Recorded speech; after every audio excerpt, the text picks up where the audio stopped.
who plays for the St Cross Samondians Cricket Club. Plays with one or two of the Hampshire players when they play some club cricket. So he's with us once more. He's a roving reporter, goes round the grounds doing all sorts of picture reports. You'll see that on your social media. I unfortunately find that popping up on my social media from time to time. It's myself, Kevin James, and he's still here from BBC Radio Leeds. It's Jonathan Doidge. Jonathan, good morning. You try to get rid of me on a daily basis. I think you even sent me the wrong dates for this fixture this year just to try and get me to come on to not have to work with me for a few days, but I'm still here. Yorkshire are still here. What will be a good score? I think, the way the game has gone, 200 lead would be a pretty difficult chase if they could get somewhere near that. But the way the game's gone, they might only have 145 to work with. Who knows? With 5 wickets left, if things don't go well this morning for them. So they've still got plenty of batting left. They're pretty much bat right down now, given that the two tail-enders have already been and gone. So looking forward to an interesting day's cricket, I think. Yeah, very much so. It's interesting, isn't it? That one side, the commentator will always give maybe a figure. And I quite agree with you. I don't disagree with the 200 figure. I have to say my personal thought from a Hampshire point of view, I think 150 would be tricky. I think 175 will be challenging. And I think 200 Hampshire would have to bat as well, if not better, than they have done at any point this season. I think all round, I think the Yorkshire attack is better suited to this pitch. Interesting Tom Prest's comments last night. He felt that collectively they bowl wicket to wicket, and that's tough on this particular track because if you set the right fields, it's difficult to get the ball away. So in that, thinking about that, I think those targets that I've mentioned and your higher end one, I think is certainly an interesting range of scores. And throughout today, I think this is going to be some day of cricket. It really is. Yeah, I suppose a George Hill and players are often reluctant to put figures on these sorts of things because, as we all know, things can change on any given day. Weather might come into it, pitch might change, whatever. We've seen it all before, haven't we? At some point in Championship cricket, and George has got two opportunities to affect the outcome here because he's still got a bat in this Yorkshire second innings, and then he'll have ball in hand again. And how many times do we see players take 2 5-wicket hauls in matches? Not that often, but he was on the money throughout first time around. But he did kind of when I threw 200 or whatever out there. It was, that would be tricky. So they don't want to end up with egg on the faces, and that's completely understandable. But I think, prizing that sort of figure out when you're out there in the middle, you've seen how it's playing, the situation.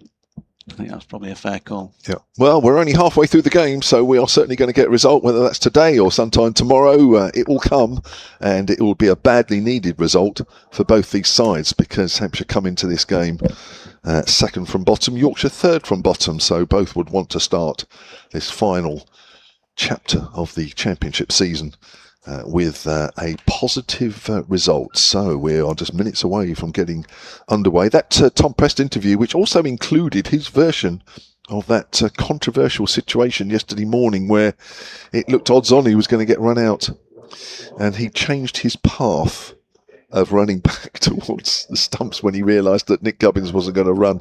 I did ask him about that. That's on that interview, and you'll catch that on the Hampshire Cricket website. It's well worth a listen and a watch because he talks about his own form, the way he batted, and of course that moment. So catch that one. George Hill, I know, spoke to, as he mentioned, Doidge spoke to him. Where was that interview? Was that on the Yorkshire Cricket website? Maybe not. No, it isn't. So you won't be able to catch that. Only Doidge can tell you what was in that. He already has given you a flavour. Right, it's going to be Carl Abbott to get us underway from the pavilion end. And he's bowling to... Is that George Hill? No, it's Luxton. Wharton. And he's walking into that one. It's not any of them. Team sheet? I know, sorry. I've lost my thread straight away, and it's only the first ball of the morning. It is... Wharton. Those of you that have just joined us, we are on the live picture feed, Hampshire Cricket website, Hampshire YouTube channel, which is also going back to the Yorkshire Cricket website. We're on the BBC Sport website and app, and also on Sports Extra 2. You've had just one ball We've had just one ball. There's Abbott's in again, right arm over. And he's wrapped on the pad. That looks very close. Not out, says the umpire. But again, he's walking into it, Wharton, which may just have saved him. Yeah, so that may be part of his plan. They've talked in the last 2 days about having a plan. You know, it might not always work, but at least if you're trying to do something to just not let him bowl at you. So, you know, Will Luxton we talked about yesterday, clear plan. You know, wide of off stump. He's going to try and get his hands through it. He did. He cannoned it onto his stumps, but he had a plan. He didn't just sit on the bat end and wait for the ball with your name on it. And I think everybody seems to think that there will be a ball with your name on it if you just carry on propping forward. I think Ben Brown's already got to consider standing up there because that's close. Here's Abbott in again. Again, he's walking into this. Ben Brown, you've got to come up. I know he probably doesn't want to. Yeah, he's going to get the helmet. May have already missed half a chance of keeping Wharton behind that line with that previous delivery, but he can't let Wharton just walk down the wicket like that. He's taken he's taken the LBW out of the equation. So Brown walks up to the stumps, helmeted. Can Abbott produce a similar type of delivery? Maybe not just this over, but pretty soonish. Still Johnny Bairstow to come. There's still plenty of batting. As Abbott's in again and bowls. That's worked to short mid-wicket. But you're right, yes, we've spoken, haven't we, several times about how Yorkshire will play Abbott. They've quite found a method in this game, but clearly Wharton, already this morning, has a plan. But maybe negated now because Brown is standing up to the stumps. So 111 lead. We've already spoken about targets. It doesn't need to be too many from a Hampshire point of view. Certainly 200 puts Yorkshire in the driving seat. Fuller delivery, worked away to square leg. Almost squeezed under the bat. Abbott picked up 1 wicket. So far, that was Ben Cliff, LBW, one of 2 night watchmen that came in last night. Didn't quite work. Cliff and Jaffa Chauhan lasted 8 balls between them, didn't score a run. 2 night watchmen in and out in quick succession, but what it does do is push the better batters further down the order, as was mentioned earlier. 2 slips for Wharton, who is 17 not out, his overnight total. As Abbott is in, and that's worked away up to mid-arm. Well, it's a maiden. Half a chance. Second ball of the game. And 135 for 5 are Yorkshire in their second innings. I think we're going to see again this LBW call. He's walking down the wicket there. You see, it may just be going down leg side, but I think the umpires know that he's walking into it. So there's a big distance between where the ball is hitting the pad and the distance the ball would have to travel to the stumps, and that's something very much the umpire would have been taken into consideration. There would have been less distance had he had to stay behind the line in the first instance.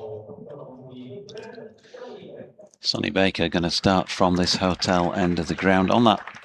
The Tom Press run out front yesterday. You mentioned your interview to hear from the players' perspective. Actually, I should have asked George, but with so many other questions in my head, didn't ask him what he thought about it. He was the man who threw that ball. Excuse me. But I did have a brief exchange with Russell Warren, one of the umpires, about how they saw it. As here is Baker, and that's blocked by Matthew Revis. And you can certainly understand the umpire's point of view. You know, he was at square leg, I think I'm right in saying at the time, and therefore nothing really that he could do from that angle. He wouldn't have known precisely where Tom Prest was. He could see where he was running, I suppose, from that distance, but Jack Shanty would have had a better view from the pavilion end, as he was at the time. He's now standing at this hotel end of the ground. But as Baker makes his way in again, tries that Yorker that ripped out Jaffa Chauhan's middle stump yesterday. This was going down leg, and I think wrapped Matthew Revis on the boot. EA's just flexing now. He didn't want to show any signs of pain while he got down the other end, but I bet that he's probably throbbing his left foot at the moment, leg by. So yeah, you can kind of understand the ump's decisions. I know, at the time in the commentary I said, well, he's run straight down the middle of the pitch, which he had. But as Russell pointed out, had there been a third umpire involved, then he may have had a decision to make. So there are obviously now third umpires in county championship cricket. As Baker is in, that's wide of off stump and left by James Wharton. So that was the situation from the officiating perspective. I did ask if there were a few words spoken down at pitch level, and he said, well, the usual guys said the usual sorts of things, so I don't think there was any major issue down there. It's just kind of what you would have expected from something like that. I should imagine the two oldest players in the Yorkshire side were the two that said the most. They might have had their names mentioned.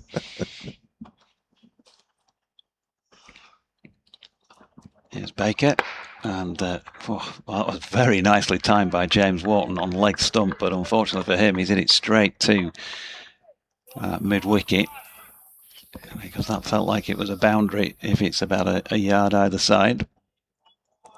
Would have been a good job to get down that quickly, but he's kind of missed out in a sense there.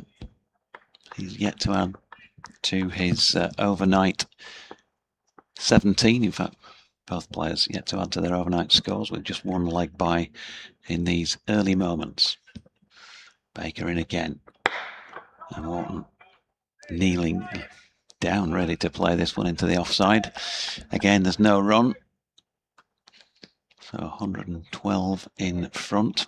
Both teams thus far with just 3 points, 3 bowling points each against their names. So it's all about the other 16 here. If Hampshire get those, then they'll be somewhere around where Yorkshire are. If Yorkshire get them, then they'll have opened up a gap really over the bottom couple of teams in the competition. Still 5 games to go after this, so plenty of cricket, plenty of points up for grabs. That one skidding on, and Wharton watchful lets it go by. So a Sonny Baker maiden to accompany a Kyle Abbott maiden for the first 2 overs of day 3. Yeah, you don't see too many balls skidding through on this pitch. That certainly did. The odd one does, especially from Sonny Baker. Nice carry. Couple of balls with nice shape in that over as well. And that Yorker as well, which is a ball that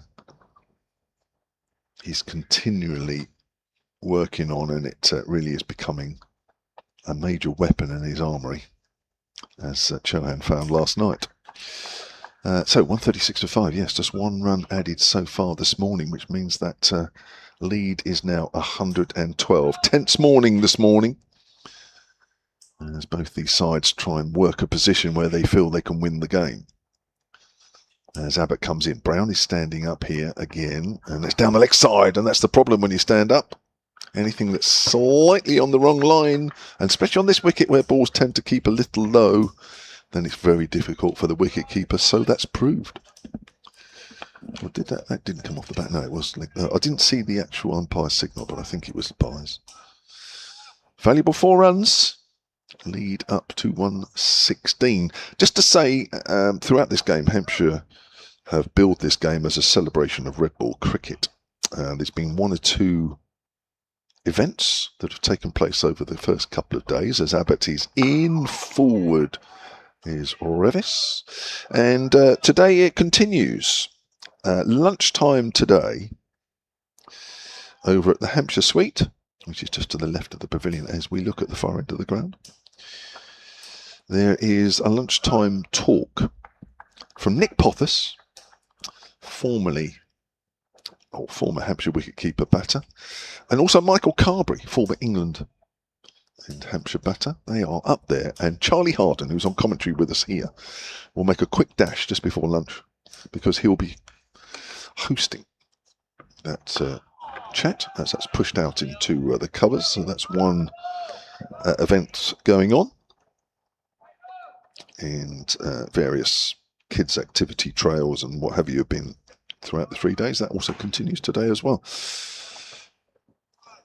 So a plug for that event at lunchtime. Charlie was hosting Sean Udall yesterday.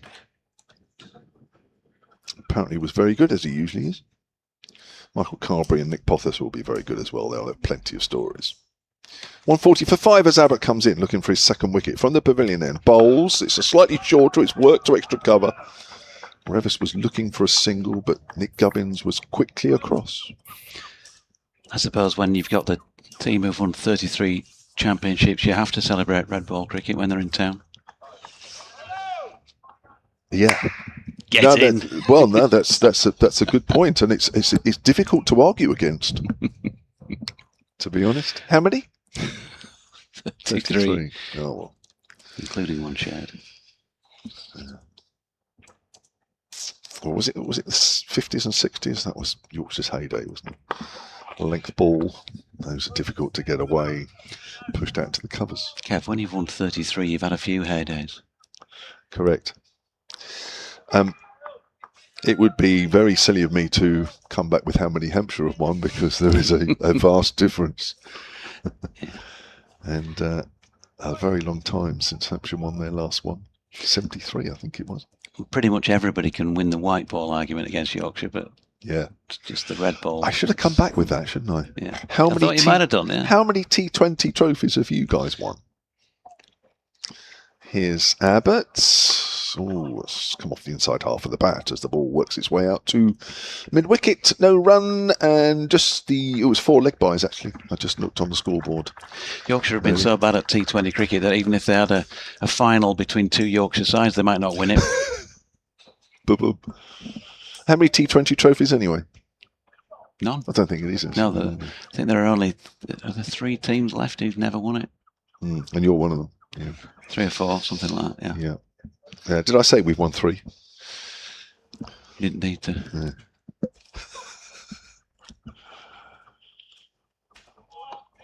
It doesn't sound as good as winning 30-odd championships, though. But then, of course, the championship has been going an awful lot longer. What can I say? I mean, we Yorkshire folk were just too modest to mention these things. Here's Baker as Wharton plays into the offside and there is no run. When was your last one? 2015. Back-to-back wins. Nearly a third. Remember the Middlesex match, 2016?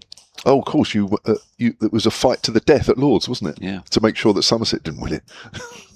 Who weren't playing that week. That's what I remember. Hilarious. Callie had the pleasure of talking everybody through all that. There's been no such joys during my tenure on the microphone, I can promise you, as Baker is in, and that's wide of off stump, and Wharton leaves. There's been other things to deal with.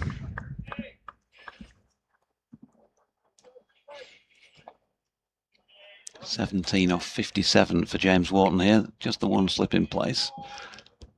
With Sonny Baker bowling, but understandable really. And men down at third man and fine leg. And otherwise a ring field. So Hampshire, in one sense, they've got to still attack, but they've also at the same time got to defend, got to keep this lead down to something that they believe that they can chase. Nicely played by Wharton again here, but at the moment these 2 Yorkshire batters are going to have to be patient. Nick Gubbins with a good piece of fielding there. They've not been offered much of anything so far. That one shot that James Wharton had on his legs that he timed beautifully, went straight to mid-wicket, was the only real boundary scoring opportunity so far, you feel.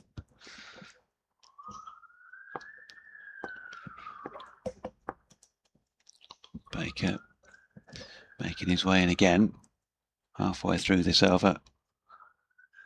His 12th, this is short of length, and Wharton does get it away round the corner for runs. The way he played it suggested that was a little bit slower than some of those deliveries is so far served up.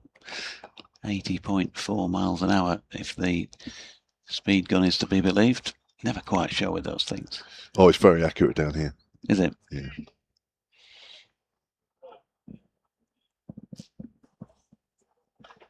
Well, he's lost a bit of pace then, Sonny, if he's only bowling at 80. Slow ball.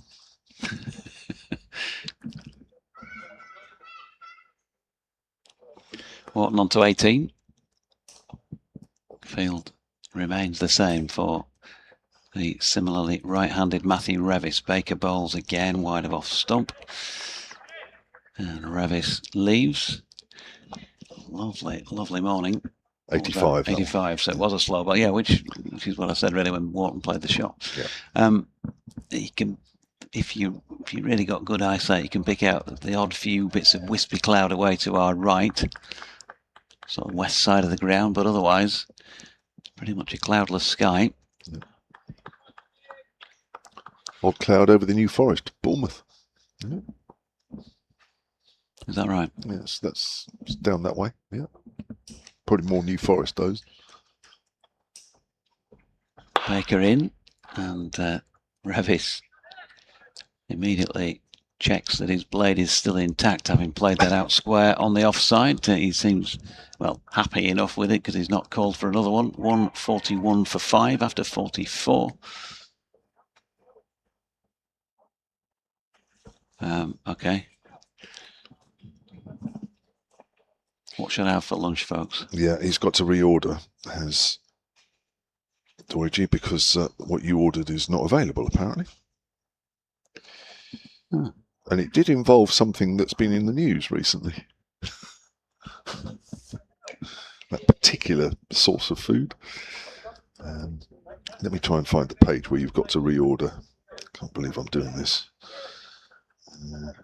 Anyway, I'll look for it in a minute. Kyle Abbott will continue. So Yorkshire's lead up to 117, having started the day at 111. It's again his early part of this today is pretty much mirroring the previous 2 days, where scoring will not be the quickest. And of course, being in such a tense situation, it might even slow down again as length ball to Wharton. As the ball goes up to mid-off. Right, let me help you out here, Doiji.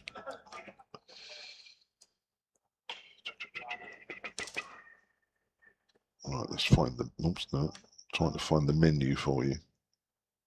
The food has been very good here, as it always is. Right, there you go. There's the menu. So there's been a run on bacon and egg rolls, has there? Yeah. I just wanted something. You want something light because you're light, looking after yourself, aren't you? Here's Abbott in bowls. Keeps a little low. Off the inside half of the bat, the ball squeezes out on the leg side. That's why you've got to play straight on this pitch. It's so dry. It's so used. And whilst it's been a slow pitch and batting is quite difficult in terms of scoring quickly, you've got to be careful. Day ones. Oh, right, yeah, you ordered the cottage pie. That's the same as me. There we go. It's nothing like ordering food on air. Live. Well, there are some sandwiches available if you want something lighter. See, they're thinking of your...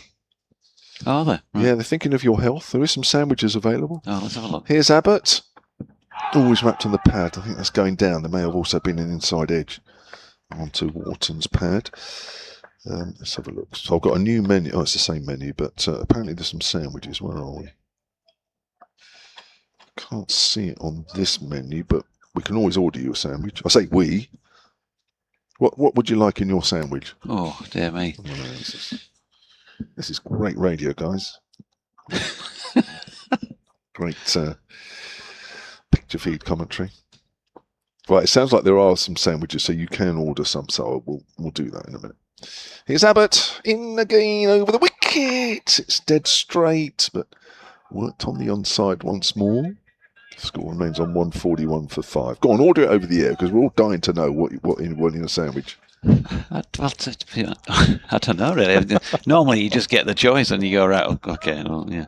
There's either chicken salad, ham salad. Try not to drag it out too much. Or cheese and Branston. So I'll pick that. Yeah, I don't know. You want cheese and pickle, do you? Chicken and sweet corn, if there's anything like that, with a bit of mayo. Right. I probably don't need to send this message because they're all hearing. Yeah. They're all playing, no, why don't you make it simple? Here's Abbott. That's a forward defensive once more. We've said that so many times. I've just had a message to say this is gold. Oh, for God's sake, please. I don't need salad garnish. Just Here we are in the middle of a tense morning session here, and all we are talking about is food and your sandwiches. And I have to say at this point that it's because what I originally asked for is somehow not available, even though it's on the menu. No. So that conversation... Well, unless you're not paying for it, I don't think you can complain. Abbott from that pavilion end, last ball of the over. Another accurate one. It's a maiden. Doidge is off, fortunately, and I'm sure there's great relief around the country that he can now order in off air. And Charlie Harden. What is he these days, Charlie Harden? Well, he's a local club cricket player. Plays in Winchester, alongside one or two of the Hampshire players who are attached to the St Cross Simondians club. But now I find him popping up on my social media doing all sorts of picture reports around the country. He was at Cheltenham College last week, and he was doing a pitch report earlier this morning. Charlie, good morning. Good morning, Kev. It's a pretty good start for Hampshire. They've maintained their relatively good and economical goings from yesterday, but Yorkshire staying resilient as well, because they know they've got to dig in and set a decent total. Here's Sonny Baker from the hotel end. It's a length ball, and Revis pushes that up to Gubbins. So what in your pitch report, and I know it's only your first day here, well, it's not your first day here because you've been doing other things, but your first day commentating. Yep. What was said in your match report, in your pitch report? Well, I said 200 first of all would probably be too much for Hampshire. That was my first real gauging point, just to set the scene, But then, having had a look at the pitch, it understandably, because of the amount of cricket that's been played, it looks a little bit dry and tired. Baker bowls, he's beaten outside the off stump, bounces in front of Brown. Awkward take. And you can only do so much with the pitches at this point in the year. You were saying before going on air, weren't you, just about the number of games that are getting played and hardly any rain to give anybody a break. But it's the kind of pitch, isn't it, where the likes of Carl Abbott and George Hill landing it on that spot, tackling the top of the stumps and letting a pitch do a bit of the work. It's been so successful. As food orders get passed across me, it's hard to maintain focus when sandwich orders are being discussed. To be honest, if I'd been up in Headingley, I would have just said whatever's the easiest for you to make. But Doidge, no. Here's Baker. It's worked up to mid-off, where it's fielded by Eddie Jack. So fortunately that episode is now finished. I won't bring it up again. No.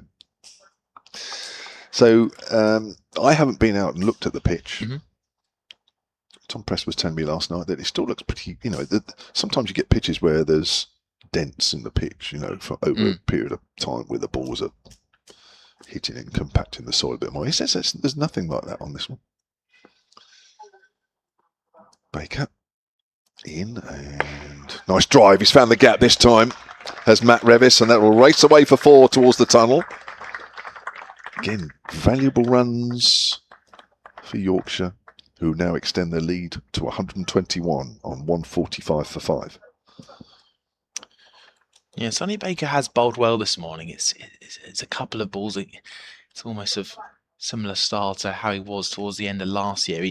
He's got moments where he bowls wonder balls, and there was a really close moment where the batter left one that was just tailing in late, just missed the off stump, but just overpitched ever so slightly that time. He has looked impressive though, looked to rush batters at times. 25 minutes played this morning, 10 runs added as that's on the line of middle and leg. Turned away on the leg side by Revis, who took the bottom hand off the bat. One more to the total. 146 for 5, that lead up to 122. Yes, just to repeat, I think you're right about the 200. I think that's top end as a lead. And we weren't going to mention this food situation, but I've now been sent a picture of all the pies that are in the hot enclosure over at the pavilion end. A list of the sandwiches, which you've already ordered, and the note back says, we defo have this. So there we go, Dodgy. VIP treatment. He's gone for the Yorker, slightly overpitched, worked up to mid-on by Wharton, and that's the end of Sonny Baker's over, which has cost 5, 146 for 5. Now it looks as if we've got a delivery of pads and a helmet, which is suggesting a player going under the helmet because they're bright yellow fielding pads, which suggests that they won't be used over the top of any whites, which would look rather disgusting. But it does have the look that Alior maybe that is going in, or putting fielding pads on for the moment before he does go in a little bit closer. But Kyle Abbott to continue from the Rod Bransgrove Pavilion end. Clocked up is, I think he might be on 16 maidens for the match, going at around 1 run per over. It's quite incredible. Doesn't seem to miss a mark. Ben Brown again with the helmet on. He's standing up to the stumps. Alior's not incredibly close in a short mid-wicket, but there's also a silly mid-off as well, crouching down as Abbott is in past the umpire. Bowls on a length again. It's blocked up towards mid-on, where the fielder picks up. No run. I always feel with Kyle, a wicket's never far away. Just asks questions every single delivery. And it only needs one to just nip back a little bit more, one to keep low a little bit more. You just feel it's coming at some point. Well, 44 wickets for the season's not a bad total. A tick over 15 runs per wicket. Here he is again, past the stumps and blocked out into the extra cover region. Picked up one-handed by a running Nick Gubbins, who seems to cover plenty of grass at cover every time I come and watch him field. He threw himself around yesterday, especially, didn't he? Well, actually, he has all game. And in fact, all season. He's very agile. Gets down low quickly. Loves the tumble, doesn't he? Yeah. Short extra covers in. Some players love being on the floor more than they do standing. Charlie Dean's like that. Really? Yeah, she's like that. It's a common keeper trait, isn't it? Here comes Abbott once more. Hits the crease, and this is quite close to the pad and bat. It looks like it's maybe bat first. It's squeezed out towards mid-on. Andrew Neil picking up that time. I think she's captaining the England women, isn't she, in an upcoming series? Ireland. Yeah, Nat Silver-Brunt's taking a bit of a break. She's captained England before, but Charlie Dean, formerly of the Southern Vipers here, and before she moved on to Somerset, used to regularly be on the floor when she was fielding. Some players just love it. Nick Gubbins is similar. They can't face heading back after a day's play without muddy knees. That's right, they feel they haven't been in the game. Abbott, halfway through his run, runs in and bowls, and a drive to that short extra cover on the one bounce. I think it's Jake Lehman in there. He's moved out of silly mid-on. Just a one slip still in. He's quite wide, actually, at a second-ish slip. It's always quite hard to gauge, isn't it, how close that slip past the keeper standing up to a pace bowler should be. There's quite a big gap in that first slip region. But Revis on strike on 9, 146 for 5 is the score. Yorkshire's lead now 1-2-2. Of course, a couple of night watchmen's going in last night, so plenty of good batters to come. Kyle Abbott runs in again and just tucked into that short mid-wicket region, where it's Alior in there this time. Now Kyle Abbott, 1 ball away from another maiden. What have we had? 11 runs this morning in half an hour. The trick, of course, for Hampshire is they need to keep the pressure on like this. Yorkshire need to keep the concentration up as well. What's going to give? Who's going to break first? Well, I can't see Kyle Abbott breaking anytime soon. He's in again. Strides lengthening as he hits the wicket and bowls, and defending is Revis. So he stays on 9. Another brilliant maiden over from Kyle Abbott. And Sonny Baker has 2 for the innings. 1 for Kyle Abbott, 1 for Eddie Jack, 1 for Felix Organ as well. You know when you're expecting something and it doesn't arrive? Have you ever been in that situation? Yeah. Parcels, deliveries. Correct. Well, I'm talking about emails here because more often than not, Stephen Clark, Hampshire supporter over the other side of the ground, not only is the first emailer, but actually says in his email, "Am I the first?" Now, I have not got an email from him this morning. Now, and you know when you expect it and it's not arrived, so you think, what's happened? Is he not here? I had a quick chat with him in the bar last night after the game. Has he not turned up for some reason? Is he ignoring us? Is it something we've said? I don't know. Because he's not the first. Lily has already got in there, Yorkshire supporter, and she sent 2.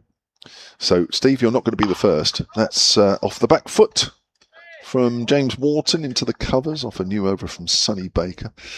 So I am now concerned about Stephen Clark. So I know there are people at the far end of the ground who also email. So if you see Stephen wandering around or not, can you please email hampshirecricket@bbc.co.uk, because I'm now just thinking that hopefully something hasn't happened to him. I'm sure it's not.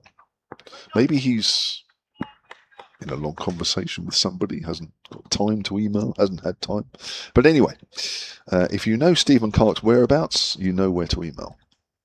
Here's Baker, bowls, length ball, played to backward a point by Wharton, and there is no run. You're setting up for quite a good email here from Lily. Oh, I'm looking forward to it. And I am also a bit worried about Lily Steve. is a huge Yorkshire supporter. Doidgy, of course, would know her much better, but she is a familiar name whenever Yorkshire are playing. Home and away. Loves Scarborough, just like Doidgy. They share something in common. She's always at Scarborough. Always there when Hampshire are there. Always email. It's a drive. And everything she says on email is pro-Yorkshire.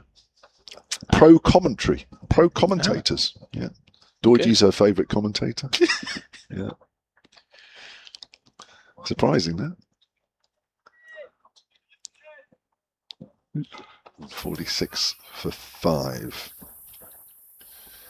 Chat between Abbott and Baker. That's a familiar occurrence, familiar sight, not just in this game, but from game to game. Sonny Baker has regularly credited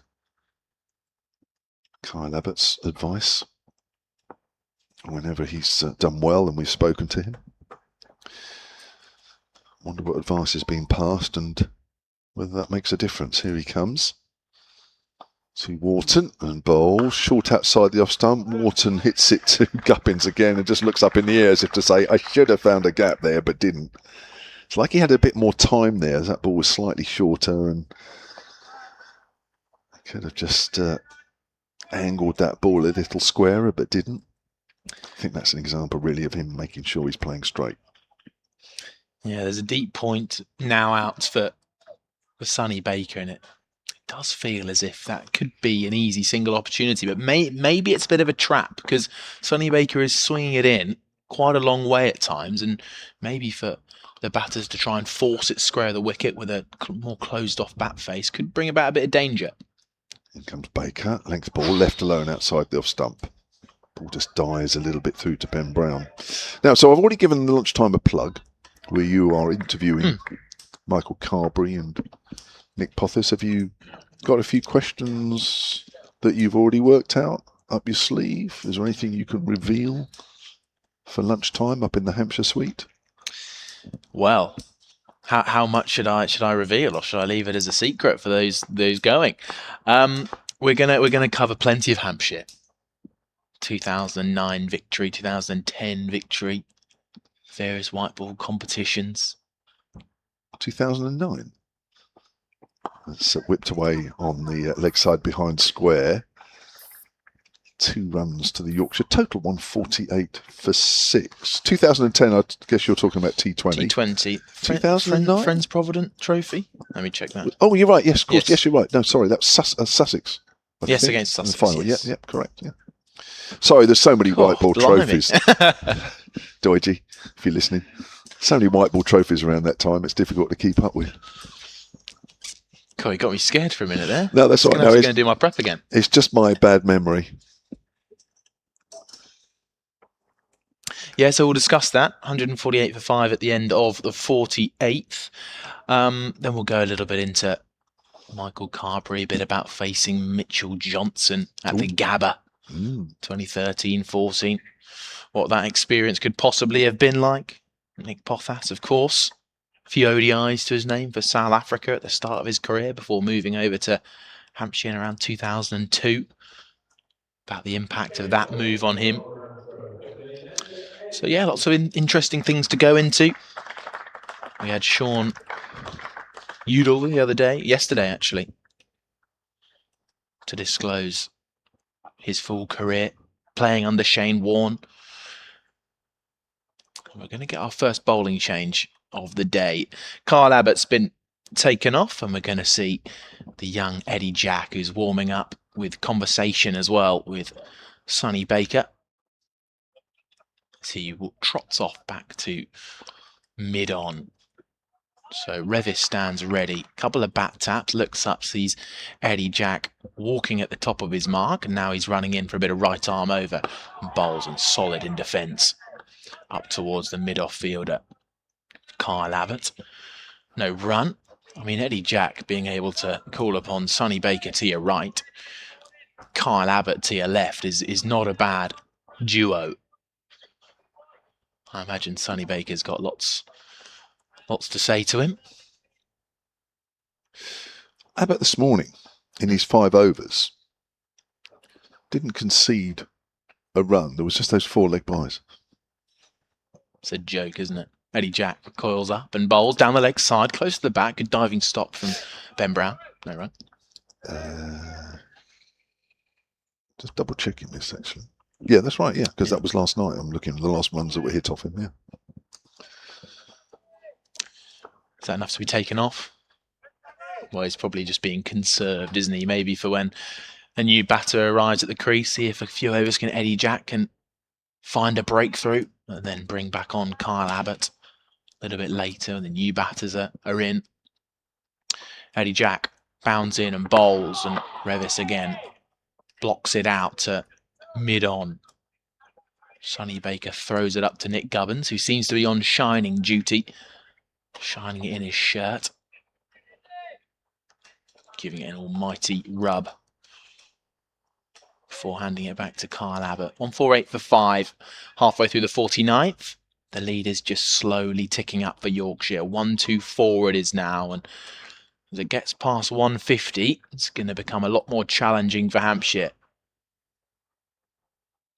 Eddie Jack in once more, bowls back of a length and worked off the hip to short mid-wicket. Ali Orr in there remains quite close in. It's a very odd fielding position at around, I'd almost call it a fly gully. It would just be beyond the conventional ring in white ball cricket. I think it's Tom Prest who's sat. It feels like a catching position there, doesn't it? It's like a short third man that's very wide. Yeah. Maybe Eddie Jack could. I'm not quite sure what the plan is there as he runs in and bowls and in at the hip and turned out towards backward square leg. Ben Brown does the fielding, so it's going to be a single. 149 for 5, 1 ball left. Deep fielders at the minute, fine leg, deep square leg, deep point, all out on the boundary.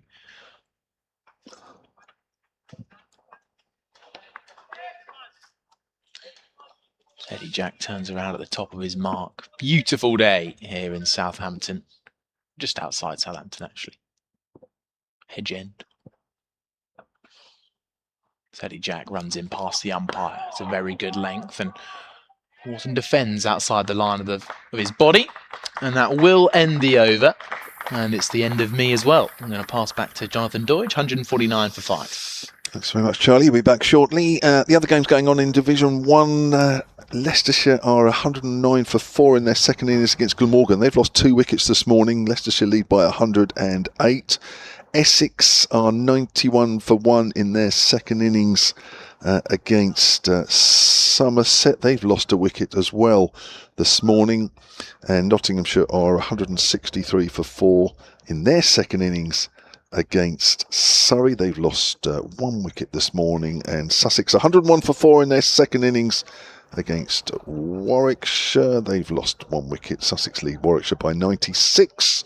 Nottinghamshire lead Surrey by 186. All those games, plus the ones in Division 2, are live on the BBC Sports website and app. A couple of emails as well. We're going to get a bowling change here at the commentary end as well. Andrew Neil into the attack. I've got an email here from Chris Main, Hampshire Cricket at bbc.co.uk. He says, enjoying the commentary. Hampshire could do with a breakthrough. Many memories of watching Hampshire against Yorkshire back in the late 50s at Dean Park in Bournemouth when Vic Wilson was skipper. Deutschie's nodding his head. Freddie Truman, Johnny Wardle, Len Hutton, Willie Watson, to name a few. All right, here's Andrew Neil. Unless you want to do that, you do that.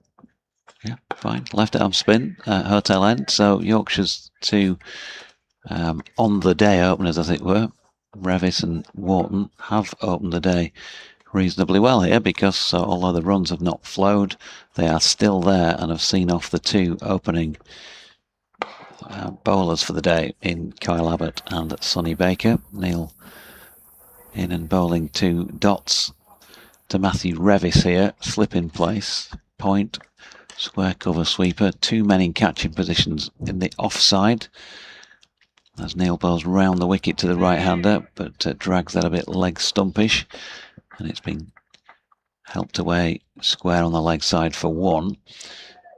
That was mid-wicket coming around to field that. There's a mid on, and also Eddie Jack is down at long leg, and the ripple of applause to greet Yorkshire's advanced to 150 runs. It's taken them 209 minutes and 49.3 overs. What a contrast to what's been going on around the grounds during the last couple of months in terms of run rates. As that's driven back by Wharton to Neil. No run. Opposite ends of the scale, this game. Mind you, it's 3 and over this inning. Slightly higher than the previous 2. Yeah, Neil again.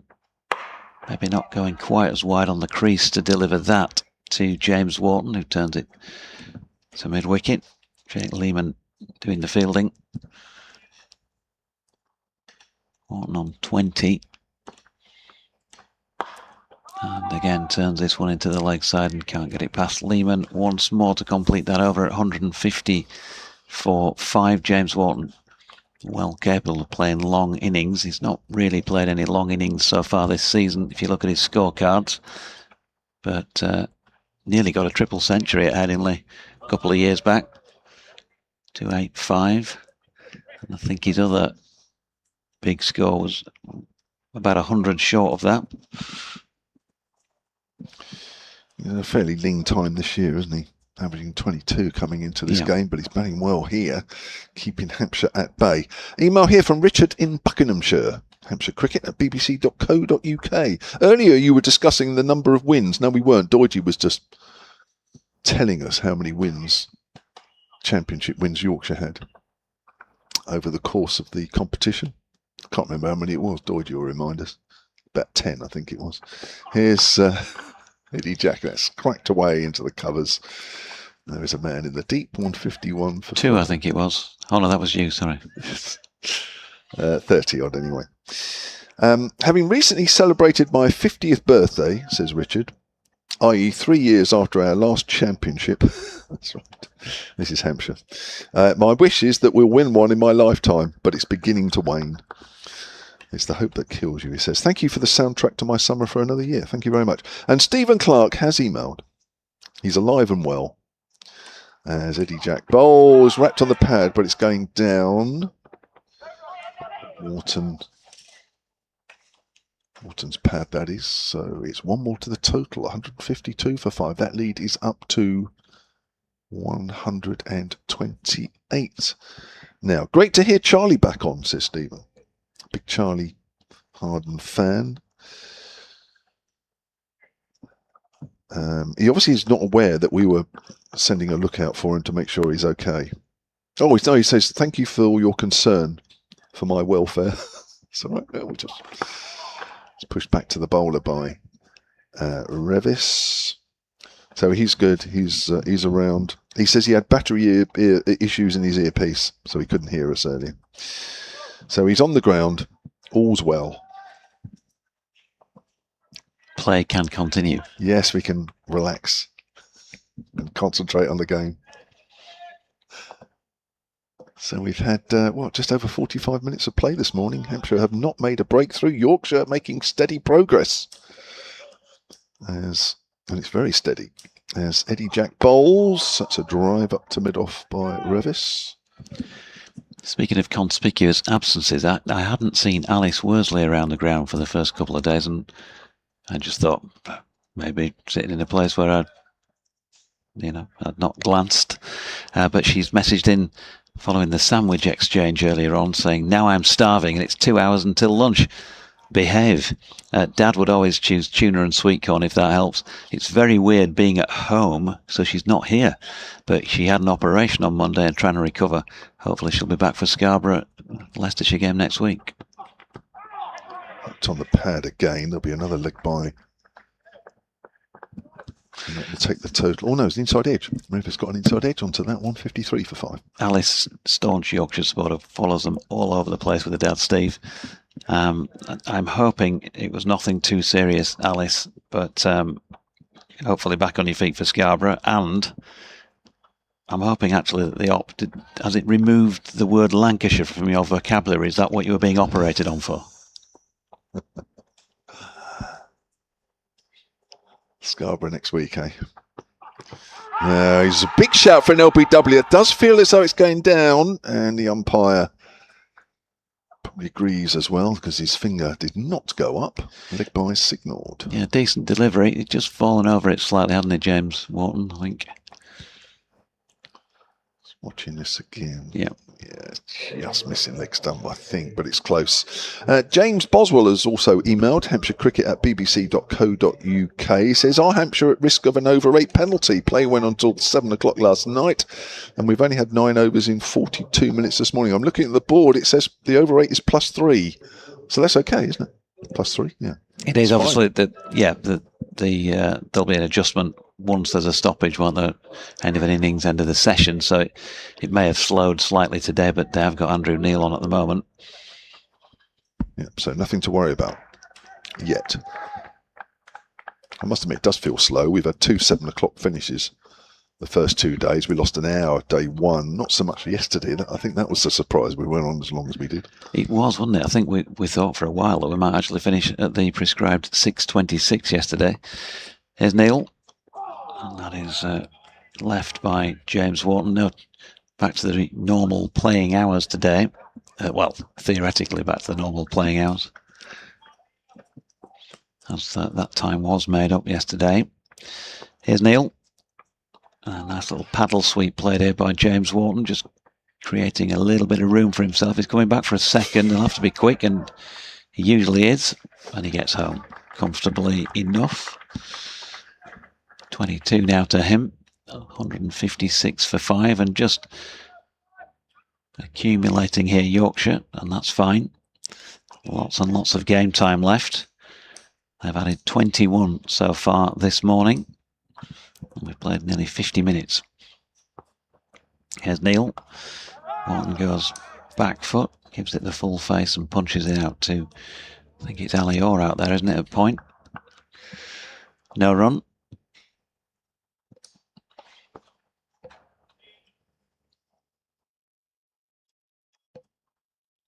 Kneeling again, driven back at him this time by Wharton, and another dot. There's a bit of breeze around again. You can see in the trees around the ground, and those little marker point flags that are around as well, just fluttering around as Wharton plays one into the covers this time. Once again, there is no run.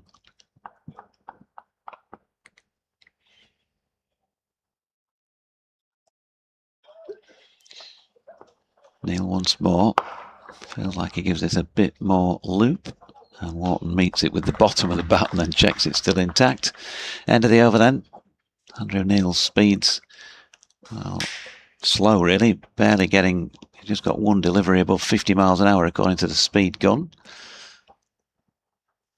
So everything feeling slow pace of delivery, slow pitch, slow scoring rate. Yep. And, just saw a picture there of the flag. That's a Yorkshire flag, wasn't it? That we just saw on the picture feed. Not blowing too much, not too much breeze around the ground.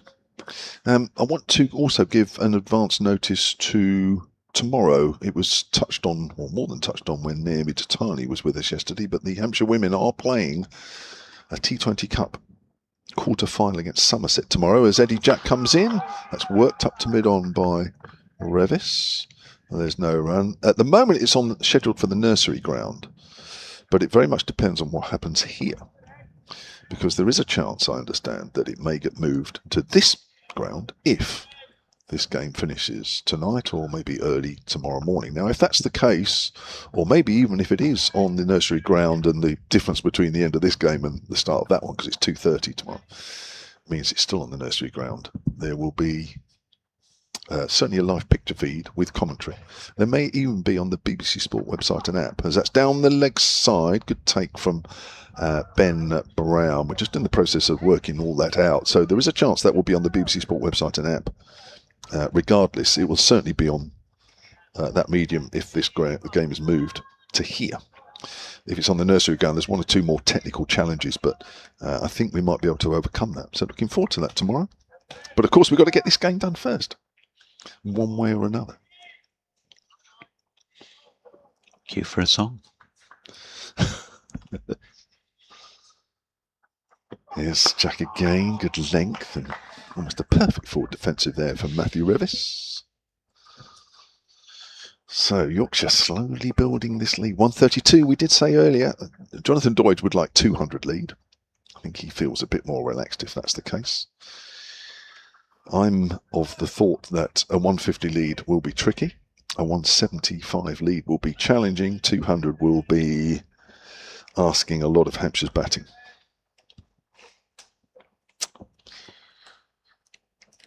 Eddie Jack from that pavilion end comes in again and bowls. It's flicked away down to fine leg. It's very fine, and Andrew Neil. And the crowd are going as well. Was he touching the rope? I don't think Andrew Neil will know. But if I'm honest, that's touch and go. But I might have called that a boundary if I'm honest. But that's nothing against. Yeah, there we go. Well, it's difficult with the camera that far away, but what was your thoughts, Doidge? Well, my thoughts are always that the player knows. I mean, it's a big piece of rope, for goodness sake. If you don't know whether you're touching it or not. Eddie Jack bowls, and that's played out in the covers. Another good diving stop from Nick Gubbins. And that's not just Andrew Neil. That's, you see this regularly, during the course of the season. You just know, don't you? How do you not know whether you've touched a piece of rope or not? It's not a white line that's just painted on. Well, let's just hope there's not 2 runs between the two sides come the end of the game. I was once scoring in a league cricket match. I'd have been about 12 when there was a controversial catch taken like that, and the game was separated by 1 run or something like that. Push up to mid-off, end of the over. 2 runs off the over. It might have been a couple more. 158 for 5. And sometimes, we'll see laws and things adjusted because players, in all sports play as much, to the line as they can, don't they? And in this particular match, it was at a ground called Cross Flats over just on the outskirts of Bingley. It's now in the shadows of what used to be the Bradford and Bingley's head office, because I worked there for a while when I was in the financial services game and used to just go for a wander around the cricket pitch. This was in the days before that building had been built, and there was a bit of concrete around the edge and a curb, as in a roadside curbstone, all painted white. As Neil comes in, and that's drilled back down the ground by James Wharton. He'll pick up a single, and somebody, whoever, it was at the time it was the highest aggregate scoring game in the Airedale and Wharfdale League. 280 odd played 280 odd in the days of 45 over cricket. This was, and I can't remember the specifics of who caught what, but the ball was caught on the boundary edge and somebody stepped on the concrete that was holding up the curbstone, and then it became it was painted white was the concrete. That's a dot ball there from Neil. And the catcher stepped on the concrete but not on the curb. But everywhere else around the ground, the curb was, the boundary. So if you'd have stepped on that, it would have been 6. As this is played back and fielded by Neil. And so there was a lot, there was a stoppage of what felt like forever. It was probably 5 minutes while there was an argument going on between, well, I caught the ball and I'm not I've not stepped on the concrete, so it's a catch. Well, no, but, the batting side are saying, well, that's 6. Or whatever it was, it was just, it was one of those where then they had to define after that game, that was another dot ball there, by the way, what the actual boundary at that ground was, because nobody had really thought too much about it until this moment when a fielder's foot went back and stepped on the concrete. As Revis turns that to leg and there is no run. And there was certain, obviously with it being 2 high scoring innings, and I think I'm right in saying it was separated by 1 run or 2 runs or something like that. It could have been, was really absolutely vital on the day. Neil in and bowling, and that's punched out into the covers by Revis, straight to the man, and there is no run. 54 overs now complete in this Yorkshire second innings, 159 for 5. Different feel underfoot as well. Grass, concrete. Yeah, so, you can certainly say, well, the fielder was within his rights saying, I've caught it clean inside the boundary, if that's the boundary, and the batting side saying, well, no, it's all spray painted white, just like the rest of it is. That's surely over the boundary, and it's where the green stuff stops and the white stuff starts. That's the boundary line. So this partnership between James Wharton and Matthew Revis of 34 is the second highest partnership of the Yorkshire second innings so far. That lead now is 135, having been 111 at the start of play. Here's Eddie Jack, and that's turned away to backward a point, fielded by Tom Press. James Wharton is on strike. He's on 23, having been 17 overnight. Revis is 14, having been 4 overnight. Tony Hall has emailed hampshirecricket@bbc.co.uk. He's just asked me, I have mentioned this once or twice. This ground is 25 years old this year. Back in May was the first time, 25 years ago, a first team match was played on this ground. I have done a documentary chronicling its journey. I said that right, chronicling. That's worked away on the onside. Tony's just asked me, he's listened to parts of it, doesn't know where to find the full version. I know Sports Extra have played it out at various times, certainly during the 100, in between women's and men's matches. If you type in, and you want to, it's various people have been interviewed, and which I've done and put it all together. It's about an hour long. If you type into your web browser Utilita at 25 BBC Sounds, it will come up. And so there you are, Tony. I've emailed that back as well, just to help you with that. And hopefully by announcing it helps everybody else if they want to listen. As almost plays that into stumps, does James Wharton. Ball literally is about 2 feet away from him.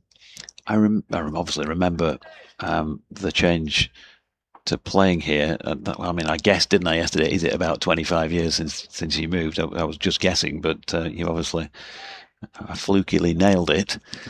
The first game I can consciously remember seeing here on television would have been, I think the Aussies came in, didn't they, in the 2005 and played a series and played a T20 sort of right at the start of that summer. Yes, and that really sort of buzzed everybody up because it was a cracking game from what I can remember. Exactly, yeah. There's a bit about that in the documentary.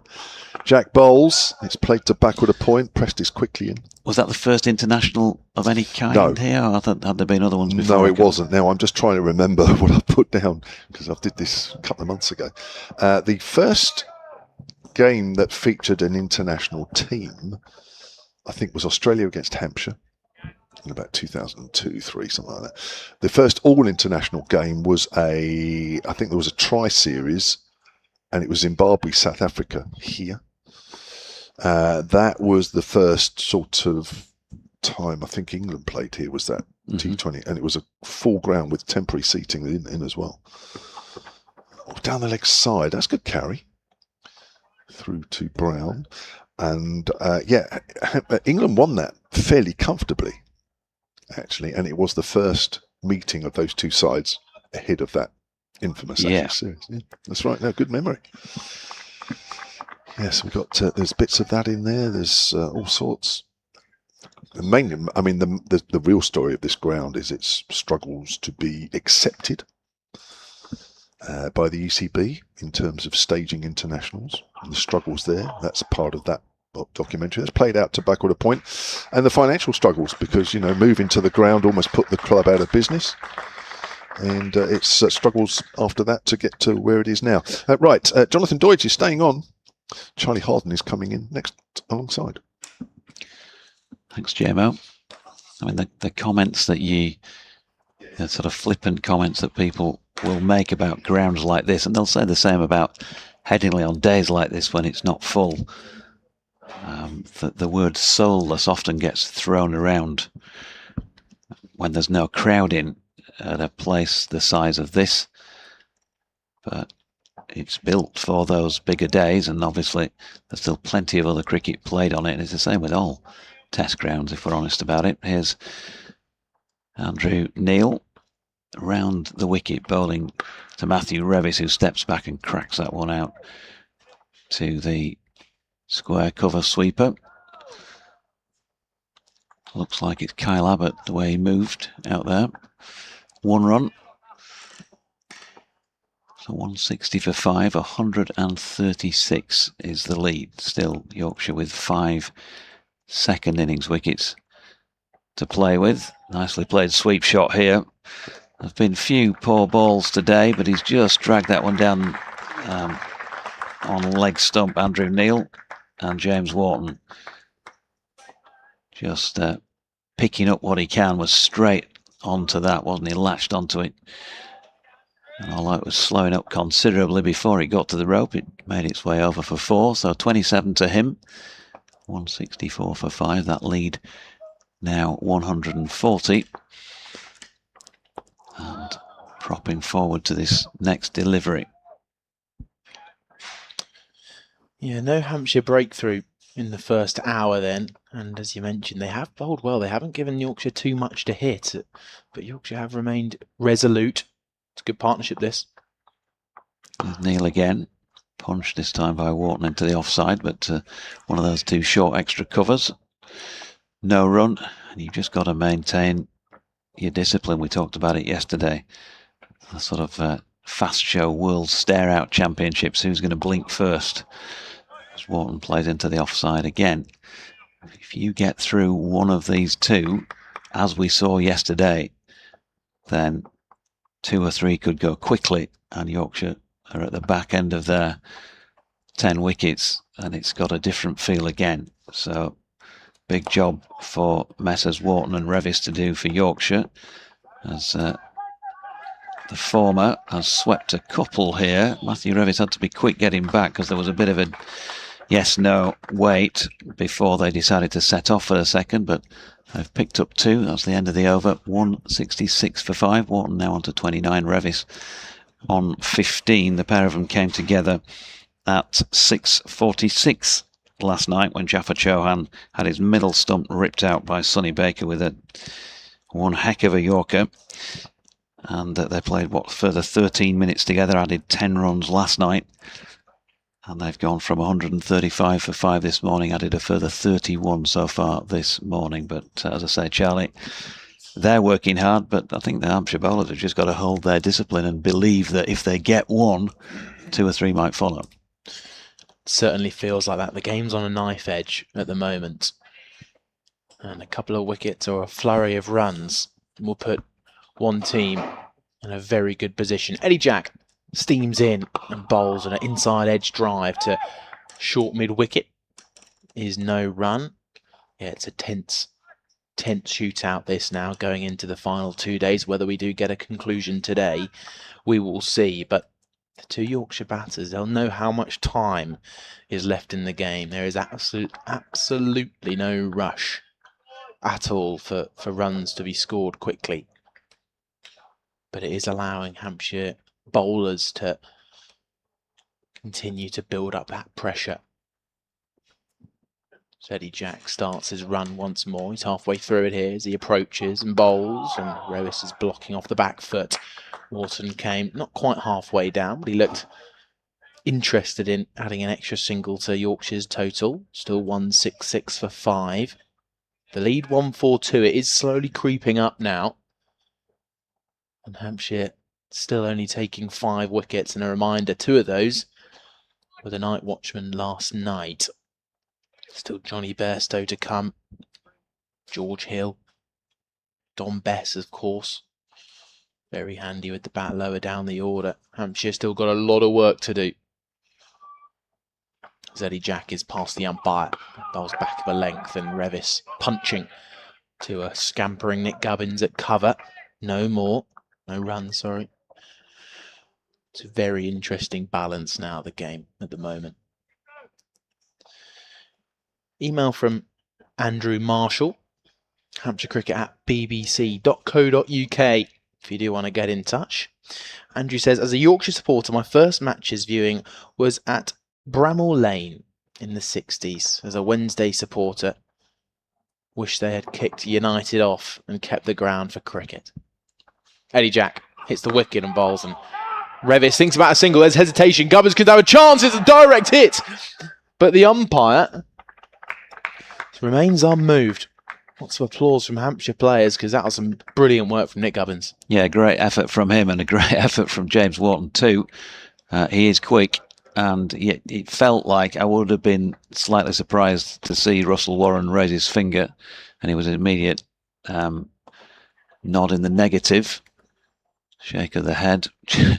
James Wharton now looking more like Don Bess than James Wharton. He's got muck and dust all over his top from the dive in. But yeah, I think clearly home when you look at the replay, albeit having to get a bit of a hurry up on.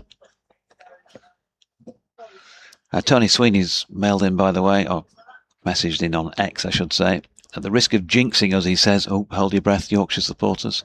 Good to see Abbott off this morning, and hopes to be at North Marine Road next week. And the pre-Oval get-together the week after. Yeah, actually, that reminds me. Probably should mention that again for Yorkshire supporting listeners. Yorkshire supporters Southern Group meeting the night before the match against Surrey at the Oval. I think it's Tuesday evening, the 1st of September, 6 till 8. Tenner a pop. I'll be there, and more importantly, Colin Graves will be there. And you also want the venue, which I'll try and find on my emails because I can't remember it off the top of my head. Well, as you look for that, the umpire at square leg, as I've never seen an umpire help out with the batter's grip. Just smashing it on the top, making sure the grip rolls all the way down of James Wharton's bat. It's clearly been slightly dislodged from that dive in towards the keeper's end. We saw a brilliant replay. Slow-mo to perfection. He was clearly in by a couple of feet. Eddie Jack continues, fuller and driven straight back towards the bowler. Not perfectly timed, but Wharton stays on 29. 1 ball left in the 57th. The venue for that Yorkshire get-together is International Student House, 238 Kennington Lane, which apparently is 5 minutes walk from the Oval and Vauxhall Station. If you want to join in, I'm sure that everyone welcome. John_Kirkland at yahoo.com is the man to email. Eddie Jack hits the wicket, and this is flicked off the hips. This is timed gloriously, and Andrew Neil can't dive and stop it out at deep backward square leg. Neil was running around from fine leg, and as soon as that came off the bat, it was roaring away towards the boundary. Just a little bit too straight from Eddie Jack and back of a length, and Wharton is able to tuck into it to end the over. 171 for 5 with the lead 147, and it looks as if we're going to take a short drink. So that gives me a chance to say, once again, John_Kirkland at yahoo.com if you want to get involved with that Yorkshire supporters group get-together for drinks and sausage rolls, apparently. 6 o'clock till 8. The night before the match starts at the Oval. I also did see a LinkedIn post this morning from Scarborough I'm going to be there Wednesday evening for the festival dinner there. I think they've still got a few tickets left from what I could see. Let me just check back in on that post. Also making for great radio, this. But I just thought, well, we've got a gap. Here we go. Festival dinner on Wednesday night coming, the 26th of August. If you go on any of Scarborough Cricket Club's online stuff, quote unquote, probably the website, things like that, it's certainly on LinkedIn on their page. There's a QR code to scan and buy a ticket from 65 quid. It's 25 years since Yorkshire won that 2001 title that ended a 33-year drought. David Byas, current head coach Anthony McGrath, Craig White, Gavin Hamilton, Yorkshire's current general manager, and Matthew Wood, who's on the coaching staff, are all going to be there. Jeff Miller is going to be speaking, and Pete Emmett will be doing his thing, and very good it is too, on the comedy front. And I'll be doing an extended interview, by the sounds of things, with some of those 2001 players. Sounds very, very exciting. As you mentioned, we do have a stoppage in play. For those watching on the picture feed, there is a match summary. Yorkshire, in reply to that 24 run lead from Hampshire after the first innings, are 171 for 5. Adam Lyth top scoring on 51. Email from Joe Summerton to hampshirecricket@bbc.co.uk as the players return. Morning all. I think that there are enough delays yesterday to explain the late finish.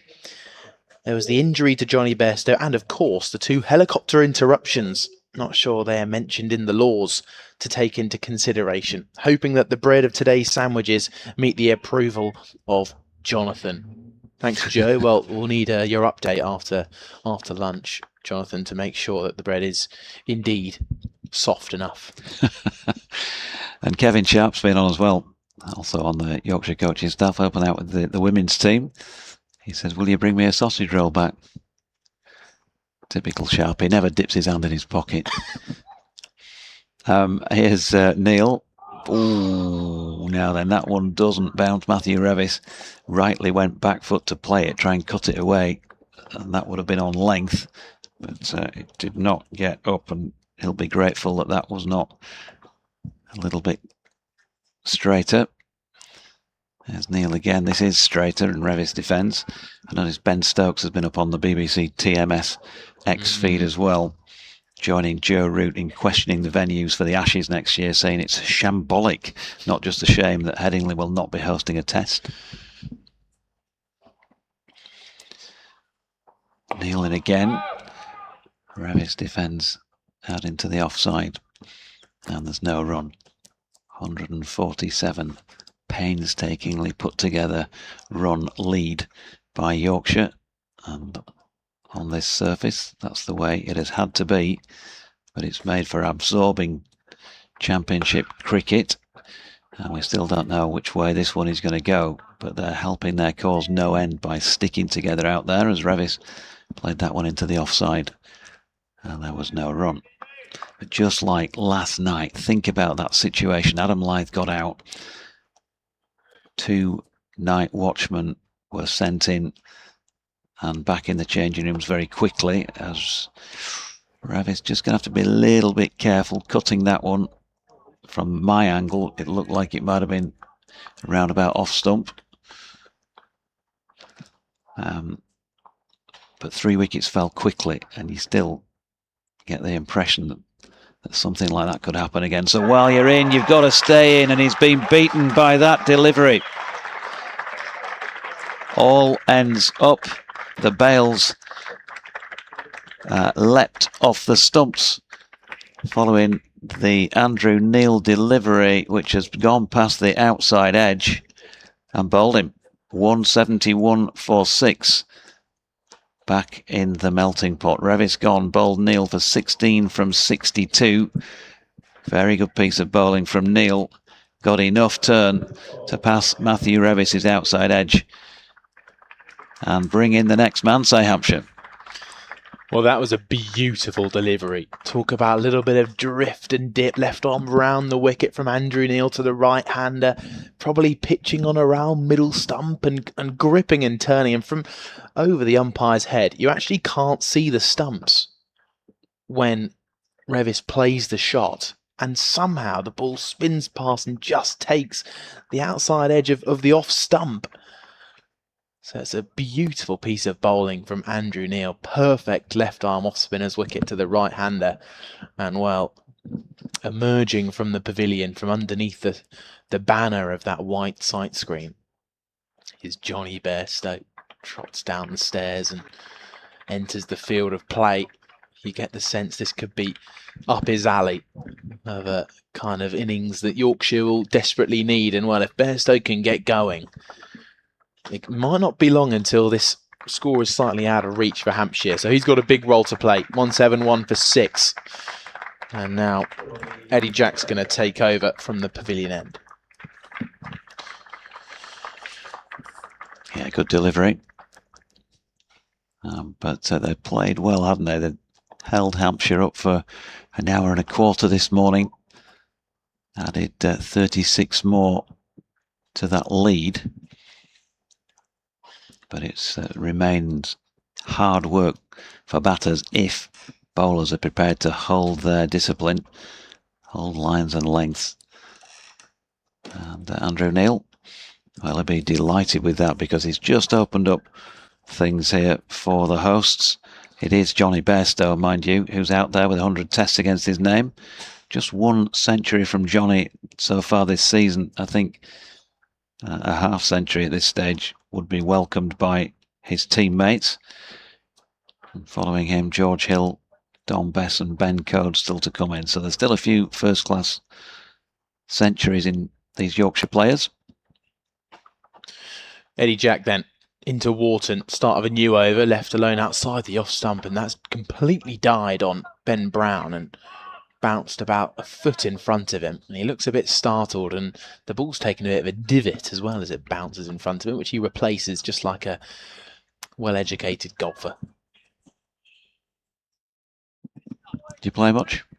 A little. I'm a little bit. I haven't retired. But, Should hope not your age. Yeah, I haven't played much this year, unfortunately. There's Jack. Right arm over, bowls an inside edge. After a straight drive, finds deep square leg. Will be picked up slightly gingerly by Kyle Abbott. He's now going to be moved inside the ring to new batter Bairstow. So the thing with golf is, are you a batter or a bowler? Or a bit of both? So the thing with golf is that, you know, if you play it regularly, when you're getting out for low scores with cricket, you can just say, oh, yes, it's the golf swing that's ruining it for me. You always got that excuse. The problem is when the batter's game moves into golf and with the driver you're hitting sixes over extra cover and it's going out of bounds well over the right. Johnny Bairstow faces first ball from Eddie Jack, is driven to mid-off, and the trusty long barrier is emerged from Sonny Baker's repertoire. 172 for 6. Bairstow prods at the surface with a bright green grip, even brighter than this rather lush outfield out there. Had a bit of dew this morning, a little bit brisk up here, but it's warmed up now. Eddie Jack with the ball in hand is waiting ready. Johnny Bairstow batting the bat down very firmly as Eddie Jack is past the umpire, and a flowing drive is mistimed. It goes to mid-on. Bairstow looks at the bottom of his bat. Shadow bats a few practice shots. He looks like he's going to try and take something on in a minute. Yeah, as we know, he just does not want to, you know, contemplate being dominated in any innings, Johnny. He got 5 first time around with one that nipped back.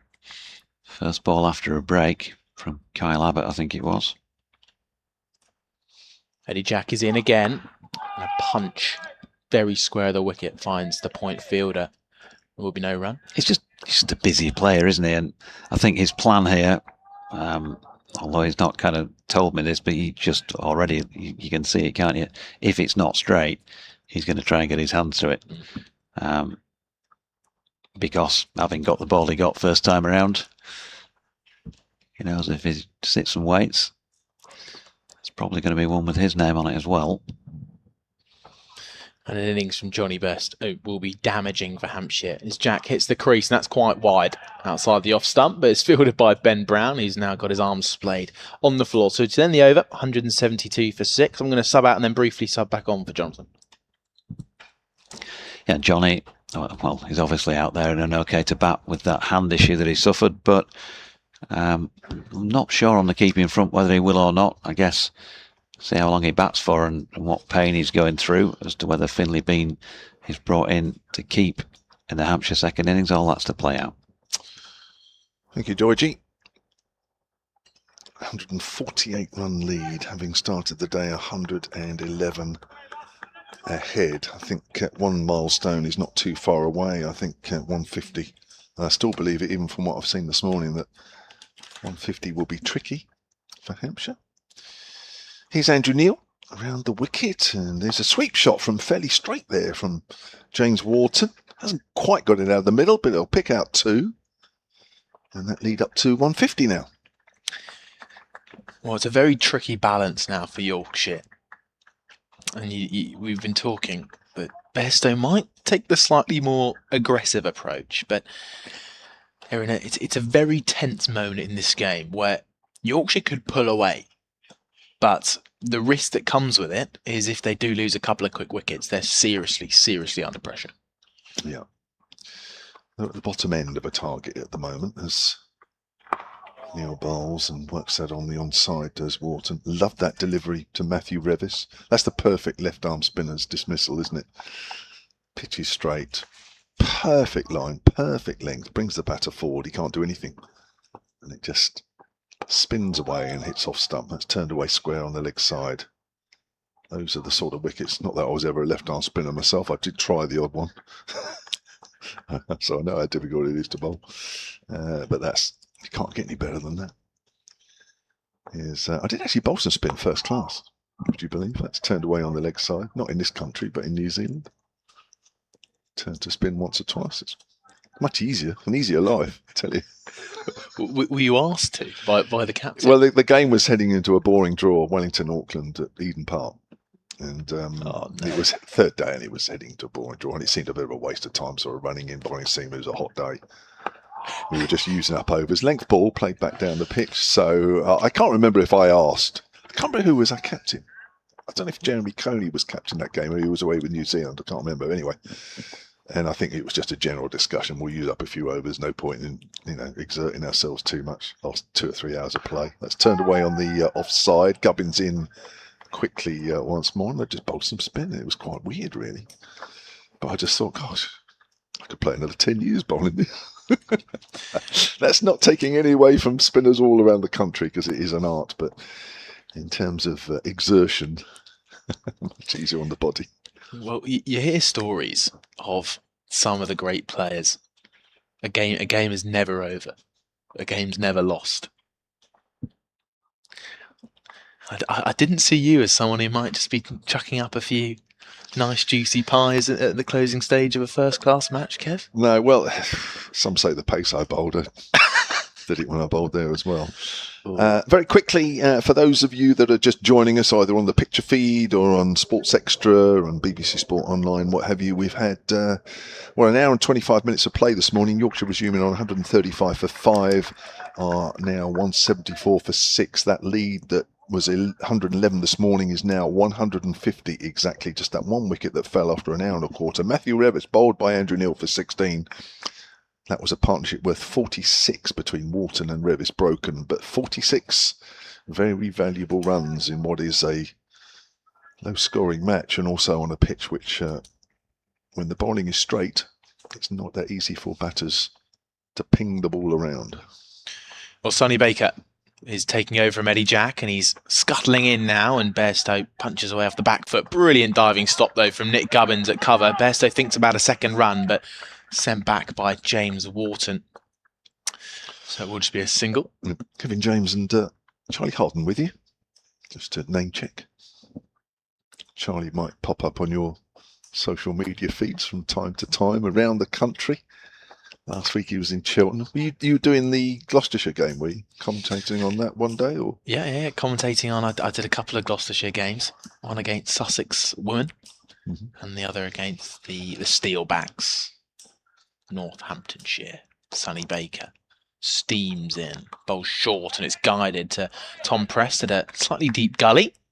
Will be no run. I particularly liked one of your pitch reports Oh, gosh. ahead of one game where you were walking out to the middle at Cheltenham and then realised one of the grounds people was near you, and you were just talking about the wicket at that moment, and you very carefully started to manoeuvre yourself away from the playing area while you were talking. It's one thing that is incredibly tricky when you can see a pitch and also you can see the groundsman side-eyeing you, listening to every word. Sonny Baker runs past the stumps and it's left alone as it scuttles through to Ben Brown. Yeah. At that point, you just switch up and say, "God, doesn't the pitch look good?" Well, I was going to say you suddenly were remarkably upbeat about the pitch. Whilst of course, trying to showcase exactly what's going on and giving a good report. Most people, when they watch games at Cheltenham, or certainly play there, but watch games, must consider themselves lucky that they're at one of the better grounds. It's a lovely spot with the chapels looking on. Sonny Baker, head up high, runs in and bowls. Slower short ball. And it's been pulled down towards deep fine leg, picked up by Andrew Neil. Will just be a single. Sonny Baker goes and looks at the crease and gives it a few scratches before walking back to the top of his mark. That lead now 152, Yorkshire 6 down. So Hampshire needing a further 4 wickets to limit this chase of theirs, which will be coming up, you'd assume, a little bit later today, unless Johnny Bairstow and James Wharton miraculously bat through and set a humongous total. That sounds rather worrying from a Hampshire perspective, but I think they'll be backing this man, Sonny Baker, to make that breakthrough as he hits the crease and it's full, and Bairstow works it out from outside off towards deep square leg. It's going to be underarmed back in from Eddie Jack. 1 run added. I've got an email here from Rob Small, hampshirecricket@bbc.co.uk. Now, earlier, because Doidgy was ordering his lunch on air, which had to be done. He says, Rob says, thank you for your not talking sandwiches, as he has a painful memory of that subject. More in a moment. Set up beautifully. As Sonny Baker runs past the stumps and a full ball is driven to mid-off, and Wharton thinks about a single but is sent back by Bairstow. End of the 61st, 177 for 6. And his painful memory is that he once found a fingernail in a sandwich at Hove. Ooh.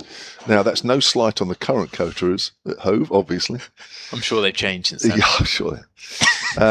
He says, but to cut a long story short, they accused me of putting it in there. Ah, heaven forbid.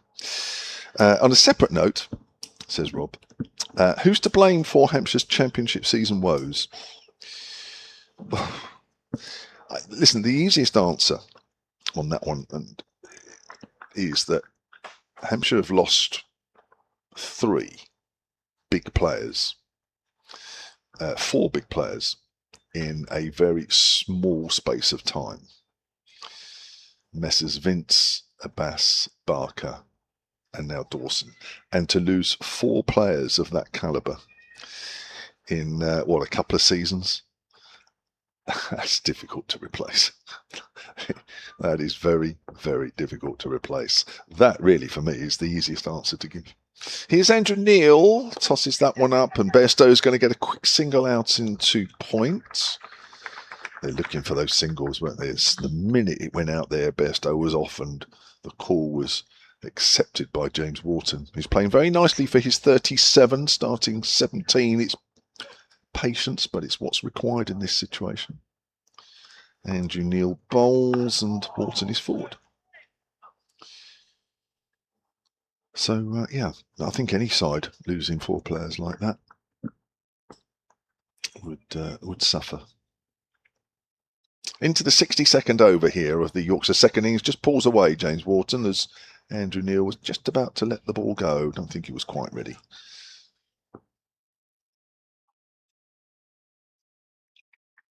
Neil has 1 for 42 into his 14th over and bowls, and Wharton again plays with a exemplary forward defence. Well, I wonder how much he's thinking about the dismissal of Matt Revis. That was a similar delivery and gripped and took the off stump. It's very true. That's a good length and a good line, but didn't quite turn as much. That's the thing, isn't it? As a batter, you look at that and you think, this pitch is accepting deliveries like that, so probably best not to come down the wicket too often. It's quite full on middle and leg, turned away on the leg side. But it does, it puts doubt in your mind straight away, doesn't it? You think, well, if it's a flat pitch and it's not doing anything for the spinners, you come down the wicket all day. But when you know that one can turn past the outside edge, it does make you more hesitant. Has that driven back to Neil, who fields on his follow-through? 1 run off that over at 178 for 6. That lead is 154. And I just wonder how much the Hampshire batters, soon to bat, might be thinking about that delivery as well. Of course, Dom Bess in the Yorkshire bowling lineup, Jaffa Chauhan also definitely causing some problems. And we talked briefly about the pitch last time we were on air together, Kev, and it's clearly drier at the ends as you'd expect, and plenty of footholds. You can just see, if you're watching on the picture feed, there's a couple just outside off for a left-hander.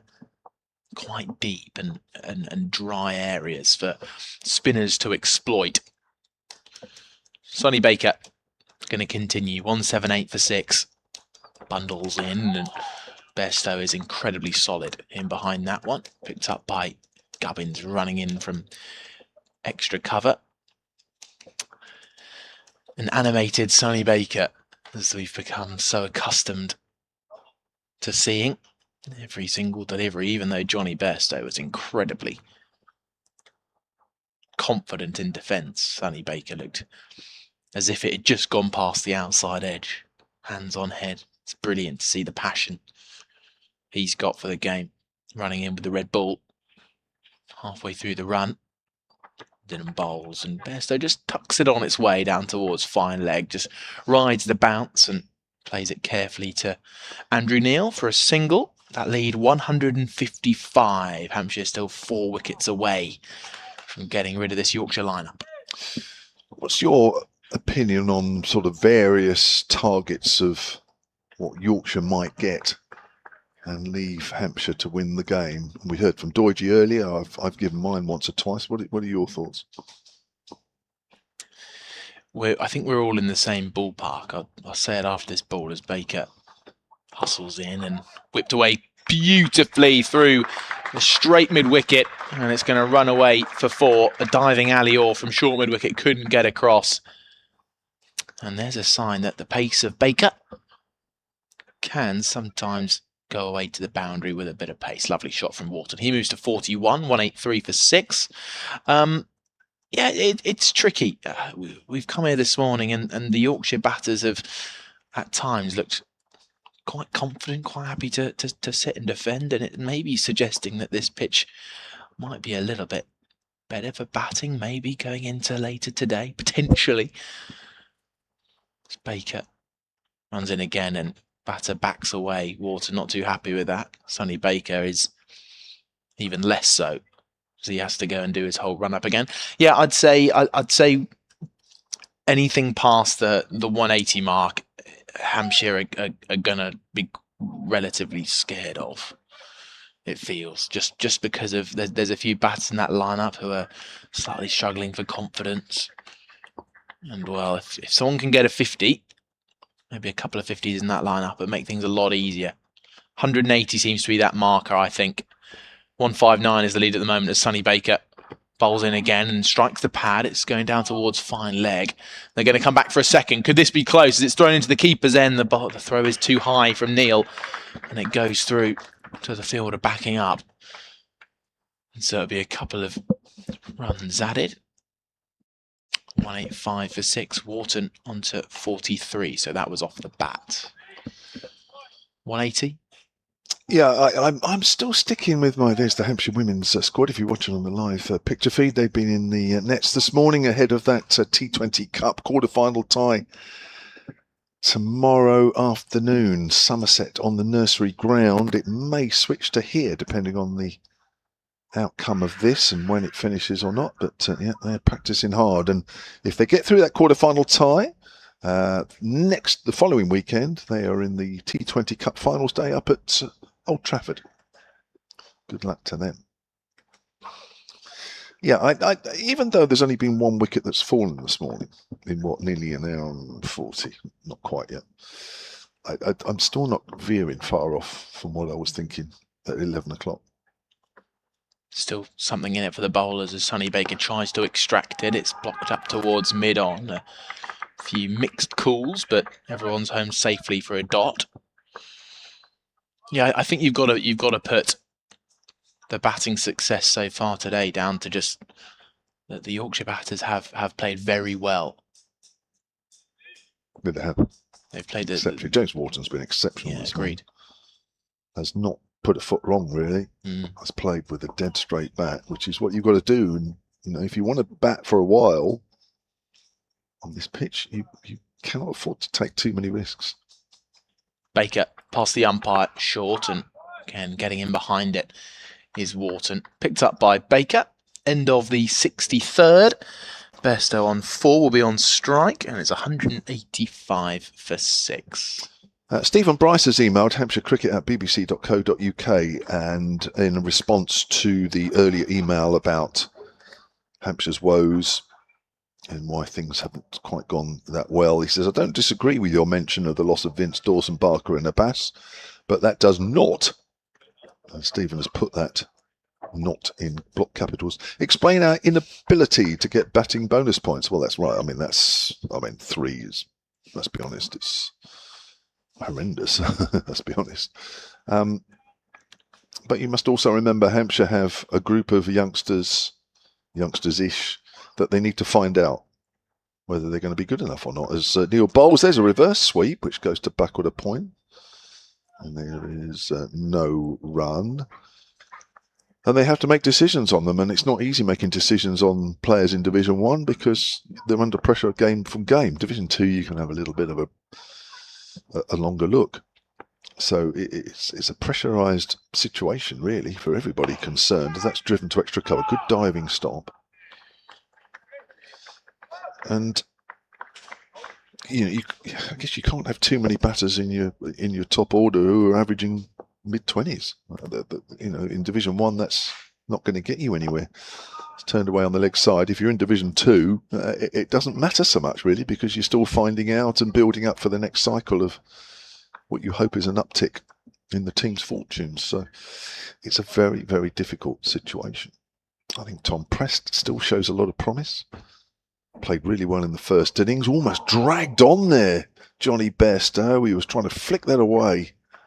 And that ball literally landed at the feet of Ben Brown. Just watch this again on the picture feed. He's playing a long way away from his body there and bit of a bottom edge. That could have gone anywhere. That has not missed off stump by very much at all. Andrew Neil's in again. Bairstow defends. Stephen Clark has emailed hampshirecricket@bbc.co.uk. He says, if this game finishes early and the T20 game is moved to the main ground, that's what we were saying, which pitch would they use? I don't know. I haven't got that far down the road yet. As forward is Bairstow. Presumably there's no pitch already prepared, so they would have time to prepare a new one, would they? No. I would thought they would play on this pitch, but that's only a guess. But I don't think we've got that far yet. End of the over. Maiden over for Andrew Neil, 15 overs, 2 maidens, 1 for 42. Thank you, Charlie Harden. He's off to the other side of the ground now, where he's getting ready for that lunchtime talk up in the Hampshire suite of the Colin Ingleby Mackenzie stand, where he'll be interviewing Michael Carberry, former Hampshire and England batter, who was with us on the first day, up here in the commentary gantry, and also Nick Pothers, former Hampshire wicketkeeper batter. So good luck with that. Have fun. That's at 1 o'clock if you want to attend that. I think Jonathan Nick, Deutsch, I think welcome back. Nick, had he done an odd day's commentary with us in the past? Nick Pothos. I think he might have joined me the very odd times if he was injured, but he was very rarely injured. But you might be right, Deutsche. He may have done a little bit. I remember Sean Irvin. Sean Irvin did, Yeah, coming up and doing a bit. He's back in Zimbabwe now.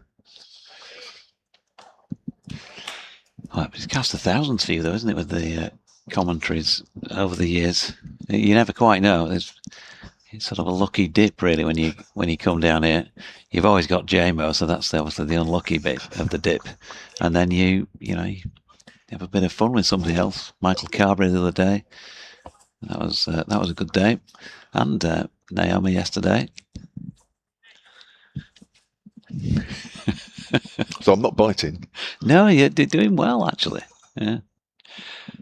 Well, I'll keep working on it. Oh.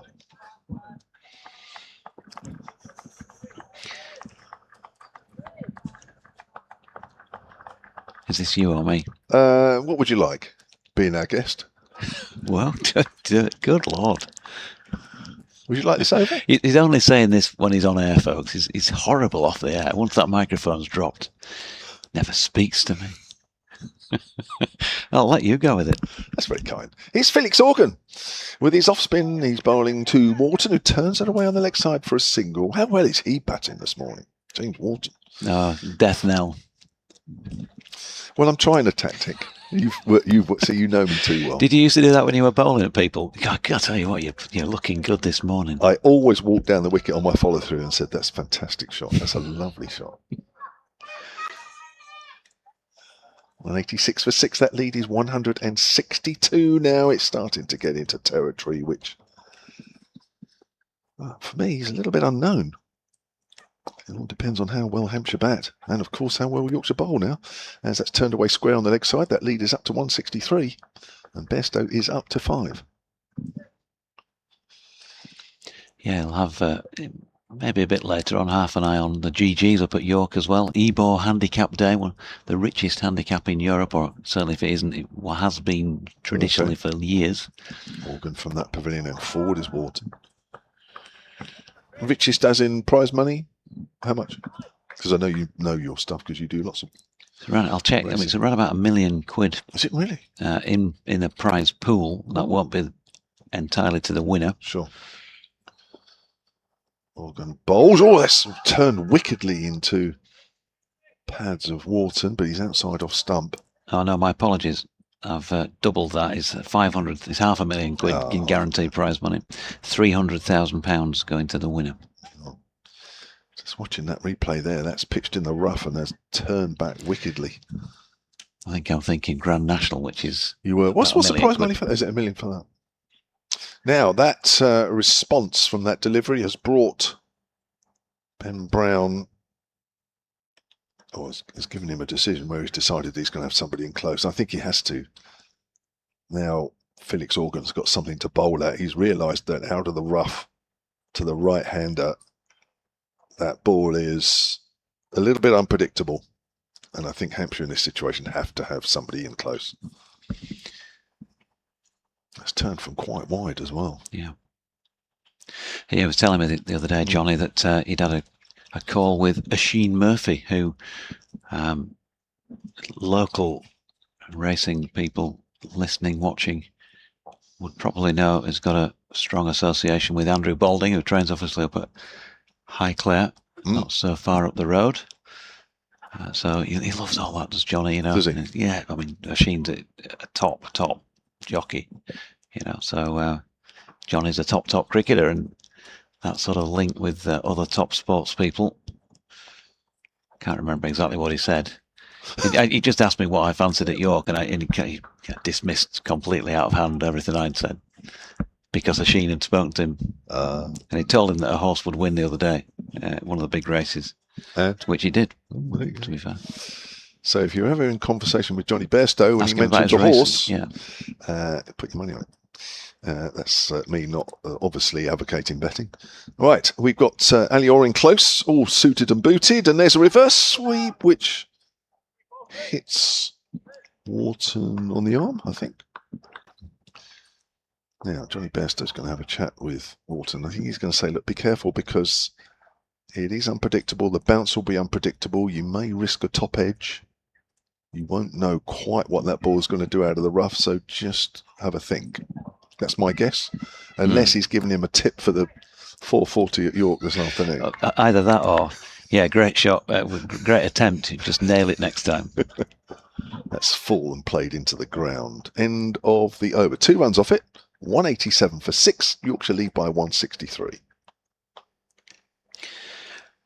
Ben Crossland, good afternoon to you. Says, thoroughly enjoying the comms and the cricket. Proper championship cricket. Oh, okay. He's going to be in Scarborough on Wednesday. Forecast not great. Yeah, I saw this morning's BBC forecast for the week ahead, and it looks like we could be on and off wherever you are, I think, around England in the fixture that is to come. This one needs to be completed before all of that. Yorkshire are playing Leicestershire at Scarborough, match that begins on Thursday. Hampshire are where this week? Next week. Oh, we're at Cardiff. Ah, yeah, you did mention earlier. There's lots of showers forecast there, so... And if that can be as you know, that can be a flat pitch there. That might be a difficult one to force a result. Yeah, here's Andrew Neil bowling to Bairstow, goes back foot and cracks that one away square. It's going to get him a single. Not yet into double figures, Johnny. That could change in a stroke, but he's on 6 at the moment. 164 now, that lead. Still George Hill next. Don Bess and finally Ben Code to come in for Yorkshire. As Wharton steps forward and across to open up the leg side and sweeps that one firmly. They were thinking about a second, but on account of some quick fielding by Felix Organ, they have been kept to 1. Second new ball, still a while away yet, another hour's cricket really in cricket playing terms, 65 overs. And if Yorkshire get to that sort of stage, just by natural accumulation, they'll be somewhere up 190 plus type of a lead, even at the pace that they've been scoring at this morning.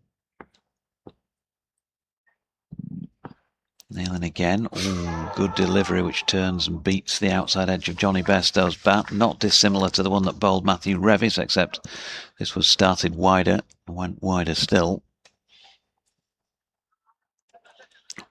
There's not a lot as a batter you can do about that. You're pushing forward in hope. And firmly played reverse sweep by Bairstow, but unfortunately picked out the man, otherwise that's boundary bound. Yeah, you look back on that delivery that bowled Rev. I don't think there's a lot more he could have done either, really. No. Technically, he got forward, he played the line of the ball, and you've just got to, I think, credit the bowler.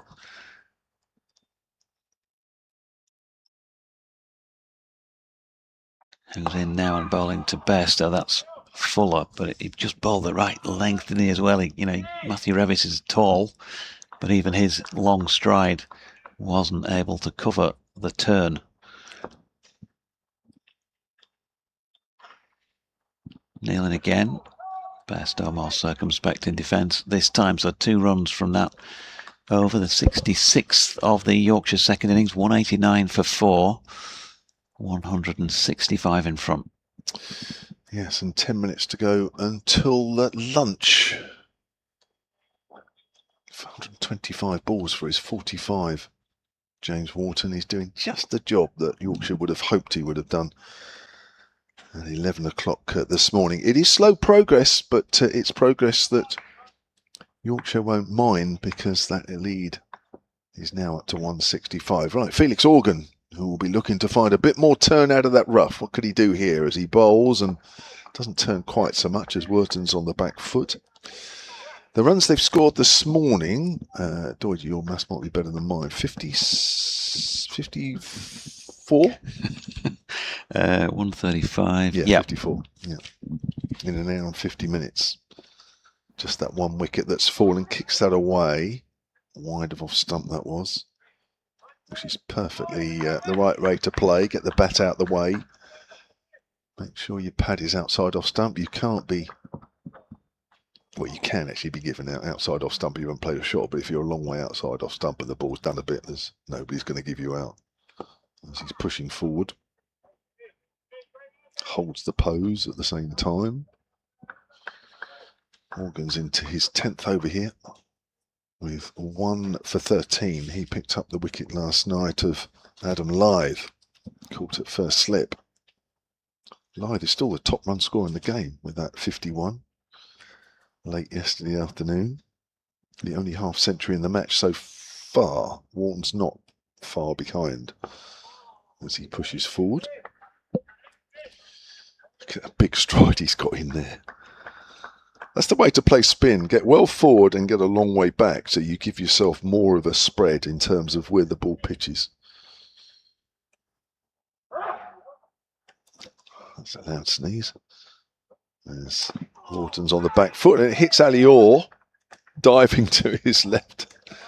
Where did that hit him? I thought it actually initially hit him on the helmet, but that's a great diving stop to his left. Obviously hit him on the arm somewhere, but it was hitting the ground first. No chance of a catch. Just a good stop. Morgan bowls and sweep shot up in the air, top edge. It's not going to carry to the 45. Oh, there's an example. Whether you're playing a reverse sweep or whether you're playing a sweep, now there's a lot of dust and the wicket has got a little bit more cut up. When you're playing across the line, you've got to be sure you know what it's going to do in terms of the height of the bounce. And that could have so easily have carried around the corner. Yeah. A few words in his shell like from Johnny, and he's just half gone through his technique there, James Wharton, again with his captain. So presumably discussing that shot and how to play those types of shots on this surface, and he's just playing it again, James, those who can see the pictures. So execution wasn't quite there, but he survived it and he'll be happy with that. As in comes Neil, and Johnny's worked this one away wide of slip, but there is a man there to stop them getting through for a single, stop them rotating that strike.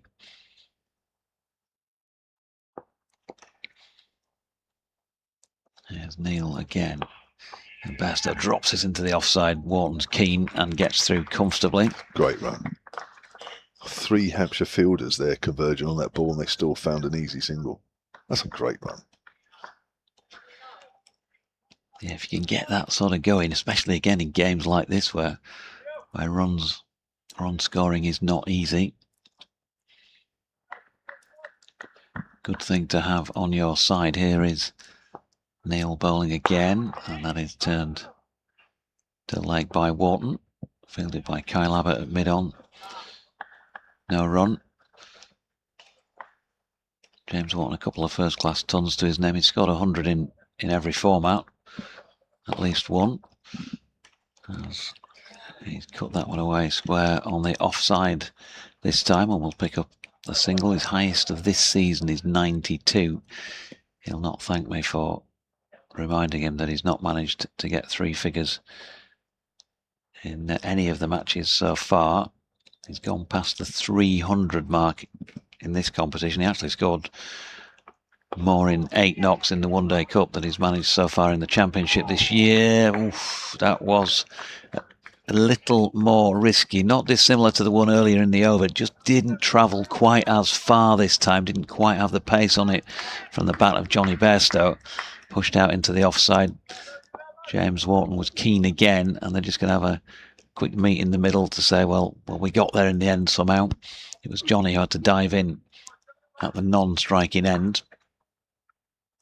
And while it's good to pick up the singles, you wouldn't want to gift a wicket with a silly run out, would you, either, at the same time? Neil floats this one up. Wharton drives to mid-off to complete that over at 192 for 6. The thing I also thought, Kev, which I don't know if you mentioned, I was doing a lap of the ground at the point, that Andrew Neil was continuing to bowl. You may have mentioned, but Yorkshire obviously with 3 spinners in the attack, they won't have been too dissatisfied to have a lead of 100 and odd when that delivery turned and bowled Matthew Revis. Oh, 100%. That's exactly what you want to see. When you get into the territory where you think you've got a chance, you then want to see balls like that, 100%. You don't want to see balls like that when you're leading by 50 with 4 wickets remaining, but, 168 is a little bit easier. Andrew Marshall has emailed hampshirecricket@bbc.co.uk. Heard us talking mainly when Charlie was on with me. Come back to that in a moment. Felix Organ starts a new over. That's a hoik over the leg side. That's a good shot. Johnny Bairstow. And that has hit the seats, and that's gone for 6 just past the tunnel area here. Nice pickup shot from Bairstow. Right in the arc, that one. 198 for 6, 174 the lead. Said, heard you talking about the missing players. Yeah, was one of the reasons why Hampshire are not doing quite as well. He said, don't forget we have Root and Brook. However, he said the people replacing them are better. Yeah. That's his view on the Yorkshire replacements. The people replacing Harry Brook and Joe Root are better than Harry Brook and Joe Root. No, I think what he means is are probably a better replacements than what Hampshire have replaced. Ah, right. Okay. Those 4. Yeah, I think I was that's what scratching my head there. You're right. Yeah, it's gone for the same shot. It's gone in the air, but it's safe. It's bounced away behind square on the leg side. They'll pick up 2. I think Bairstow is he's targeting with the spin, which is a slightly safer shot, but that certainly wasn't where it was intended. 200 up for Yorkshire. They've only lost 1 wicket this morning. That lead is now up to 176. Yeah, he's got to play with a bit of due care and attention, but I think this is part of a plan for him. Yeah, at least he's got one. Well, he has, and he's not hitting against the spin either. So that it is percentage-wise safer. Just drive against the spin because it's full. It's driven through extra cover. That's 4 runs. That is a good shot. Yeah, with Johnny getting into the over quickly with the 6 and then the 2, although that was a bit of a false shot.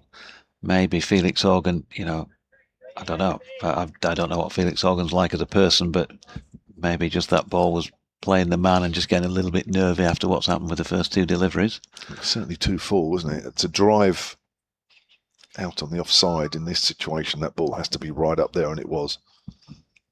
Organ in again. Bairstow just defends. One that just bounces a little bit. So that lead now is 180. Yeah, it's a bit of gold, isn't it, when you get 12 off 3 balls in a tight game. Bairstow up to 20. That's off just 28 deliveries, which is fast in this match. Short leg is still in there. Organ again under pressure here as Bairstow pushes forward, looks for a single, but it's gone behind square rather than square. Lehman's in quickly. Being positive here, Johnny Bairstow. We knew he would.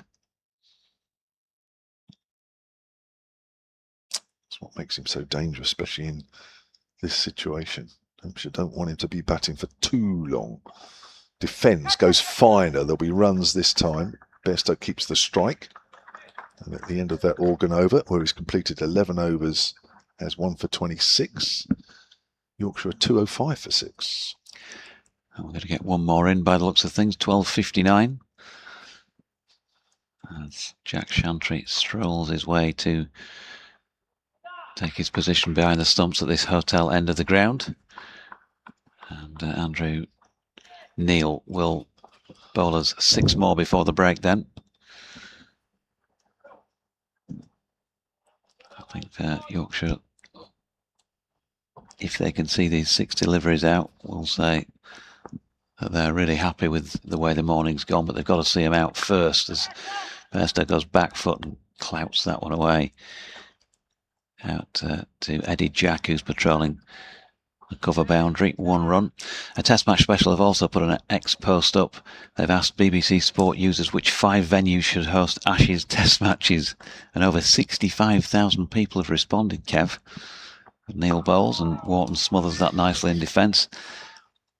Headingley, top of the list, 91%. Lords, 86. Edgbaston, 79. The Oval, 72%.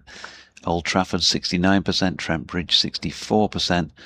10% for the Riverside, 7% for Sophia Gardens, as Neil bowls a delivery that he thinks he was maybe a little bit unlucky not to get more out of, and Wharton defends. And of the 9 test venues on the list, this one also 7%, along with Sophia Gardens. I don't know if they were all Yorkshire voters of the 65,000, as Wharton turns that one to mid-on, and a tumbling Kyle Abbott will keep them to 1. Oh, look, I think the most interesting part of that would be if you could break that down into demographics, who is actually voting there. And I think that would give you probably a clearer picture. But I mean, this is probably not saying anything we probably didn't expect, really. But I want to see the percentages, yeah. Neil bowls. Bairstow smothers that one. Is it an ongoing poll? Is it still going?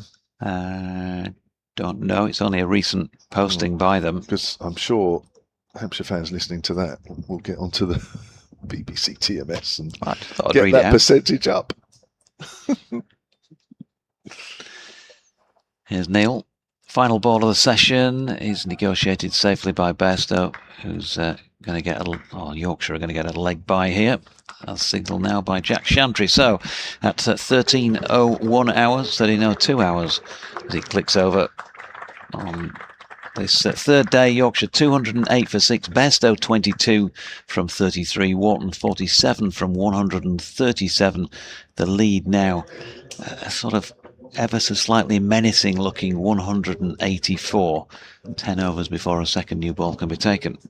Well, only 73 runs are added, but it doesn't matter because the most important thing from a Yorkshire point of view, they only lost 1 wicket doing it. There is plenty of time left in this game. Yorkshire don't need to even up the tempo, even if they can keep most of those 4 wickets intact for quite a while. It's just about building that lead and putting more and more pressure on Hampshire. Yes, Yorkshire have won that session, but we've still got the afternoon session to come, and anything can happen. We'll be back in 40 minutes' time.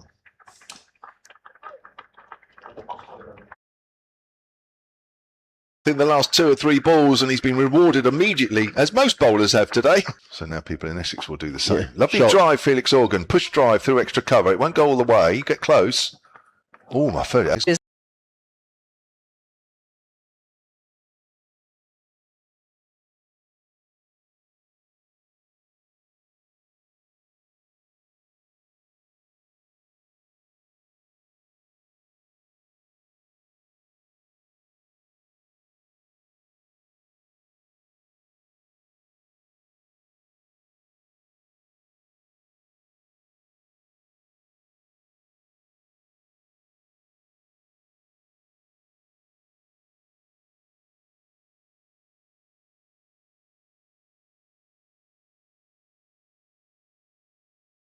Enjoy yourself on a UK no-fly cruise. Enjoy yourself. There's amazing shows for you. Enjoy yourself. There's outstanding cuisine. Enjoy yourself. Enjoy yourself. It's all high quality. Enjoy yourself. Enjoy yourself. It's all high quality.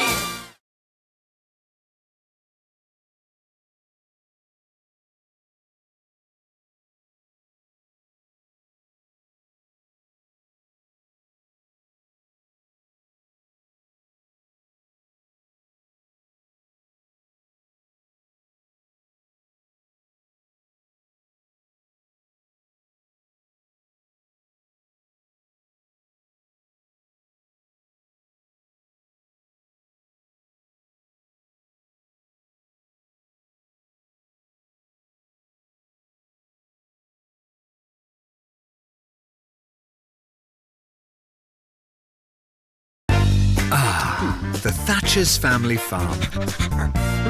Making cider with nothing but love and skills. Delivering perfection for over a century.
Hunting again and bowls. Gubbins off the back foot, clips that away behind square, and that's raced down the hill through third man. First boundary of the morning. Got 4 wickets. He's in again. Bowls to Albert. That's a lovely shot. Drilled down the ground. That's going to be 4 runs. Right, but different now. Gubbins cuts and allows the ball to go in the air through the vacant gully area. Right arm over the wicket, comes in and bowls to Albert, who drives beautifully through the covers for 4 runs. That was a lovely shot. Goodman in, bowls, and a second boundary, 2 wide outside the off stump. And Albert says, thank you very much. Goodman again. Gubbins cuts that away, and that's racing away for 4 runs. Nicely timed through point. And Gubbins moves on to 12. Very much a countryman. We've seen a lot of Gubbins in the past. Oh, that's a beautiful shot, and that's driven crisply. It was over pitch by Hunt. Here is Hunt again. Bowls. Oh, it's slightly aerial, but it's finding that gap. He's finding that gap well, Gubbins. Same again. Awesome. Price bowls. Gubbins drives, and he's found the gap through the covers. Again, he's played. Running into bowls. And he's played on! As Tony Albert. Well, it's been a good little spell, this, from Tom Price. Up the hill, in and bowls, and Gubbins with a flick of the wrist plays that beautifully away through square leg for 4 runs. That was a classy shot by Nick Gubbins. Messy, really. Haynes in, he bowled him! Picks up another wicket, there's Tom Haynes, and he's picked up the wicket of his old teammate Ali Orr. Well, I was delighted to go, as in comes Tom Haynes, and clipped away down to fine leg by Nick Gubbins. As Haynes is in around the wicket, bowls, and struck on the pad, he's given out! And Sussington got the breakthrough before lunch, and Jake Logan is not happy at all as he makes his way off. Gubbins pushes forward off an inside half of the bat, and there's his half century as that goes out on the leg side. Well played, Nick Gubbins, he's worked hard. Swooping in comes the Indian overseas player. That's flicked away. It will go for 4. That's hit finely. His fine leg is pretty wide. As he continues around the wicket, that should go for 4, just straying down the leg side, and has helped on its way. Storming in, winner cut. That's pitched up and has been driven crisply, as straight as you like, in the V. Wickets from 3 matches. Here's Price. That's gone straight up in the air. Could be caught behind. Gubbins has got his hand on his head. Oh, and Simpson somehow has taken that. That's gone miles in the air. Gubbins was looking to flick that away on the leg side. Bowls and Brown is LBW. Was he bowled? Oh, bowled. The off stump is knocked back. Pushing forward there, Brown. Carson in, bowls. Oh, and he's caught at slip. The wicket goes down, and Potter's gone, and that's a good catch by Tom Haynes at first slip. In and bowls, reverse swept by Organ, who's going to pick up a boundary. Nice shot. Oh, it's in the air. It's tantalisingly close to Gully, who dives to his left, but it has raced along the floor down towards the boundary. Oh, it's flicked off the toes. It will be 4. Bowls, and that's cut away straight to Gully. And that is the end of Felix Organ.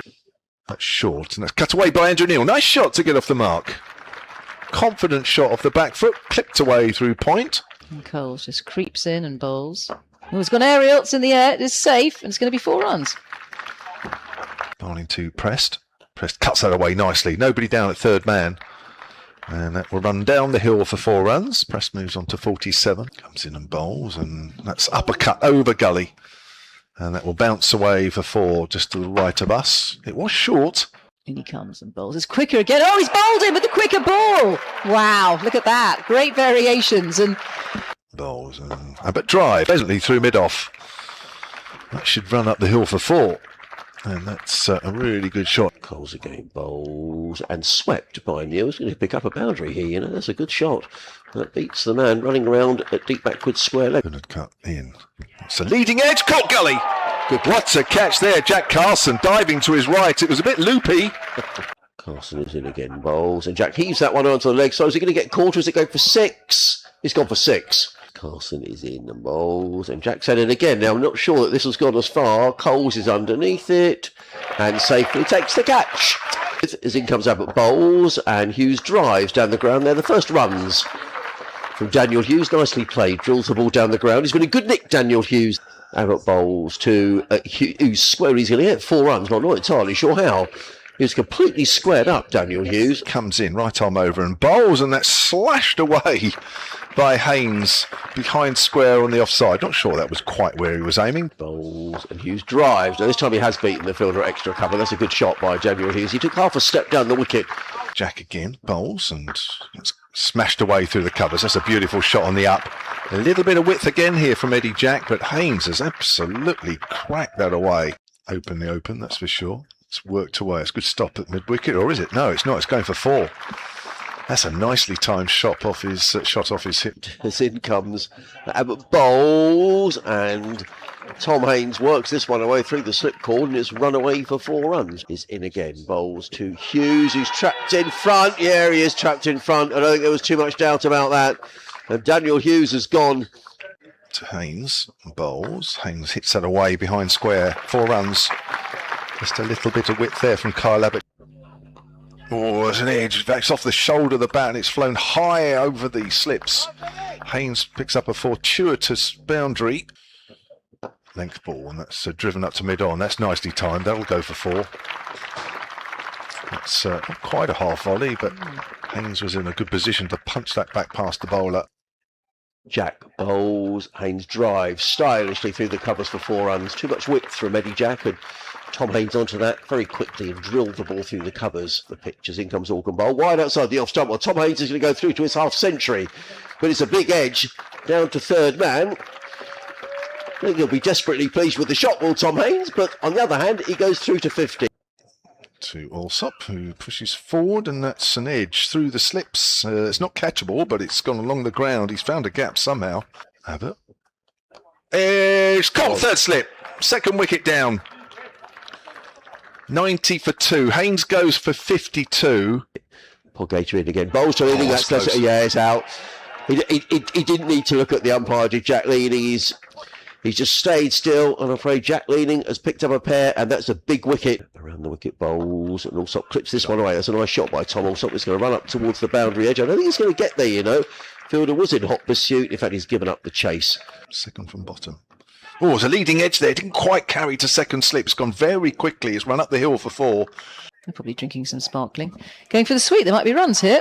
I think there's going to be 4 of them. Yes, there will be. But a jump comes Andrew Neil. And just about keeps that out.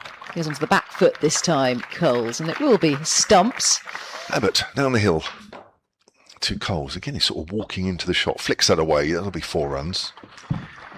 Nicely timed. Here's the lights if you're watching the picture feed. He's playing a missing. No, he's not. He's got an edge through to Ben Brown. First wicket of the morning. Alsop pushing forward. Comes Polgater and bowls, and Price drives. That's the best shot of the morning. That's a nice shot. Slightly over pitch from... Bowling to Tom Price. Price off the back foot. Clips that nicely through the covers. He's found the gap. Racing towards the pavilion. It's a fairly short boundary away to our left. Look at me. How good are we? Edge! Third slip! Caught! Driving there, Simpson. Carson, just the 2 slips, he's in and bowls. And Carson cuts this away through the covers for 4 runs. Well, that's a good shot by Jack Carson. Jack in the bowls. And Carson's going to get 4 more. Well, that's a rather fortunate boundary for Jack Carson. He's edged that. Had there been a...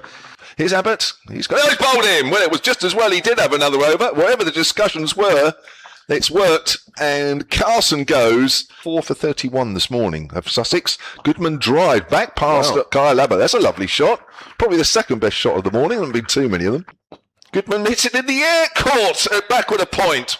And that is Felix Organ. Can he get some runs as Jack is in bowls to Hunt, who digs that out. He's given out LBW. Sean Hunt picks up a second baller. Jack in bowls. And Jade Evanuka is going to get caught. He's going to get caught in the covers by Ali or Gubbins. Nick Gubbins. So Jadev goes second ball. Pricing again. Bowls. A little shorter this time. Albert cracks that away. Lovely shot. Gubbins is caught behind, is he? Yes, he is. Gubbins goes. And Anudkat gets the breakthrough for Sussex. Of that season was Durham. He's edged through to second slip. Second wicket has fallen. And it's Tom Price. Undercut bowls. There's a push drive through mid-off, actually. Good shot there from Alior. I mean, you have to be prepared to be driven at times. 3 slips go down. He's in and bowls. And Lehman is bowled. Price picks up his second wicket of the innings. We're back on the BBC Sport website, and that's good news. Edge first slip, another wicket down. And that's Tom Prest. Here comes a cat around the wicket. Bowls. Brown is caught and then dropped and then caught again. And Ben Brown, on his return to home, has bagged a pair. I've never seen him bowl.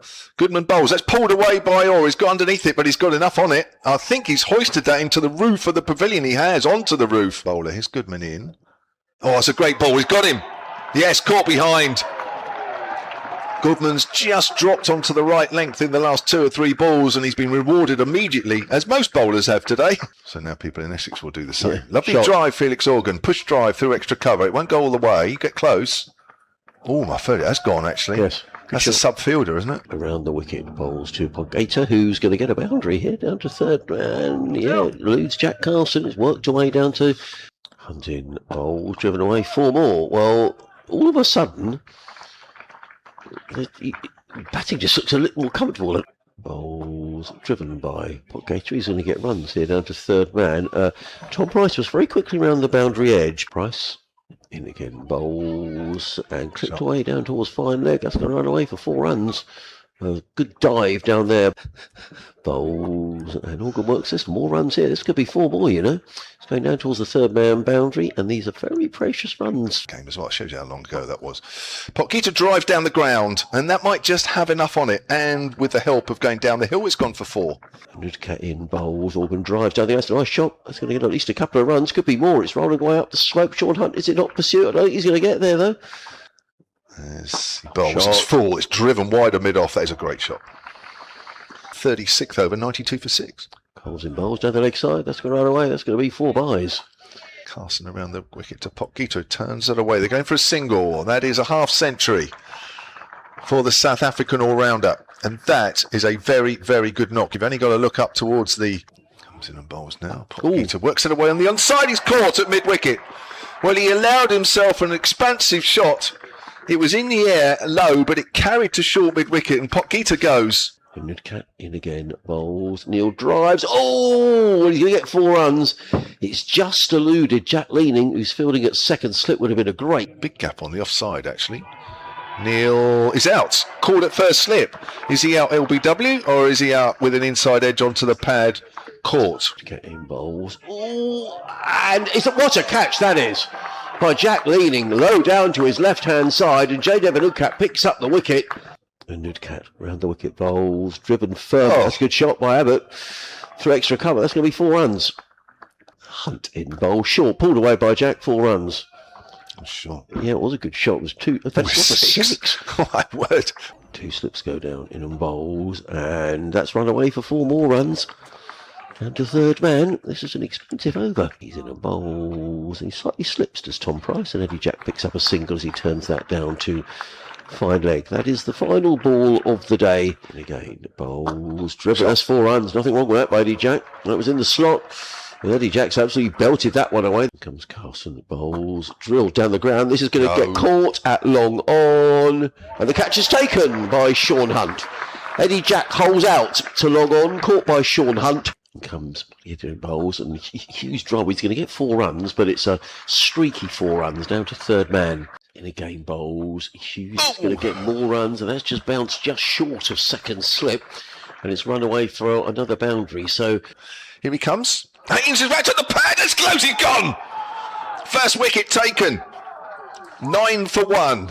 Again, Bowls also drives, and he's got 4 runs. I thought that had been fielded actually at square leg. Here comes Jack. Oh, lovely drive through extra cover. Over pitched. Hughes has not missed out on that one. Driving down the ground. That'll be 4 more. 2 over pitched deliveries there from Eddie Jack. Jack Bowls. That's clipped away through mid wicket. That could be 4 more. It is 4 more. And 3 boundaries of that. It's just a bit like I was saying. Podgator around the wicket. Bowls to Alsop, who clips firmly away through mid-wicket. And that might run away for 4 runs. A couple of Hampshire fielders in hot pursuit, but they don't get there, and the ball rolls over the boundary. There's a drive from Alsop. Lovely drive wide of mid-off now. Chase here for Eddie Jack. Is he going to get there? No, not quite. The ball just evades him as it runs down. Jack in. Bowls always hit on the pad, and he's given out, and that is a huge, huge wicket. Eddie Jack has got the breakthrough. He's in and bowls, and Leaning is caught behind, and Jack Leaning's poor run of form with the bat continues. He's in and bowls, and James Cole sweeps down towards fine leg. This could go for 4. The Hampshire fielder is in hot pursuit and doesn't get there. Hampshire losing at the third round stage last year. Sweep shot this time, which has gone very quickly in the air. It's gone over the head of the fielder. Oh, wow. I'm glad I didn't check out my hotel. He's caught a slip! The net has carried. And they celebrate. Look at Felix Organ, jumps in the air. Jack is in again, bowls, Coles, and caught behind, the wicket goes down. It's a full shot from James Coles. He can't believe he's played the shot. In again, bowls. Jack thinks he's got another wicket, and he's given, and Tom Price is given. He's caught low down the leg side by Ben Brown. I can feel the crowd are really absorbed in this. In the air, caught short leg. Second wicket to Felix Organ. I think it's running back towards the pavilion. Must have left something there. Somehow salvage it from here. Oh, he's caught behind. He's on a hat-trick, Felix Organ. Now, is he going as far? Not quite as far. He's gone to about point. Goodman goes first ball. 124 for 8. Neil in bowl, Simpson down the wicket, and the... well, I just wonder whether... that might have been a tactic a little earlier on from Sussex, as Neil is in bowls and Simpson drives firmly through the covers, and that's going to be 4 more. Slightly over pitching was Neil, and as Simpson goes aerial, caught mid-on, throws the bat up in the air. Albert celebrates. Well, I suppose Simpson had to. He gambled that he would get it over the top. He couldn't. Soon, as it's edged, and it is. It's the end of the game. Ali Orr caught the catch at Gully. Abbott is on a hat-trick in 2 months' time. Unat goes for... I have to make sure I remember that. 134 all out, which means Hampshire have won this game by 118 runs.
Doesn't even have to run. He's been waiting for the square cut. He plays it beautifully. Nice personal milestone for Robin Smith. He's in a memorable game, Hampshire have taken this game with 153 batting first. Right away, Peterson's gone. Shane Warne once again been quite brilliant. Changed the game. Yes, it does. There it is. That means that Hampshire are the winners of the Friends Provident Trophy 2000. He can't get there, and Hampshire Royals have done it. The Southern Vipers have won the inaugural Kia Super League. 100 from Riley Rousseau, a moment to remember. Finner, an innings of real quality for Hampshire. get themselves over the line emphatically to defeat the reigning champions, Hampshire. That is what you've got! That was rips a Yorkshire through past the man of Gleeson. Hampshire.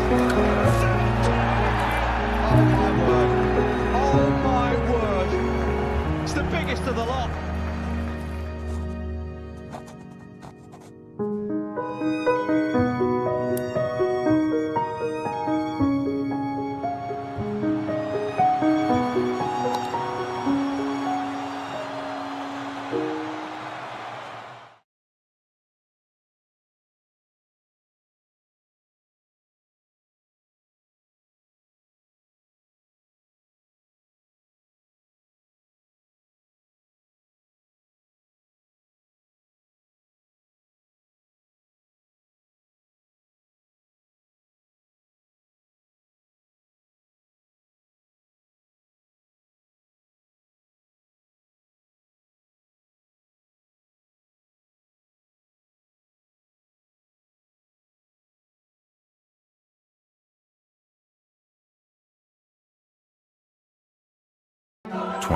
Years of flight.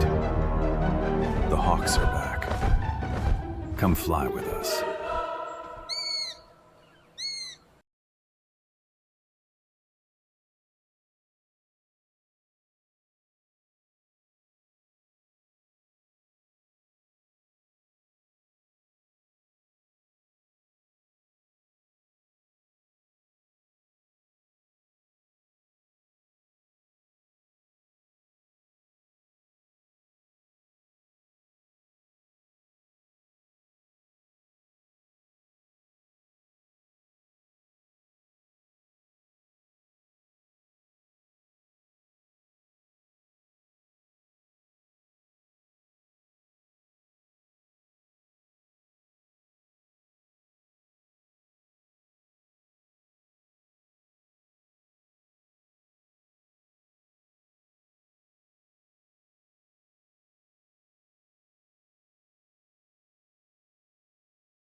Enjoy yourself on a UK no-fly cruise. Enjoy yourself.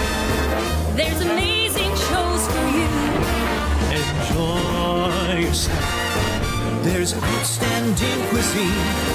Enjoy yourself. Enjoy yourself. It's all high quality. Enjoy yourself. Enjoy yourself. It's all high quality.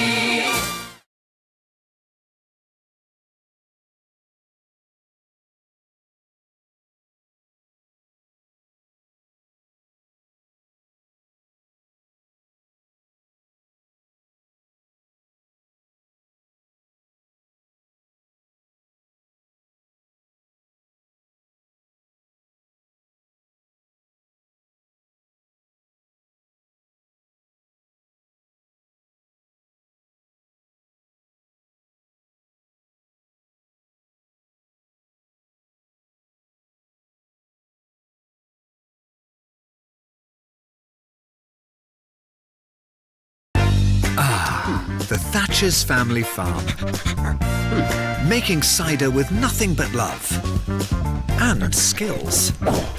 Delivering perfection for over a century.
Hunting again and bowls. Gubbins off the back foot, clips that away behind square, and that's raced down the hill through third man. First boundary of the morning. Got 4 wickets. He's in again. Bowls to Albert. That's a lovely shot. Drilled down the ground. That's going to be 4 runs.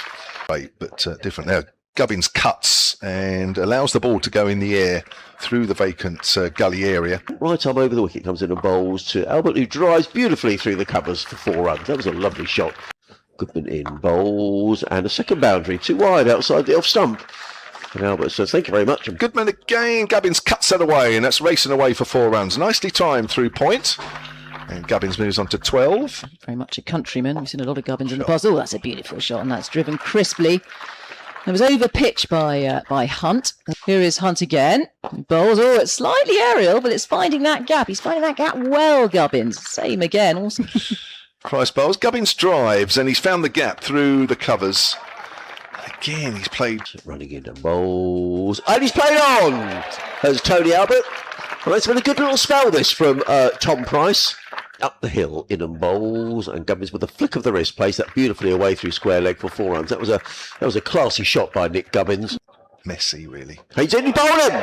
Picks up another wicket. There's Tom Haynes, and he's picked up the wicket of his old teammate Ali Orr. Well, I was delighted to go as in comes Tom Haynes and clipped away down to fine leg by Nick Gubbins. As Haynes is in around the wicket, bowls and struck on the pad. He's given out, and Sussex have got the breakthrough before lunch. And Jake Lehman is not happy at all as he makes his way off. Gubbins pushes forward off an inside half of the bat, and there's his half century as that goes out on the leg side. Well played, Nick Gubbins. He's worked hard. Swooping in comes the Indian overseas player. That's flicked away. We'll go for 4. That's hit finely. His fine leg is pretty wide. As he continues around the wicket. That should go for 4. Just straying down the leg side and has helped on its way. Storming in, Winnicott. That's pitched up and has been driven crisply, as straight as you like, in the V. Wickets from 3 matches. Here's Price. That's gone straight up in the air. Could be caught behind. Gubbins has got his hand on his head. Oh, and Simpson somehow has taken that. That's gone miles in the air. Gubbins was looking to flick that away on the leg side. Bowls and Brown is LBW. Was he bowled? Oh, bowled. The off stump is knocked back. Pushing forward there, Brown. Carson in, bowls. Oh, and he's caught at slip. The wicket goes down, and Potter's gone, and that's a good catch by Tom Haynes at first slip. In and bowls, reverse swept by Organ, who's going to pick up a boundary. Nice shot. Oh, it's in the air. It's tantalisingly close to Gully, who dives to his left, but it has raced along the floor down towards the boundary. Oh, it's flicked off the toes. It will be 4. Bowls, and that's cut away straight to Gully. And that is the end of Felix Organ. That's short, and that's cut away by Andrew Neil. Nice shot to get off the mark. Confident shot off the back foot, clipped away through point. And Coles just creeps in and bowls. Oh, it's gone aerial, it's in the air, it's safe, and it's going to be 4 runs. Bowling to Prest. Prest cuts that away nicely. Nobody down at third man. And that will run down the hill for 4 runs. Prest moves on to 47. Comes in and bowls, and that's uppercut over Gully. And that will bounce away for 4 just to the right of us. It was short. In he comes and bowls. It's quicker again. Oh, he's bowled him with the quicker ball. Wow, look at that. Great variations. And bowls and but drive pleasantly through mid-off. That should run up the hill for 4. And that's a really good shot. Coles again, bowls and swept by Neil. He's going to pick up a boundary here, you know. That's a good shot. That beats the man running around at deep backwards square leg. Good cut in. It's a leading edge. Caught Gully. What a catch there. Jack Carson diving to his right. It was a bit loopy. Carson is in again, bowls. And Jack heaves that one onto the leg. So is he going to get caught or is it going for 6? He's gone for 6. Carson is in and bowls. And Jack's had it again. Now, I'm not sure that this has gone as far. Coles is underneath it and safely takes the catch. As in comes Abbott bowls and Hughes drives down the ground. They're the first runs from Daniel Hughes. Nicely played. Drills the ball down the ground. He's been a good nick, Daniel Hughes. Abbott bowls to Hughes square. He's going to get 4 runs, but I'm not entirely sure how. He was completely squared up, Daniel Hughes. Comes in, right arm over and bowls, and that's slashed away by Haynes behind square on the offside. Not sure that was quite where he was aiming. Bowls and Hughes drives. Now this time he has beaten the fielder extra cover. That's a good shot by Daniel Hughes. He took half a step down the wicket. Jack again, bowls, and it's Smashed away through the covers. That's a beautiful shot on the up. A little bit of width again here from Eddie Jack, but Haynes has absolutely cracked that away. Openly open, that's for sure. It's worked away. It's a good stop at mid-wicket, or is it? No, it's not. It's going for 4.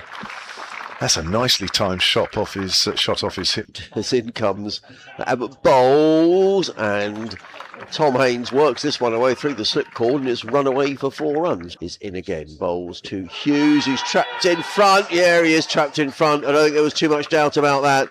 And Daniel Hughes has gone. To Haynes, bowls. Haynes hits that away behind square. 4 runs. Just a little bit of width there from Kyle Abbott. Oh, there's an edge. It's off the shoulder of the bat and it's flown high over the slips. Haynes picks up a fortuitous boundary. Length ball, and that's driven up to mid-on. That's nicely timed. That'll go for 4. That's not quite a half volley, but Haynes was in a good position to punch that back past the bowler. Jack bowls, Haynes drives stylishly through the covers for 4 runs. Too much width from Eddie Jack, and Tom Haynes onto that very quickly and drilled the ball through the covers. The pitches, in comes Organ Bowl, wide outside the off stump. Well, Tom Haynes is going to go through to his half century, but it's a big edge down to third man. I think he'll be desperately pleased with the shot, will Tom Haynes, but on the other hand, he goes through to 50. To Alsop, who pushes forward, and that's an edge through the slips. It's not catchable, but it's gone along the ground. He's found a gap somehow. Abbott. It's caught, third slip. Second wicket down. 90 for 2. Haynes goes for 52. Paul Gator in again. Bowls to Leading. That's close. Yeah, it's out. He didn't need to look at the umpire, did Jack Leading? He's just stayed still. I'm afraid Jack Leading has picked up a pair, and that's a big wicket. Around the wicket bowls, and Alsop clips this one away. That's a nice shot by Tom Alsop. He's going to run up towards the boundary edge. I don't think he's going to get there, you know. Fielder was in hot pursuit. In fact, he's given up the chase. Second from bottom. Oh, there's a leading edge there. Didn't quite carry to second slip. It's gone very quickly. It's run up the hill for 4. They're probably drinking some sparkling. Going for the sweep. There might be runs here. I think there's going to be 4 of them. Yes, there will be. In a jump comes Andrew Neil. And just about keeps that out. Goes onto the back foot this time, Coles. And it will be stumps. Abbott down the hill to Coles. Again, he's sort of walking into the shot. Flicks that away. That'll be 4 runs. Nicely timed. Here's the lights if you're watching the picture feed. He's playing a missing. No, he's not. He's got an edge through to Ben Brown. First wicket of the morning. Alsop pushing forward. Comes Hotgeeter and bowls, and Price drives. That's the best shot of the morning. That's a nice shot. Slightly over pitch from... Bowling to Tom Price. Price off the back foot. Clips that nicely through the covers. He's found the gap. Racing towards the pavilion. It's a fairly short boundary away to our left. Look at me. How good are we? Edge! Third slip! Caught! Driving there, Simpson. Carson, just the 2 slips. He's in and bowls. And Carson cuts this away through the covers for 4 runs. Well, that's a good shot by Jack Carson. Jack in the bowls, and Carson's going to get 4 more. Well, that's a rather fortunate boundary for Jack Carson. He's edged that. Had there been a... Here's Abbott. He's bowled him. Well, it was just as well he did have another over. Whatever the discussions were, it's worked. And Carson goes 4 for 31 this morning of Sussex. Goodman drive back past Kyle Abbott. That's a lovely shot. Probably the second best shot of the morning. There haven't been too many of them. Goodman hits it in the air. Caught at backward a point. And that is Felix Organ. Can he get some runs as Jack is in bowls to Hunt, who digs that out. He's giving out LBW. Sean Hunt picks up a second baller. Jack in bowls, and Jade Evan Nukat is going to get caught. He's going to get caught in the covers by Ali or Nick Gubbins. So Jade goes second ball. Pricing again. Bowls a little shorter this time. Albert cracks that away. Lovely shot. Gubbins is caught behind, is he? Yes, he is. Gubbins goes, and a Nudcat gets the breakthrough for Sussex. Of that season was Durham. He's edged through to second slip. Second wicket has fallen.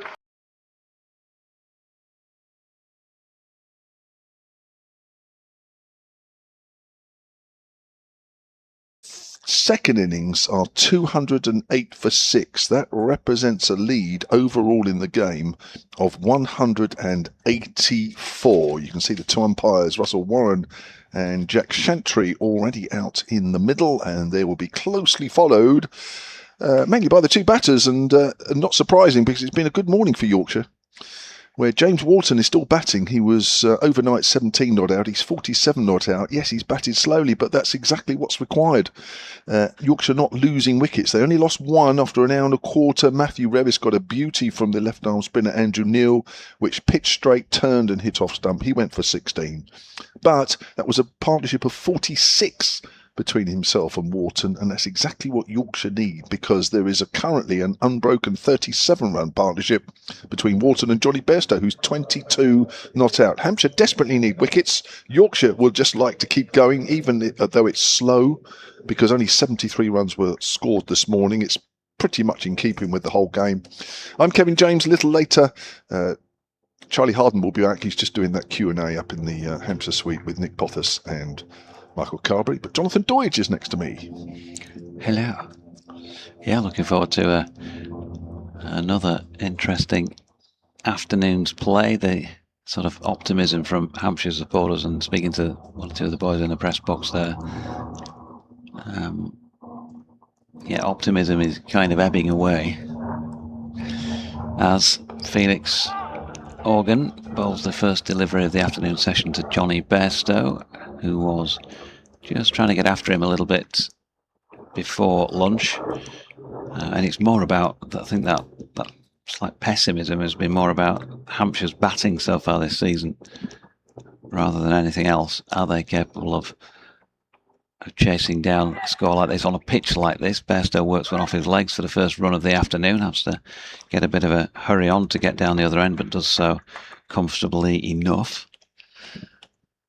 Yorkshire up and running for the afternoon.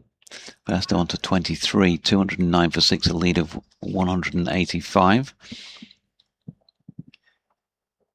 And I think these two, from Yorkshire's perspective, will just want to just keep on keeping on. As Wharton plays into the offside, no run. Just get as many as they can and back themselves to bowl the opposition out. That has been Yorkshire's strength in all formats for some time, really. Wharton in and turning that one round the corner. That's a good catch, a sharp chance taken by Ali Orr at short leg. And very quickly, Hampshire have struck them following the break. Just 4 balls into the afternoon session. James Wharton has come up short of a half century by 3 runs. 139 deliveries for his 47. But playing forward to a delivery outside off stump and resigned. I think you'd call that luck once he flicked it around the corner. But the man is positioned there for the catch. And he's hit it straight to him. It's a good catch though, isn't it? Good reaction, slightly to his left. Low off the ground. Just the sort of catches you want to be taking if you're not looking to chase too many. Didn't do a lot wrong there, Wharton. But it's just a bit of turn, bit of unpredictable turn out of the rough. That's been his undoing, but take nothing away from him. That is a very, very valuable 47 that he has scored there. He'll be disappointed. I mean, spent 40 minutes back in the changing rooms thinking about how he can extend the lead and how he can get past 50 and maybe even become the game's top scorer. That still belongs to Adam Lyth with 51 yesterday afternoon, but he's made a major contribution there towards getting Yorkshire in a decent position. You're right, Doidge. You know, I mean, there's been lots been said about Hampshire batting in around these parts, not just this season, but for a little while. But I'll still stick by my earlier predictions, because even though that's only the second wicket that's fallen today, I still think 150 chase is a tricky one for Hampshire. 175 is challenging, and 200 is Hampshire would have to bat the best they've batted this season, and maybe a little bit more than that as well. So I think Yorkshire are still in good territory. And when you see balls like that from a spinner, and then you saw the one from Andrew Neil that got rid of Revis before lunch, then there are wicket-taking balls here for the spinners. So George Hill in the unusual position of number 9, having seen Yorkshire use a couple of night watchmen up yesterday. Hill, Bess and Code, the last 3 for Yorkshire. He's gone out there to join his skipper, Johnny Bairstow, or Big Bad Blue, as George called him on an interview with me a couple of months ago. Here's Organ bowling to him. Drops that one outside, off stump. Dot ball. Yeah, James will be, well, as I said, resigned. He was at the time when he got out there. But you're right, he can give himself some sort of a pat on the back, I think, in the circumstances, for grinding out the 47 runs that he did. As Hill plays that one back to Organ to complete the over then, with that lead still 185. Warm applause for Felix Organ. 2 for 27 for him now from 12 overs, 4 of which have been maidens.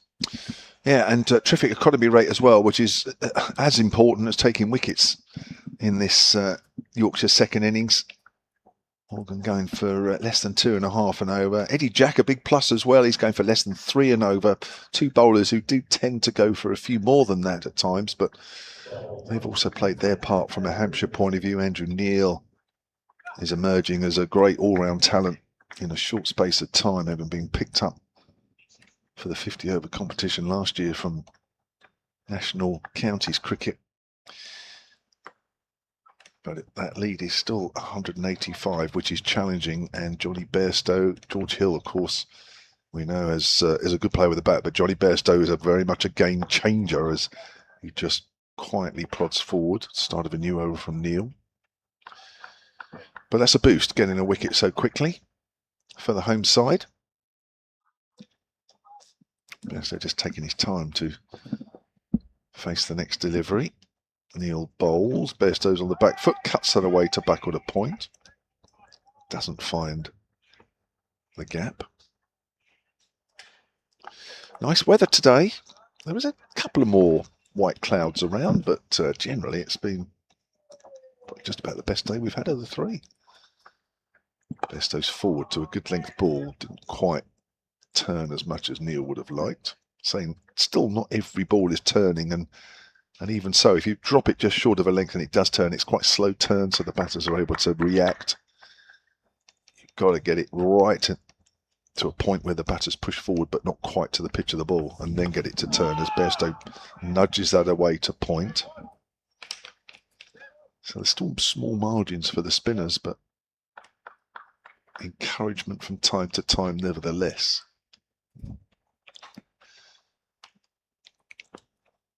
Neil from our commentary in the hotel end bowls, and it's driven to extra cover firmly, but Gubbins is there. He'll have a big part to play when Hampshire bat a second time around. He'll be out there for as long as he can, that's for sure. Probably has the right temperament for this wicket as well, as that's turned away on the leg side. Bairstow picks up a single, keeps the strike. And at 210 for 7, the Yorkshire lead is 186. And a fairly different feel to the usual Johnny Bairstow sort of innings here, because of the situation, the conditions. He's still trying to take it to the bowlers. I don't think there's any doubt about that. But lots more ones than you'd normally see. Just trying to keep accumulating. So handy so far, I think you'd say, from the Yorkshire captain. 24 from 41. He's on strike. Short leg still in place, plus slip. Felix Organ to bowl his off spin here, and Bairstow sweeps and going to get 4. And again, it's kind of the attacking version. It didn't feel like it was too dissimilar to the ball that's got James Wharton out. Maybe it was a little different line-wise, but he's gone for the sweep. James pushed forward and just caught it towards the inside of the bat. But either way, part of the Johnny plan. It wasn't straight, and he's going to try and take it on. And that's immediately induced a field change, with a man being dropped out about 10 yards in from the boundary. Deep backward square. So Johnny's tried to get this finer and has succeeded in doing so. The fielder who was positioned down there, Sonny Baker, can stop this one this time, but 2 more. We'll keep saying in games of tight margins. 192 now, that lead. Still with 3 wickets left here, Yorkshire. Yeah, I think because of the way Johnny Bairstow's playing now, I would have liked to have seen an extra one on the leg side, and they've done that by taking away the slip. Toby Albert's fine, saving 1, but there for the top edge, little dab sweep. Yeah, which just offers up now, doesn't it? If he throws one a bit wider of off stump, he can probably go at it a little bit harder with no slip in as well. There's a big gap for him tempting him to try and drive through the covers. He's just had to dab that ball that didn't particularly take off. Didn't particularly bounce. Dabs into the leg side. 4-2 dot so far in this over. 3 to come.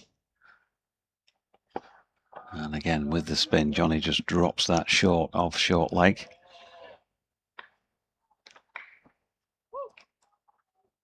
Felix Organ then having a bit of a say here with that wicket. Breaking things up in the early moments of the afternoon session on this 3rd day. And he's in again, and Bairstow takes him on again. And Bairstow is going to get 6 runs backward of square on the leg side. Picked that up beautifully, didn't he? He's just got right across. It wasn't a particularly straight delivery. It's still wide of off stump. But field or no field set back for it. He took it on. So, big over this for Yorkshire. In response to that wicket that Felix Organ took of James Wharton. 12 from it so far. Organ in. Bairstow drops it down outside off stump. And there is no run to complete that over then at 222 for 7. The lead now 198. That's a fascinating duel now, Bairstow, Felix Organ, because Bairstow clearly favouring that leg side and quite happy to play a big shot if needed. I'm not sure Hampshire can do much more with the field. I mean, bringing Toby Albert across was a good move. I'm just wondering if they might be able to be braver and take the deep point out. Because really, on this wicket, is Organ going to get hit through point? Shouldn't be. Here's Andrew Neil. Bowls. It's full. It's driven back off the bottom of Hill's bat. I think having a backward point's fine. And I think having a widest mid-off is fine, because Bairstow shouldn't really be allowed to be hitting the balls through cover, extra cover on this pitch to an off-spinner. We'll find out. That's bounced a little bit. Keeps it down well. Does George Hill. Plays it to point. So I would almost go with 2 men on the offside. It's brave, it's a little bit of a risk, but it might be worth trying it. Forward is George Hill, because it's the leg side that probably needs a little bit more protection. It's not the biggest of boundaries because we're playing slightly to the left. I wouldn't mind Bairstow playing a few more of those shots, but I wouldn't want him playing too many more, because obviously it gets into the territory where it's hard work to chase. It's played out on the offside, but I think it's Hampshire's best chance. Johnny Bairstow might then think, oh, do you know what, there's a massive gap on the offside, that's what I'll go for, but shouldn't really be looking to hit in that area. Anyway, it's Andrew Neil at the moment. He bowls, and forward to a good length ball is Hill. So 2-2-2 for 7. That lead is 198, and we are now getting to a point where Hampshire have got to bat very well to win this game. Neil bowls and Hill is forward. Good over. That's a maiden. 3 maidens out of his 20 overs. He has 1 for 50 with Bairstow on 36, I think it was, and George Hill yet to get off the mark. So 2 wickets for Organ, 2 for Baker, 1 apiece for Abbott, Neil and Jack. Well, beginning to rattle through the overs as well since we came back on. 6 more before a second new ball can be taken. George Hill just getting used to things out there. He's faced just 8 deliveries so far. And Johnny Bairstow, well, he's got a bit of a clue what's going on from having batted for quite a while before the lunch break. And he's come out with, I think you'd have to say, the intent to try to take this game away from Hampshire here. He's so far been measured in how he's approached that, but there's just been certain overs where he's squeezed that pedal a little bit closer to the metal. He's just nudged one away fine down the leg side, this Felix Horgan delivery. Offered him the opportunity, and they're going to get back for 3. George Hill quick between the wickets. He's comfortably back for that third in support of his skipper. 3 buys. 3 buys. Yeah. Interesting. Well, Felix Horgan's response to that, his previous over, was to come round the wicket to Bairstow. He's going to go over the wicket to Hill. I mean, there is a little bit of turn from straight. We've seen it in this game. Not as much as out of the rough, but I think I might have persevered with another over to Bairstow over the wicket, but Horgan has decided otherwise.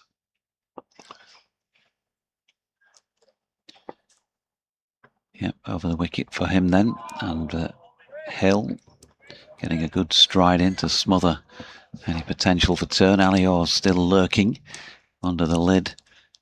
That short leg, he's pretty much bang on square. Might be just the half stride in front of it.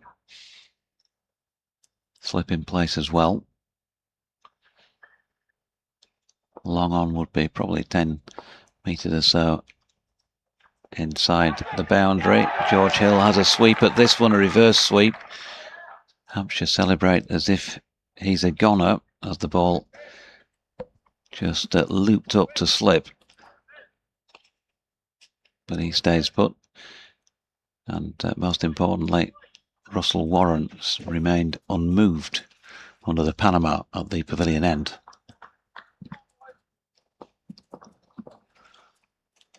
Doesn't seem to be too much of a brouhaha about that. Horgan in again. And Hill hits this quite firmly at the feet, the shins maybe of Alior, who's on his backside as a result, trying to get down and grab that. I think that would have been too much to ask that to be a chance.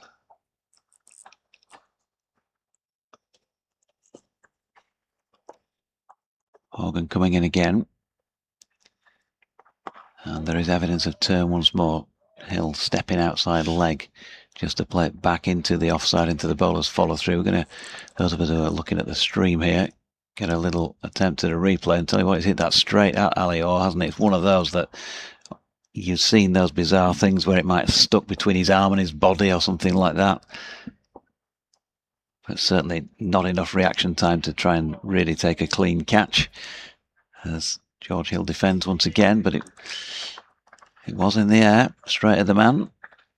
225 for 7. It's one of those where come the end of the day in the dressing room, there'll be a few jibes about that. Put one down there, Ali. Maiden over from Horgan. You know how cricketers can be. Oh, I do. Don't worry about that. Oh, yes. I think the outcome of the game might decide how many jibes like that one. Yeah. So 225 for 7. That lead is now over 200. It's 201. We are in the territory that I feel Hampshire will have to bat as well as they've batted at any stage this season and a little bit more. Here's Andrew Neil. Bowls. Bairstow drives bowled. Well, he's tried to slap that away on the offside. Again, it's the angle of the bat that leaves the chance of a bottom edge very much in the game, and that's exactly what's happened. Try to carve that away on the offside. The bat's come down at an angle, and it's cannoned into the stumps, and Andrew Neil has picked up the big wicket of Johnny Bairstow. He goes for 36. Yorkshire are now 225 for 8. Yeah, just going to see this again. Steps away to leg, and I think he will be very disappointed with that. But it's back to that plan again, isn't it?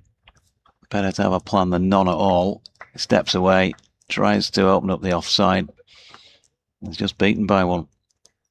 Did he do much off the pitch, Kev? He's done. He's just tried to give himself some room, isn't he? Yeah, I think he's lengthwise. I think he's probably picked maybe the wrong length as much as anything. But it's the angle of the bat coming down. You know, you think if you're behind it more, and listen, he's a positive player, and he's going to get out. playing positively. We all know that. But when you're actually analysing the dismissal on this pitch, the players that have batted for relatively a long time in the context of this game have all played with a straight bat. It gives you a better chance. That bat is not straight. It's coming down at an angle.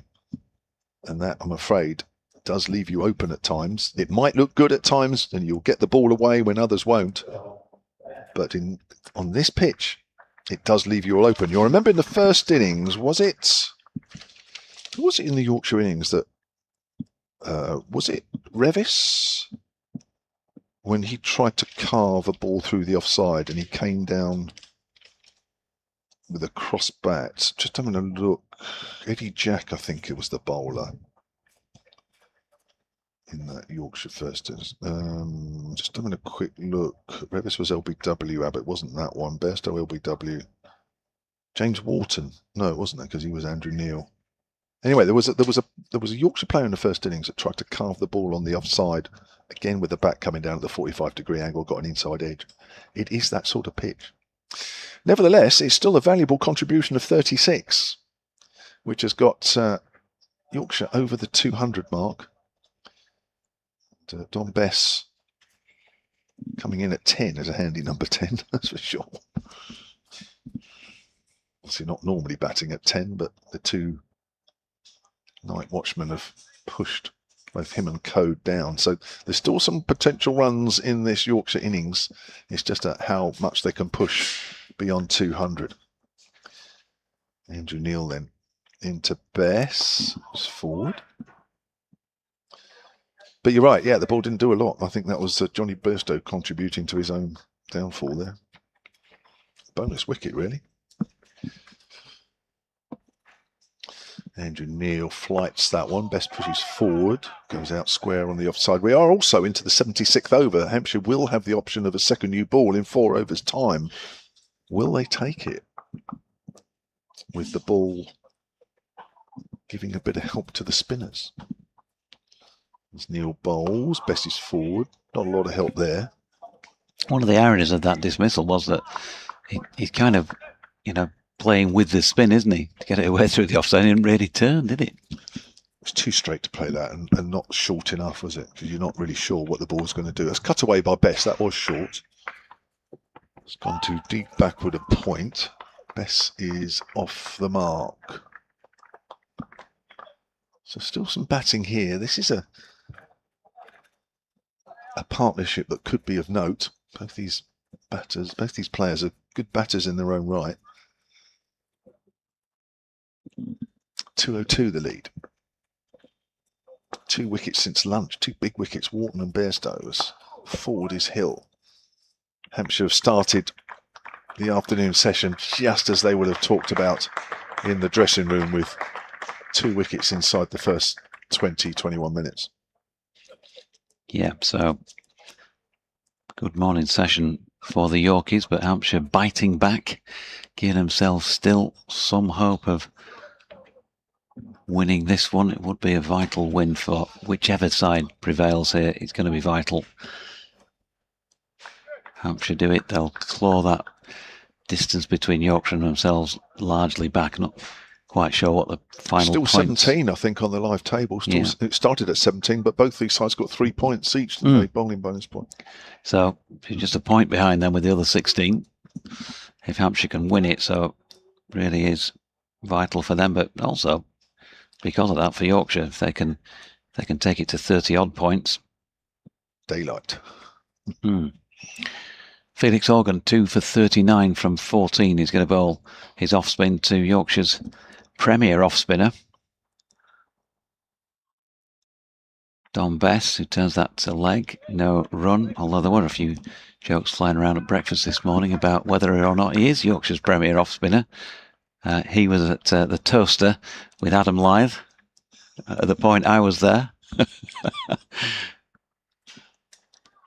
Organ in. Ooh, now Dom giving Felix Organ the charge there, padding it off into the leg side. I think Lyth's got an important part to play here, you know. You'd have said so.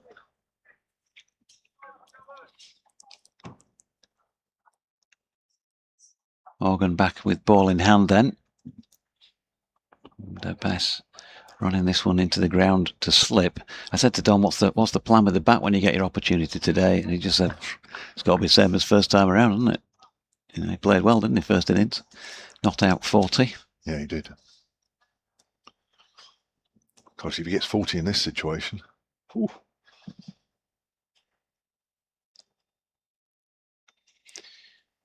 Organ. Ooh, Bess pushing forward to this one wide outside off stump. He's just, at the moment, for somebody who did bat for more than many have done in this match, looking a little bit uncertain about there in the early moments of this second dig. 8 deliveries. And so far just the 1 run against his name. That's a bit more confident in playing it back to Felix Organ. You know, this is why over 200 is going to be a difficult chase, because you're seeing what's happening here with Organ. It's unpredictable outside the off stump now.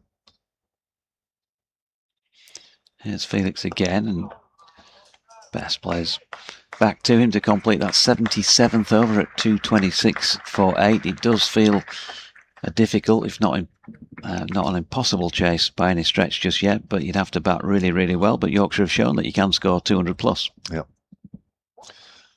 So top partnerships, well, certainly today, James Wharton and Matthew Revis, they put on 46 last night. Lythe and Luxton put it on 69, which got Yorkshire underway and gave them a good base. And there's been some solid partnerships backing that up. Not huge, but enough. Hampshire have never really, apart from those 2 quick wickets with the Night Watchman last night, haven't really been able to get amongst it and get quick wickets. That's played out to extra cover. New over from Andrew Neil, bowling to George Hill.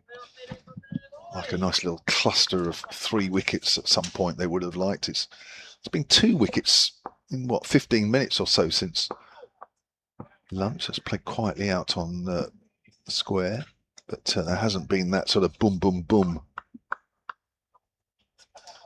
wickets fallen, which would have put Yorkshire under pressure as Neil bowls.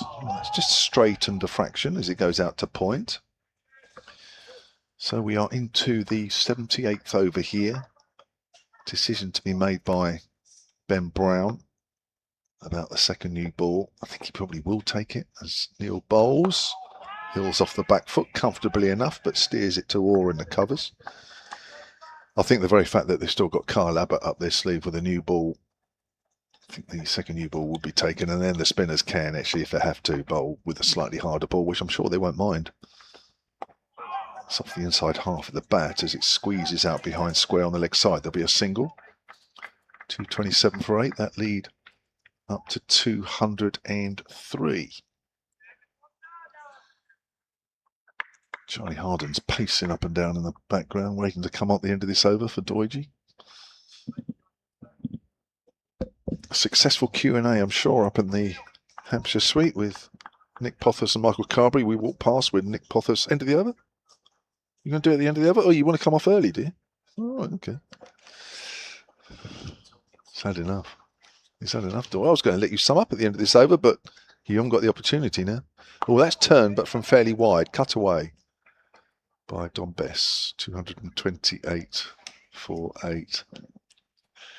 End of the over. Neil has bowled 22 overs, 2 for 53. Charlie Harden, fresh from his Q&A. Welcome back. Thanks, Kev. I always get a lovely welcome from you. You do. I am grateful. Better than Doidge's. I haven't had the pleasure yet of. Has he not? Well, no, of coming on to commentary while he's still here to welcome me on to commentary. No, he welcomed me earlier. He'll do to you what he did to me yesterday and doesn't even bother mentioning me my name, so he just left me hanging. So I had to introduce myself. Yeah. What a partnership. There's nothing like a good partnership, and that is nothing like a good partnership. So how was the Q&A? Yeah, it was good. Both Nick Pothas and Michael Carberry speaking very well about the modern game and about their own careers as well. As Felix Organ's getting set up to bowl right arm over. He's in, past the stumps and prods back, does best and finds a single into the offside. They were both in good form and took good questions from the crowd. And it's really interesting hearing their points of view on how the game has changed over time. Nick Pothas has had coaching roles with Bangladesh, Sri Lanka, West Indies. He's had to sort of deal with the cultural changes and has had a brilliant eye on how cricket's changing on the inside as Felix Organ is in and down the track comes Hill and clips it to a close mid-wicket in Nick Gubbins. Very enjoyable. Yeah, he had a coaching role at one of the 100 teams, didn't he, this summer? Sure, he was part of something. We didn't get onto that. Obviously, that didn't come out. Organ is in again, and back goes Hill, but misses through to Ben Brown. Did you ask him anything then? You know what? I knew I had to be ready for a little jibe. His most recent coaching role in the 100, didn't even ask him about it. Do you think the people wanted to hear about the 100 in the county championship? Who knows? Organ is in, and down the track comes Hill and clips it up to long on for a single. Oh, I would happily have asked about the 100, but you're just trying to. But you didn't know anything about it. Did you do any research before you went up there? Oh wow! Can't help yourself, can you? Felix Organ. Maybe he's done his research on Bess. He's in, right arm over. And a drive goes towards mid-off, and they get through to a quick single. 231 for 8. So there's me sort of earlier saying about the field on the offside. The two run-scoring shots on the offside have both been from either a short ball or a full delivery. So I haven't quite been in the right areas. Down the wicket comes Hill and finds a single out to long on. I've got Jonathan Dorje rather going annoyingly. At it. No. He's quite rightly actually going at it to my side, asking about your dictionary use and whether you've been researching it recently. Apparently, you pulled out hitted just then. Oh. Did I really? I didn't notice. 232 for 8 off 79. That lead now 208 with Hampshire's final innings yet to come. Andrew Neil continuing to bowl well on this turning deck, as is Felix Organ at the other end. It's a good partnership of back-to-back spin at the minute. It's been taking a couple of wickets, but Yorkshire standing firm at the moment. Thank you to Wes, the Hampshire media man, who was filming that Q&A, actually, as Andrew Neil comes in, and that's pulled away, but missed a pull shot, missed opportunity there from George Hill. Sort of crept under his bat, under his pad as it goes down on the leg side. He's just sent me some details about Nick Pothas this summer. Should have sent you this before 1 o'clock. That's turned away on the onside in the air. Non-striker, is he in the way of Andrew Neil? Ben Brown is politely looking, didn't even get to a point of asking a question, but I don't think there's a lot that Tom Best could have done to get out of the way. Surrey. It was. I knew it was the Oval. I automatically thought that it was MI London. He might have stayed on that way, but this was a post in April of this year under the heading, Surrey have employed the expertise of fielding coach Nick Pothas for the 2026 season. So did you ask him about his fielding coach's position at Surrey for this season? Oh, that's a beautiful delivery. He's prodded forward. There's the ball that's turned. It's only just missed the off stump. So there you are. Pothas joined the men set up as specialist fielding coach. The last thing I'm going to ask here at Utilita Bowl is a question about Surrey. There you've got out of that very nicely. As forward is Hill. That's yeah. You may have just got out of that. Okay. I must say, it's taken me a while to get out of a Kevin James barrage. 232 for 8 then, Neil bowls, and it's turned away square on the leg side. Ben Brown's after it. They'll get another run, and that lead is up to 209. I'm quite enjoying the tactics from Hampshire at the moment. With Andrew Neil spinning it away from the right-hander, there's a huge gap between fine leg, who's all the way out on the sweep on the boundary, and a straight catching mid-wicket, almost forcing the batter to play against the spin with a closed bat face to slips in play. Played out on the offside. That's the end of the over. 2-3-3 for 8. And there's also that catching short extra cover for the leading edge when a right-hander looks to work it away square of the wicket on the leg side. And if Felix Organ does continue, which it looks like he is, he hands his floppy hat over to the umpire at the pavilion end and now has a discussion with Ben Brown. They're doing quite a similar thing from this end. Felix Organ, different style of spin, spinning it into the right-hander. There's deep point out on the boundary, which is suggesting, and not just that actually, there's a huge gap between short third man and mid-off, just with the deep point out on the boundary. And this is forcing players to play against the spin as well with that slightly more open bat face. Down the track comes Hill and whipping it up to long on. Not the first time he's done that. He finds a single as the fielder picks up. 2, 3, 4 for 8. Good shot that. Quick feet. Get into the pitch of the ball.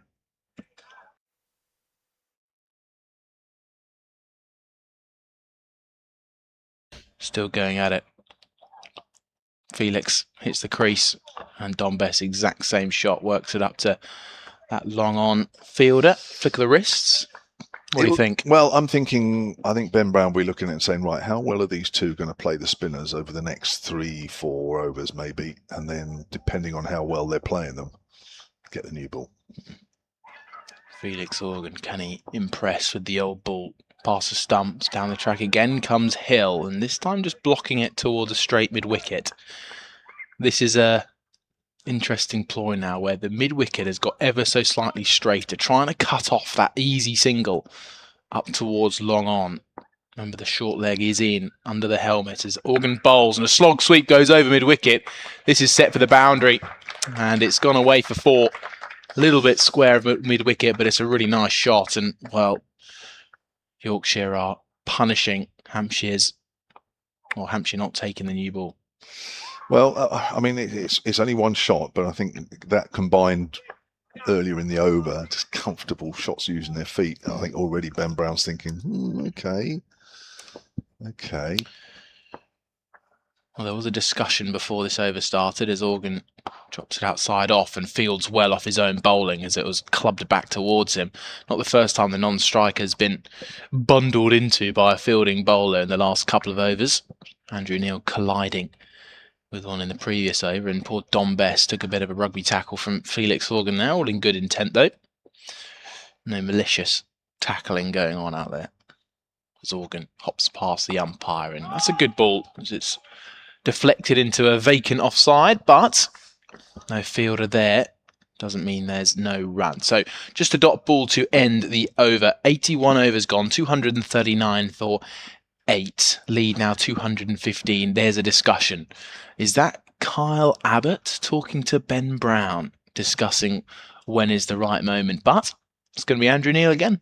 Yeah, I think that last over would have just put a question in Ben Brown's mind. He'll have had a little plan for 2 or 3 overs, as I say, but I think that over, it was a little too comfortable for the Yorkshire batters. And again, depends on what this over does for Andrew Neil. But clearly Brown and Abbott have had a chat. And now Abbott's having a chat with Andrew Neil. 2:15 the lead. It will be a bit of a concern in the Hampshire's camp. Here's Neil bowls. Oh, almost gets through the defences of Bess. It just went in with the arm. Bess was initially looking to give himself some room. It dropped right in front of him. Almost got through the gate. Just watch this again on the replay. Doesn't turn. It just comes in with the arm, and Bess is trying to force it away square on the offside. Not in a great position. Has a little sweep shot. It's gone fine. Should only be 1. Felix Organ down at the far end of the ground. 240 for 8. It'll be moments like that, I would think, that would just keep Ben Brown interested with this current old ball. In Neil, forward is Hill. I think, it's the amount of times the ball hits the middle of the bat. You know, if it's full defensive or it's an attacking shot, I think you don't want to see, having decided to keep the old ball, the more the ball's hitting the middle of the bat, it means you're not really doing anything. That's a firm shot to extra cover, no run. You want to be seeing something happening a little bit more now.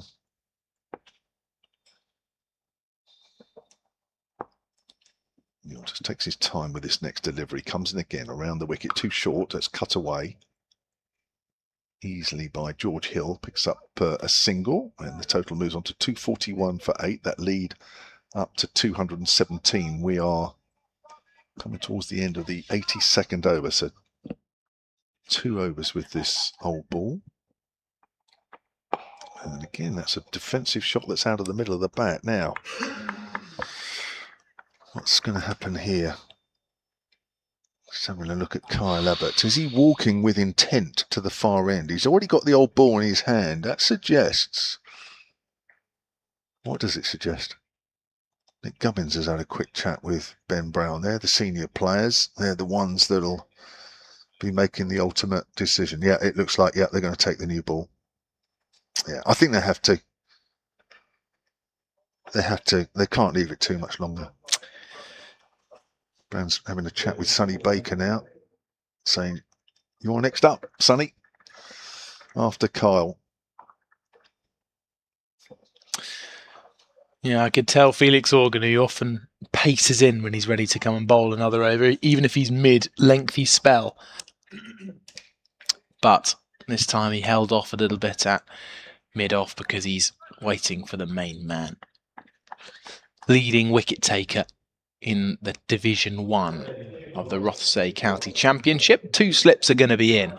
Lehman and Albert. That looks like it, first and second slip.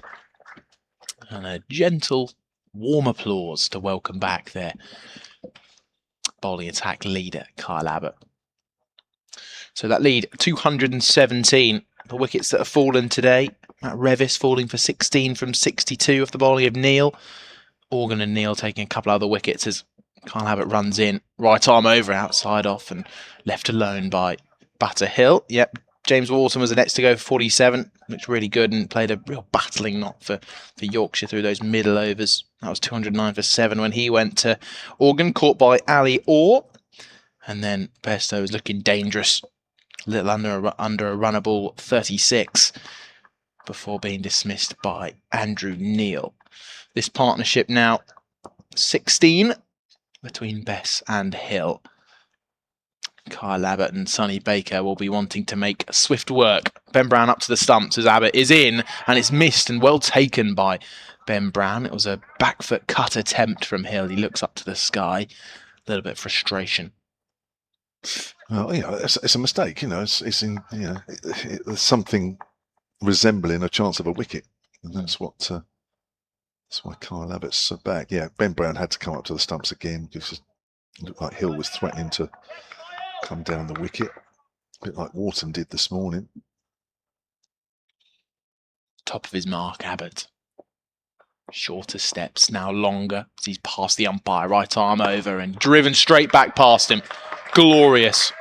Held the pose just for a moment, did George Hill. It's just gone between mid-off and the bowler, and it is the picture perfect straight drive from Hill. 245 for 8. It's a shot of the afternoon. Nothing wrong with that, but with the second new ball coming on to the bat a little quicker, make shots like that a little easier, but he still struck it nicely.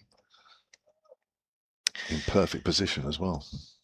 Hampshire will be hoping they leak as fewer boundaries as possible as Abbott storms in again. Good length and down leg, struck on the pad, kind of half appeal as it drifts down to fine leg for a single. And what's the decision from the umpire? Buys. Brown was just holding his shoulder. What was that all about? Just waving his left arm about a little bit. I'm not sure what hit his shoulder, if anything. Clearly in a bit of pain there initially when he walked back. Just doing a few windmills with that left arm. I don't know if he's got generally a sore shoulder that's just suddenly felt. So a few stretches now. It's either that or he's warming up to bowl some left arms. Yes. Well, fortunately, we're not quite in that territory yet. Well, I hope, well, on a Hampshire perspective, Yorkshire 8 down, we'd never get there, however long. Bess and Hill bat, but Abbott's almost ready.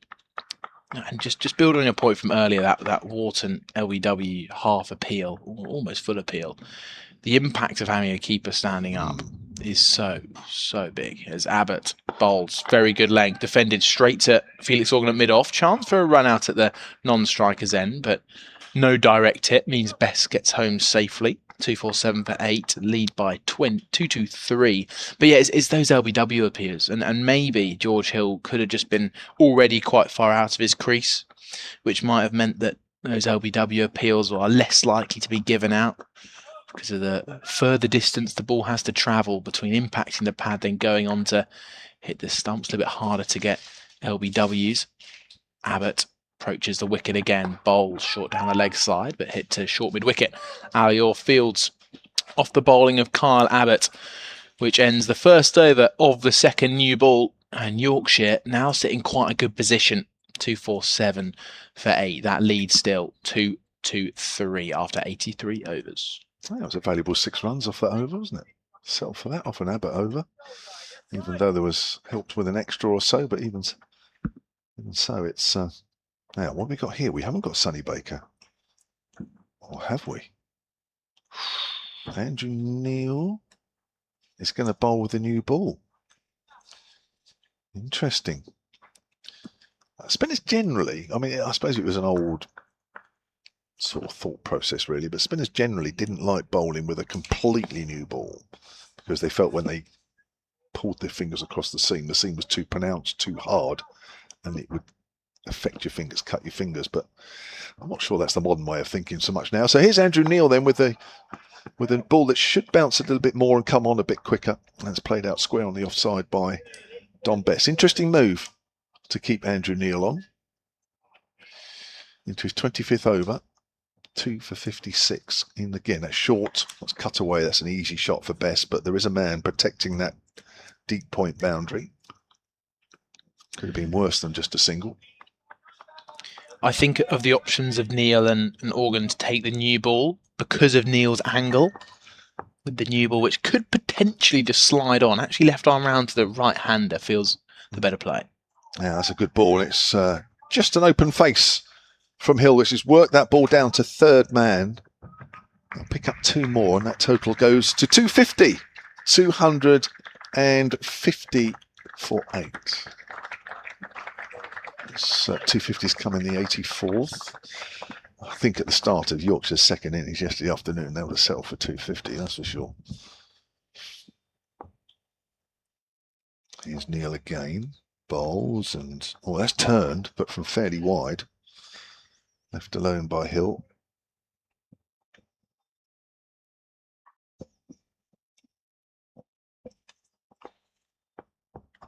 Andrew Neil. 2 balls left of his 25th over. Bowls, and it's good delivery, but well played by Hill. Getting well forward there.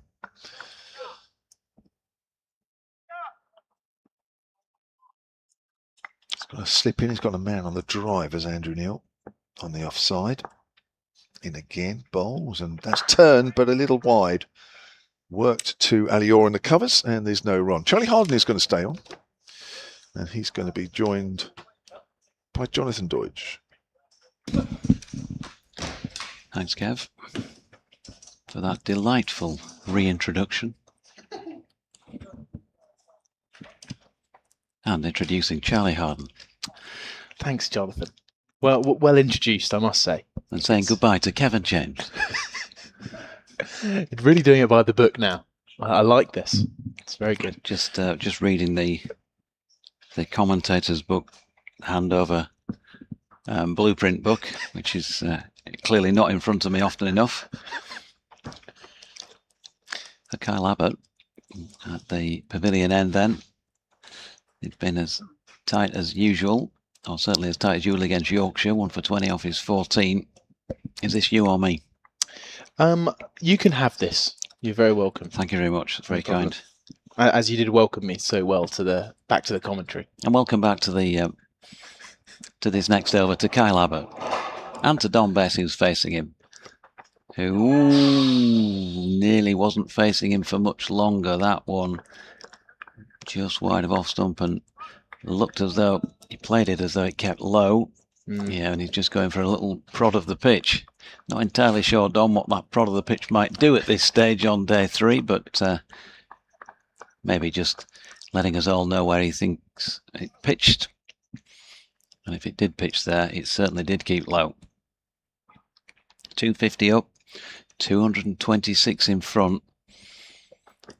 And Abbott bowling, and Bess is going to work this one for one run. He's coming back for a second as well. It's going to be tight, but good running between the wickets by the pair of them there. Andrew Neil hadn't quite got it in his hand, and Dom wanted to come back.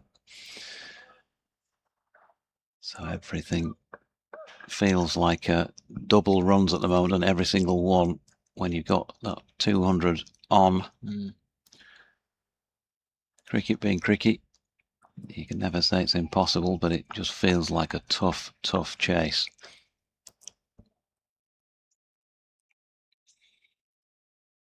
Bess just making Kyle Abbott wait a moment. Ben Brown stood up.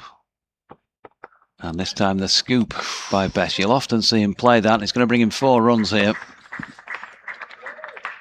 Quite an inventive sort of a player. You'd never really have Dom down as a big hitting type player. It's not completely out of bounds that he might hit the odd 6, but generally an inventive sort of player. Runs the ball around, good square on the wicket, both sides. And just trying to find ways of getting to something and just extending that lead. That's going to frustrate Hampshire and certainly frustrate Kyle Abbott, you would think. And what's the riposte? Well, back on it with the ball just outside off stump, nipping back. There's been various scoops and styles of scoops over the years, hasn't there, Jonathan? But the man who began it, I'd say, was Dilshan. And that was as close as I've ever seen a player go back to the original Dilshan of get down on one knee, bat out in front and just take your eye off the ball for the last metre or two. And try and stick it straight over the keeper's head. Don't you have a fielder there. And this time he's run it down through third man. It was just too wide from Abbott. As I say, he's good through anything point and backwards. Generally speaking, Dommy can cut well. He didn't need to cut that though, just guided it through the gap. And 3 more. So an unusually productive over for Yorkshire off the bowling of Kyle Abbott, because 9 runs have come already. Still 1 ball remaining, and George Hill will face for the first time in this over. 259 for 8, 235 now in front. Abbott in again, and Hill defends. So 235 at. If 2 wickets fell in the next 2 deliveries, Charlie, the rates runs have been scored. That's going to still take us fairly well into tomorrow. Knock them off. Yeah, it's set up really well, and I think Hampshire, just at the minute, might be starting to get a little bit worried. It's just the manner in which Yorkshire are beginning to score their runs. With the new hard ball coming off the bat nicely, as you'd expect. It's the risk you take when you take on the new ball.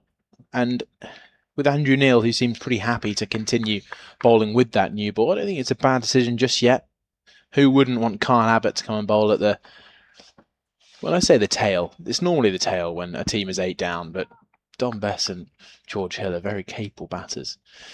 Andrew Neil then, left arm round the wicket to the right-hander, drifts it down the leg side. It's carefully worked through the vacant square leg, and it will be a couple of runs to Dom Bess. He moves to 19.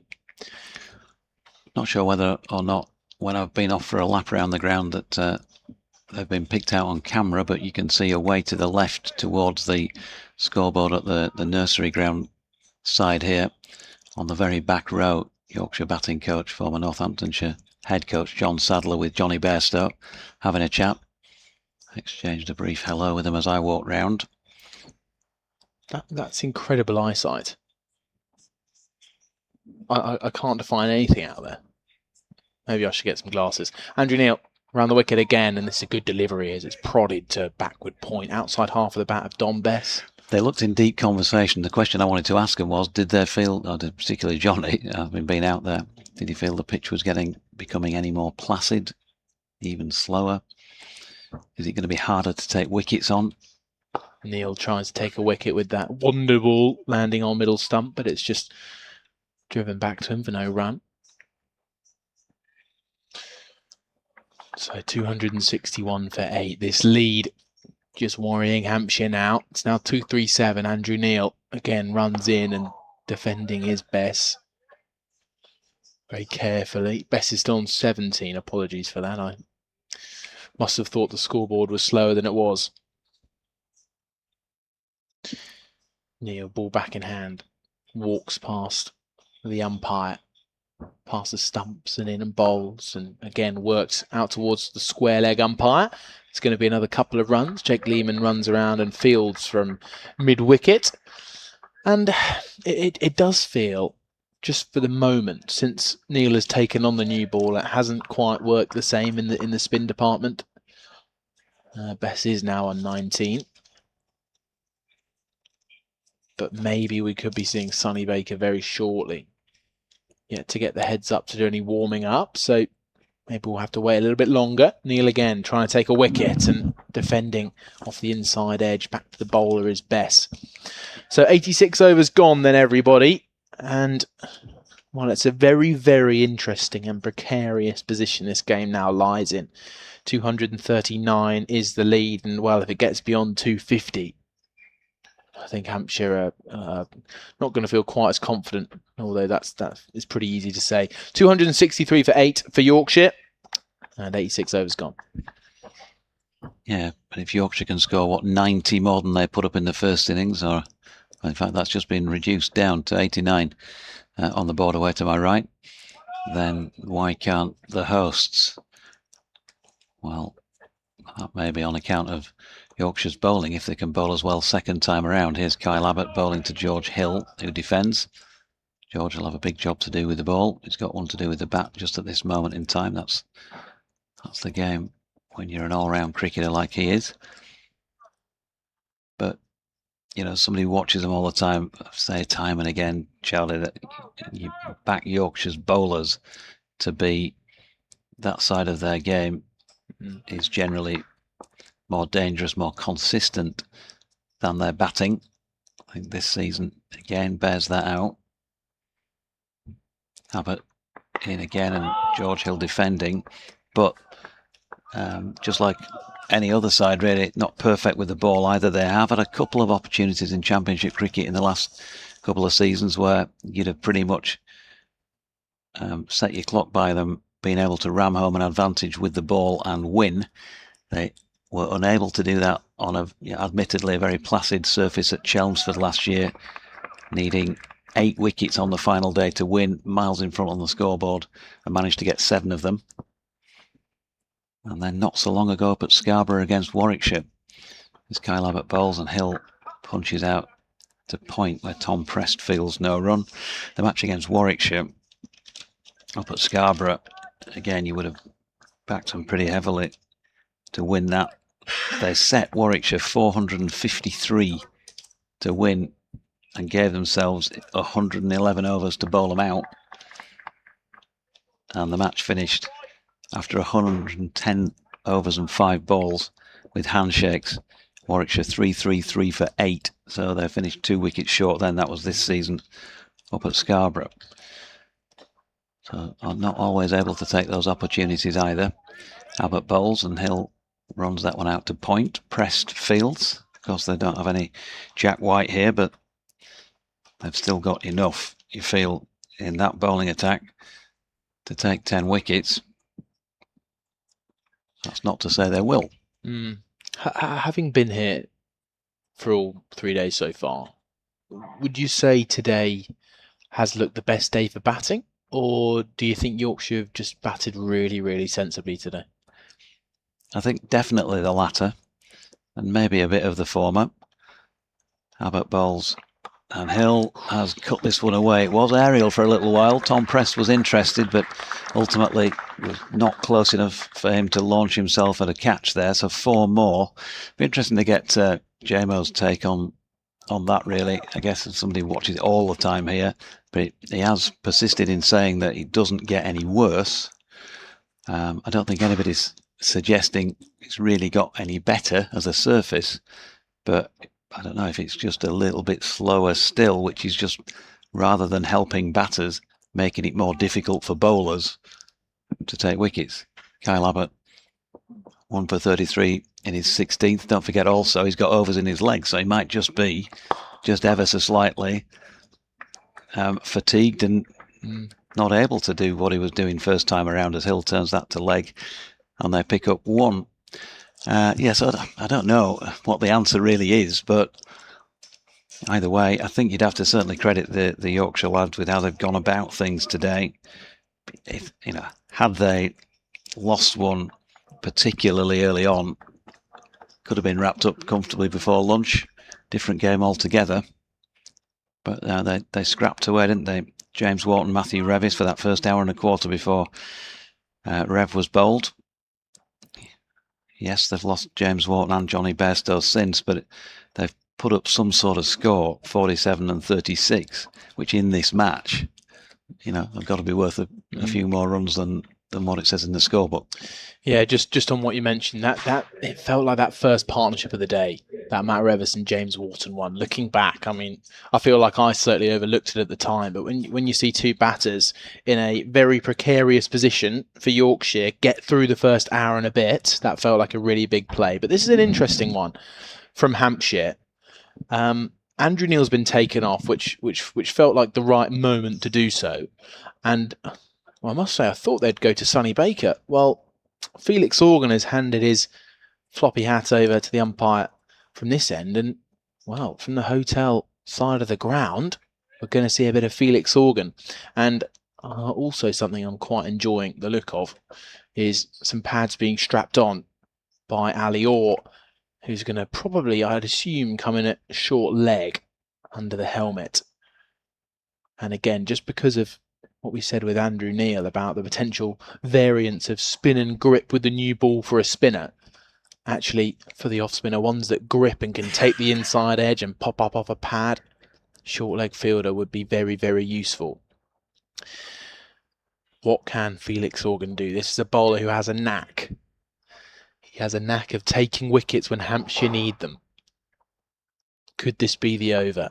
2 wickets for Hampshire to go out and bat as Organ bowls, and forward in defence is Hill. Will be no run. What's your thoughts on this move, Jonathan? Spin again from the hotel end. Yep, I think just a different question to ask. I know 2 right-handers in there, but maybe he feels there's enough rough out there, they might get some purchase from it. Down the track comes Hill and whipping it away straight in mid-wicket. This is a nice shot. 2 fielders converging. Kyle Abbott runs around from long on and throws in as the batters come back for another run. And that's going to be 3 to Hill. He moves to 24, 270 for 8. Newer ball, obviously, the potential for a little bit more bounce as well for a spinner. Yeah, which will bring into play Ali Orr at short leg. Bit of extra turn and bounce from Organ. Make something pop. Also a slip in, who very shortly is about to crouch down. It's Toby Albert with his hands together out in front of him. Ali Orr hands on knees at short leg. Also with hands on knees, Ben Brown behind the stumps, all crouching now, ready as Organ sets off. Walks in past the umpire, floats it up and carefully turned into the leg side. Gubbins picks up at a wide mid-wicket, but he can't pick up cleanly. So Best gets through to a gentle single. Best to 21. Few clouds around, but only the small and white variety. Not interrupting the sun's gaze at the moment. It's a lovely day here at Utilita Bowl as more fielding changes occur. Ali Orr goes out a short leg. The helmet's now lying behind Ben Brown, and we've got 2 catching mid-wickets here at the moment. Do Hampshire. Long on's past the straighter one, and deep square leg is past the slightly wider one. A small gap in between them as Organ runs in right arm over, and that's popped up off the front pad. A little bit of an appeal. It did also go flying towards first slip. Toby Albert draws it back in. Not a catching chance though. Hampshire will be praying for something to happen. Any little moment they could get their hands on. As Organ hits the crease once more, back of a length, and Played nicely out towards that wider short mid-wicket. Ali Orr picks up. One ball left in this Felix Organ over. It's got the feeling of something that just might happen. Slip crouches again as Organ approaches and bowls, and short as it's tucked away into the vacant square leg. Deep fielder comes running in, and actually it's Tom Press running around from short fine leg who does the fielding in the end. So a single to end it, 272 for 8, and that lead almost at 250. It's 248. Yeah, I think on this pitch, Charlie, you know, you've got to keep trying to draw your man forwards, particularly if you're bowling slow. Just try and draw him down the pitch. Yeah, maybe try the odd one. I mean, at this stage, 248 in front. What harm would another boundary be, if you like? You know, just try and maybe get one above his eye line. But you certainly don't want to be letting them rock on the back foot and just give themselves that bit more time to guide it around. Yeah, just one thing I'd quickly say on that. Completely agree. And it's one thing these bats have done so well, which is come down the wicket. And they've perfectly executed running down the track at both spinners. And understandably, it's been harder for them to gauge, hasn't it? And it's almost more understandable why they have then dropped it short. But I'd agree, with the field that's set and with what this new ball can provide with the spin, it's so important the Yorkshire batters get on the front foot. But they've been so strong down the ground. Kyle Abbott then trying to wrap things up from the pavilion end. He's bowling here to George Hill, who is 25 from 57. 272 for 8, second time around Yorkshire. Abbott bowls and Hill blocks this one. I think they're not going to be doing this right this moment in time because they're still batting, but I think they could kind of sit and, you know, post-match, whatever the result, at least say from innings 1 to innings 2 here, they look like more players had gone out there with a plan in mind of what to do, rather than just, you know, playing from the crease and somebody like Kyle Abbott being able to dictate. And I think they'll be pleased with that. That's definitely an improvement in this innings from the first innings, as George Hill plays into the offside and there is no run. So yeah, there's been, you know, dismissals. There always will be, that's cricket. But I think you could look down the card here and go, yeah, many more of those dismissals this time are because of the way that they decided to play, and at least they had made a decision on that front rather than being, you know, hesitation costing them a wicket. Abbott bowls again, and Hill runs that one out to point. And there is no run, and there was definite hesitancy about how they played Kyle Abbott in the first innings at times, and just like there had been when they played against him up at Headingley, when, you know, you might as well have let him run up ball one ball and then repeated the video about another however many times, because it was just metronomic. 250 would be a sort of lovely psychological lead, wasn't it? And they're 2 from that. They're not going to get to that mark here.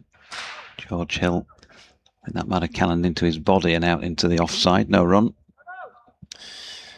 Yeah, the metronomic style of Kyle Abbott is what he's all about, isn't it? But yeah, just building a point there, Jonathan, it's not only have they come out with a plan, but I think because of that, it's made it real hard work for Hampshire. And I couldn't name too many times in this match where I don't think Hampshire have bowled well. You know, I can't really name a moment, especially in this innings. And Yorkshire have had to make Hampshire work really hard to make those breakthroughs. Here's Abbott. Hill finds the gap in the leg side. Lovely shot past the diving Ali Orr at mid-wicket. It's going to be reeled in a couple of yards short of the ropes down in the distance. That may be Eddie Jack, is it, who's done the fielding? And that is your 250 run lead. Now you're asking some serious questions of your opponents. If you're going to win a lot of matches in Championship cricket chasing 250 in the 4th innings, the way that this surface has made it difficult for batters to score, then it's a real challenge for the hosts here. We can say that with some certainty. Abbott to Hill, who having the rare flick through the leg side off Kyle Abbott's bowling, then defends one into the offside, and that is no run. I'll announce Charlie's departure, and I'll say welcome back, Kev James. Thank you very much, Jonathan. Was that welcoming enough? Well, you're almost there. If you write me a script out every time you come back on, I'll... Yeah, no, honestly, you're improving all the time, and that's all everyone can ask. Well, 27 years, Yeah. you know, you can't know everything. Well, for me, this is absolutely top end chasing right now. Absolutely top end 250. If Hampshire get whatever it will be, and obviously it will be north of 250, then it will be, for me, by far the best they will have batted this season. This is a good, decent partnership as well, haven't they? They just keep putting these little tidy partnerships together, do Yorkshire, which is just putting more and more pressure on the home side. The new ball hasn't bought the breakthrough. 49 these two have put on between George Hill and Dom Bess. 38 between Wharton and Bairstow. That was the second wicket that fell after lunch. There was 2 wickets in the first 20 minutes after lunch. First wicket coming after 4 balls, which did raise the bar in terms of expectation, but Bess and Hill have done a really good job here, and Hampshire now are trying to find different combinations to make the breakthrough. Sonny Baker is the third bowler used at this commentary end since the new ball was taken at 241 for 8, looking for that breakthrough. Bess has 21, Hill has 27. It's going to be Dom Bess to face. He had a useful knock in the first innings, and he's already halfway there to a more than useful knock in this second innings. So here we go, Sonny Baker. Right arm over, bowls, Bess drives out into the deep on the offside. 275 for 8. Well, we should be going into day 4 now. Deutsche, isn't it? I mean, there'll be a monumental collapse from Hampshire if we don't. It looks very much as though the women's T20 quarter-final cup match that was originally scheduled for the nursery ground is probably going to stay on the nursery ground now,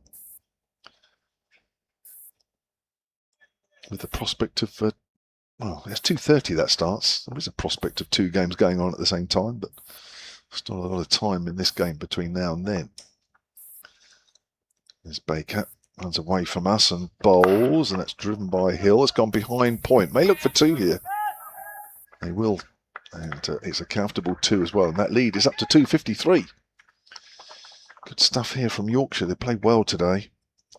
Only lost the 1 wicket this morning. That was Matthew Revis. And despite those 2 quick wickets this afternoon, losing 3 wickets in total to this point, I think the Yorkshire hierarchy, the Yorkshire coaching outfit, they'll be happy with this, Doidley. None of which have gone to seamers. True. Yeah. 2 to Neil, 1 to Organ. Here's Baker. Always playing a missing outside the off stump, but it was through to the second bounce on Ben Brown. Into the 90th over of this second innings. The Yorkshire first innings was considerably less than this. Yeah, 60 odd overs, wasn't it? 61.2. Yeah. Hampshire batted for 88 overs in their first innings. Here's Baker, bowls, and it's played late by Hill, who wanted a single. It was sent back by Bess. Again, it's relevant comment, isn't it, Kev? Because it's all part of the service, if you like. Keep the opposition out there for as long as you can, apart from disappointing them by doing that and scoring more runs and giving them a bigger target to have to chase down. It's just more time out there in the field, and I know lots of people standing around, but you're still kind of using energy doing that, investing energy in doing that. 100%. Standing around in the sun is hard work, as anybody would tell you. You don't have to be playing cricket to know that. It is energy sapping.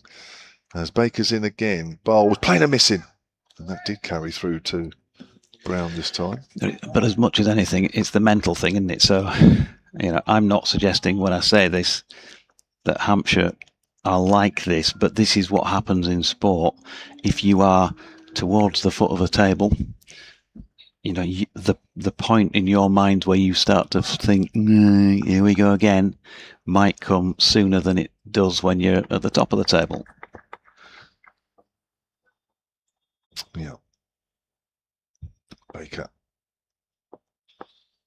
And again, past the umpire and bowls, length ball, work to mid-on. It's fielded by Scott Curry, who's on as a substitute fielder. End of the over, Baker's completed 17 overs, 2 for 68. The flip of that is, of course, wrap this innings up now, knock off 250 odd. Apart from the benefit of where you'll then be in the table, it's just that, wow, we've done that, lads. We've proved out to ourselves we can do that. And the last 5 games of the season, you can kind of look forward to them with less fear and trepidation than you might otherwise have had. Yeah. My one slight fear for Hampshire, and you know, you must always try and think positively, of course, but you know, if they don't come out of this game with a win, the weather in Cardiff next week doesn't look great. It looks like there's showers for all 4 days, which might make a result hard to get, and then that's 2 out of the 6 games gone. Well, they've seen the back of Kyle Abbott again here, Kevin, unless he's going to switch down to this hotel end. Felix Organ continuing, going through plenty of overs here. I think he bowled 1, didn't he, in the first innings? 18 so far in the second, 2 for 54. And he's bowling to Dom Bess.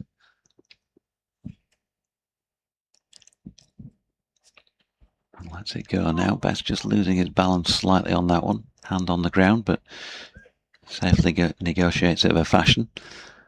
52 runs this partnership worth since Johnny Bairstow's demise. That was in the 76th over, so they've batted precisely 15 overs together at the point that ball was released. And Bess turning that one into the leg side again, using his feet to some extent. Come down the pitch, try and negate any turn, give Felix Organ something different to think about. Yawning gap between mid-off and deep backward point. Bess again. Well, the scream of catch it suggests there was some bat involved in that. Just away to the left of Ali Orr under the helmet. Those who can see the pictures, getting a replay now.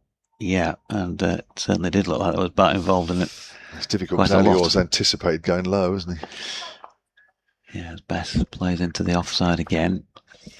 And Yorkshire will be, as we were saying a few minutes ago, very happy to see any ball turn at this point and or do something a bit different.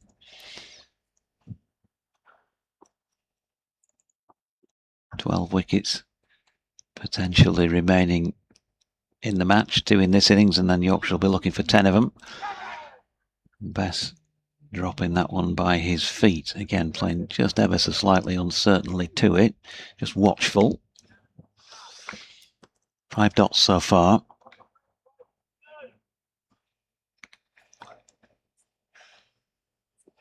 A few bat twiddles from Yorkshire's adopted Devonian. And this time he has hit it straight to Ali Orr, or has he? No. According to umpire Russell Warren, no bat involved.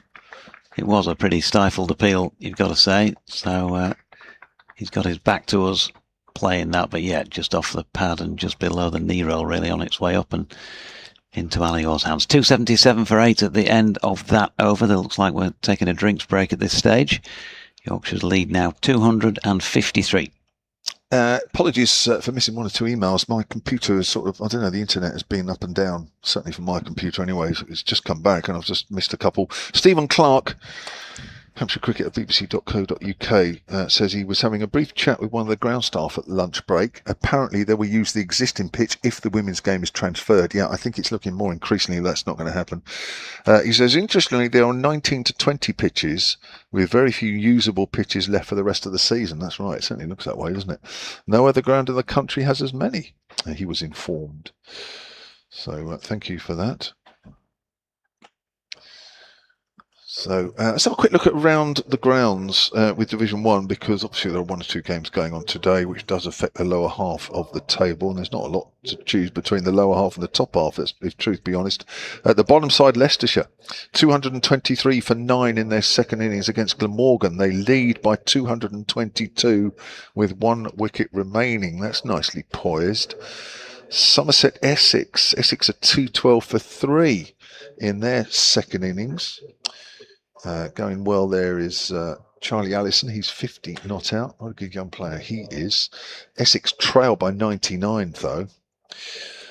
Surrey are batting in their 4th innings, which is the last innings of the game after Nottinghamshire were bowled out for 306. Surrey need 328. Warwickshire are batting in their 2nd innings. That's also the last innings of their game in their match with Sussex. They are 21 for 1, with Sussex having been bowled out in their 2nd innings for 207. Warwickshire need 182 with 9 wickets remaining. It looks like there's going to be results in just about all the Division 1 matches between now and whenever they close. Maybe 1 or 2 tonight, maybe 1.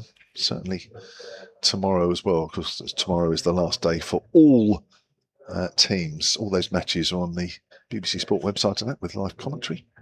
We are on the Hampshire picture feed here, which is going back to the Yorkshire cricket website. We're also on the Hampshire YouTube channel. We're around the ground and also on the BBC Sport website and app. Not sure if we're still on Sports Extra 2. We were a while ago, but I think we've been on and off on that one. Looks like the drinks break is coming to a close. That lead is 253 for Yorkshire, having started the day 111 ahead. So Sonny Baker, suitably refreshed, hopefully refreshed, will soon be bowling his 18th over innings. Be interested to see his speeds, because it's now where fitness starts to tell. 91 overs in the field. It's been hot today. He's already completed. Well, it's only 7 overs, but it's still hard going. That's a length ball to Hill, who plays that out on the offside. Yeah, this is where it starts to get hard to keep those high speeds up.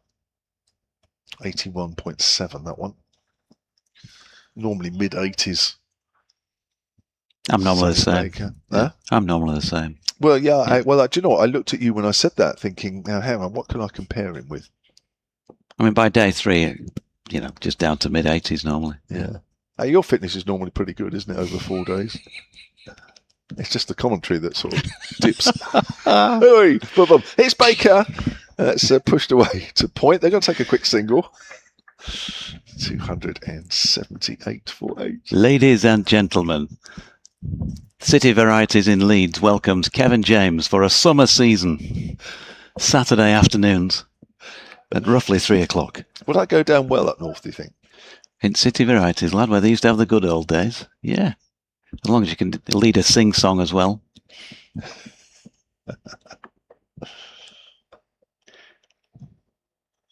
3:05 here at the Utilita Bowl as Baker comes in again to Bess.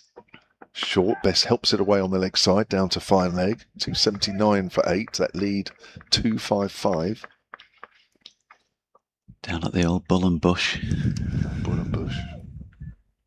What was the old Bull and Bush? I mean, it's obviously a song, but it's obviously something that I can't look it up at the moment because my computer again has gone.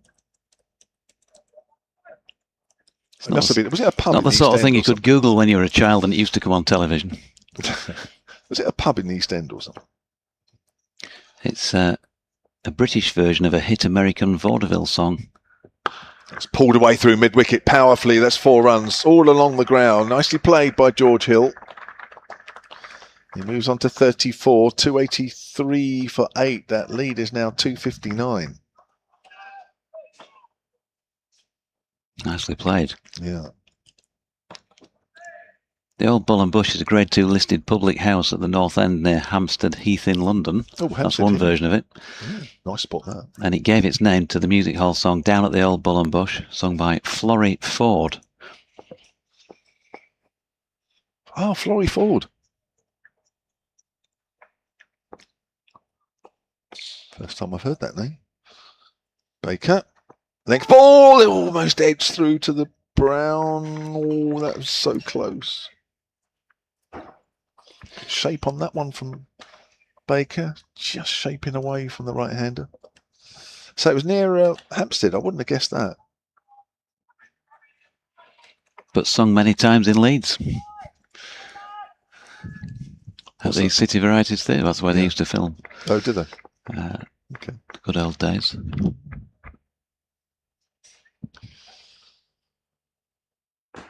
Baker starts his run up again. Past the umpire. Bowls. Hill works that to Gubbins in the covers. Another over is completed, the 92nd. And Yorkshire are 283 for 8 with Hill on 34 and Bess on 23. And notable speech has won the Grade 1 City of York, the Group 1 City of York Stakes up the road at the Knavesmire. Cue for Kev to give us a notable speech as the day goes on. Felix Organ, he's going to try and give us a notable over here. He'd love to pick up 2 wickets and finish this Yorkshire innings. And if you'd have offered this to the Yorkshire lads as they walked off last night, they would have absolutely bitten your hands off. Organ in. Bess working that one to mid-wicket. Nick Gubbins is in there to do the fielding. He'll have a very important job to do with the bat. Stuck around for a long time in the first innings.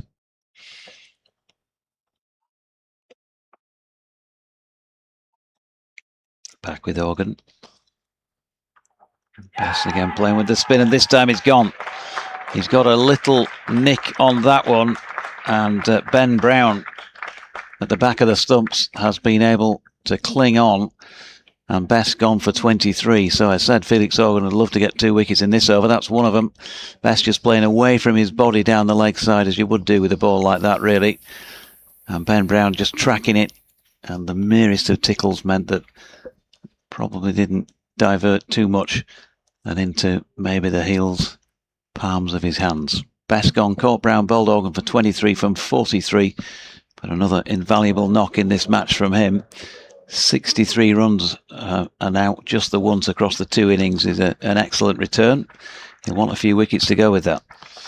So he was a little unlucky, but Hampshire desperate for these last 2 wickets to fall. Doesn't matter how they fall. So 58, that partnership. 2 good partnerships Don Bess has featured in for Yorkshire. And the last man is Ben Code. So Felix Organ with 3 for 54. And that lead, remember, 259. So any runs from now are bonus runs for Yorkshire.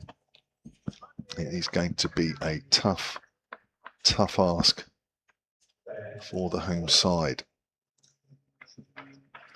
Chat between George Hill and Kyle Abbott whilst Ben Code walks past them, taking his time a little bit. Right, can Felix Organ pick up 4 wickets here? Finish this off quickly.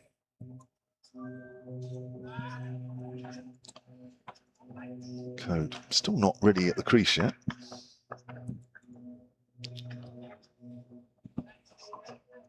George Hill doing a good job at 34 not out at the non-striker's end. Felix Organ will be over the wicket. Is it your over or mine? I can't remember. It's mine. This is yours. Yeah, get out of the way. It's mine. Just the 3rd victim of the match, actually, for Ben Brown. That was the first one in the 2nd innings with the gloves. All 3 caught as Code drops the first delivery he receives from Felix Organ at the feet of Ali Orr. 259 in front. They've posted a long on cow corner, deep backward square. And Code chooses to stroke this one. It was wide of off stump. Back along the deck to the bowler. Capable enough for Ben Code. He's had plenty of tail end scores, really, of the odd half century. Ooh, has he got him here, though? No. There was a brief moment of celebration from the Hampshire contingent around the bat, and Felix Organ threw his arms aloft, but there was nothing in terms of a concerted or confidence about the appeal. Jake Lehman's just been sent out in the deep backward of point. Maybe give Ben Code the one. But having done that, he's dropped into the offside and then sprints round to try and cut off the single, strangely enough. So it will be George Hill on strike, a wicket taking over, and a round of applause for Felix Organ. 3 for 54 from 20 overs for the Hampshire off spinner. 93 overs in, 283 for 9. Time for me to go by the looks of things. Well, this is Felix Organ's 5th game of the championship season. He's played the last 3, and this isn't his best figures of the season. 3 for 54. That was 3 for 31 in the second innings in the win over Sussex at Hove. That was the previous championship match. So if he can pick up one more, that will give him his best figures of the season. Big chat below us between Baker, Ben Brown and Jake Lehman. Welcome back, Charlie Harden. Thanks, Kevin James. It's good to see Felix Organ in fine form with the ball, but you can't help but feel it's getting just a little bit out of reach for Hampshire. 259, as you mentioned well, is right on the limit, isn't it? And it's not that Hampshire can't chase down anything under 300. It's just they're going to have to bat so well to do so. Yeah, it will be, I'd say, at least the best batting performance of the season, and probably one of the best batting performances of most of last season as well. So yeah, make no mistake of the challenge that faces Hampshire. Those of you that were worried about the over rate, 1 or 2 were worried about it earlier. Hampshire's over rate at the moment is +7, so absolutely no danger there of losing any points. Here's Sonny Baker, runs away from us, bowling to George Hill. Hill just pushes that to Gubbins at extra cover.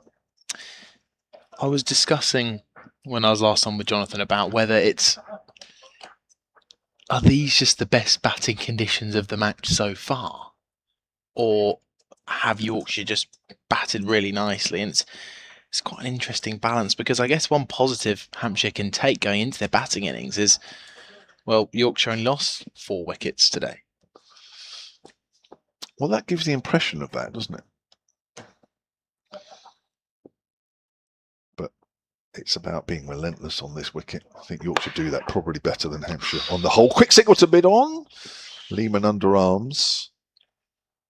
But it's a single. 284 for 9. That lead now is 260, which means Hampshire would need 261 at this moment in time. Yeah, but I'm still going with what I thought at the start of the day.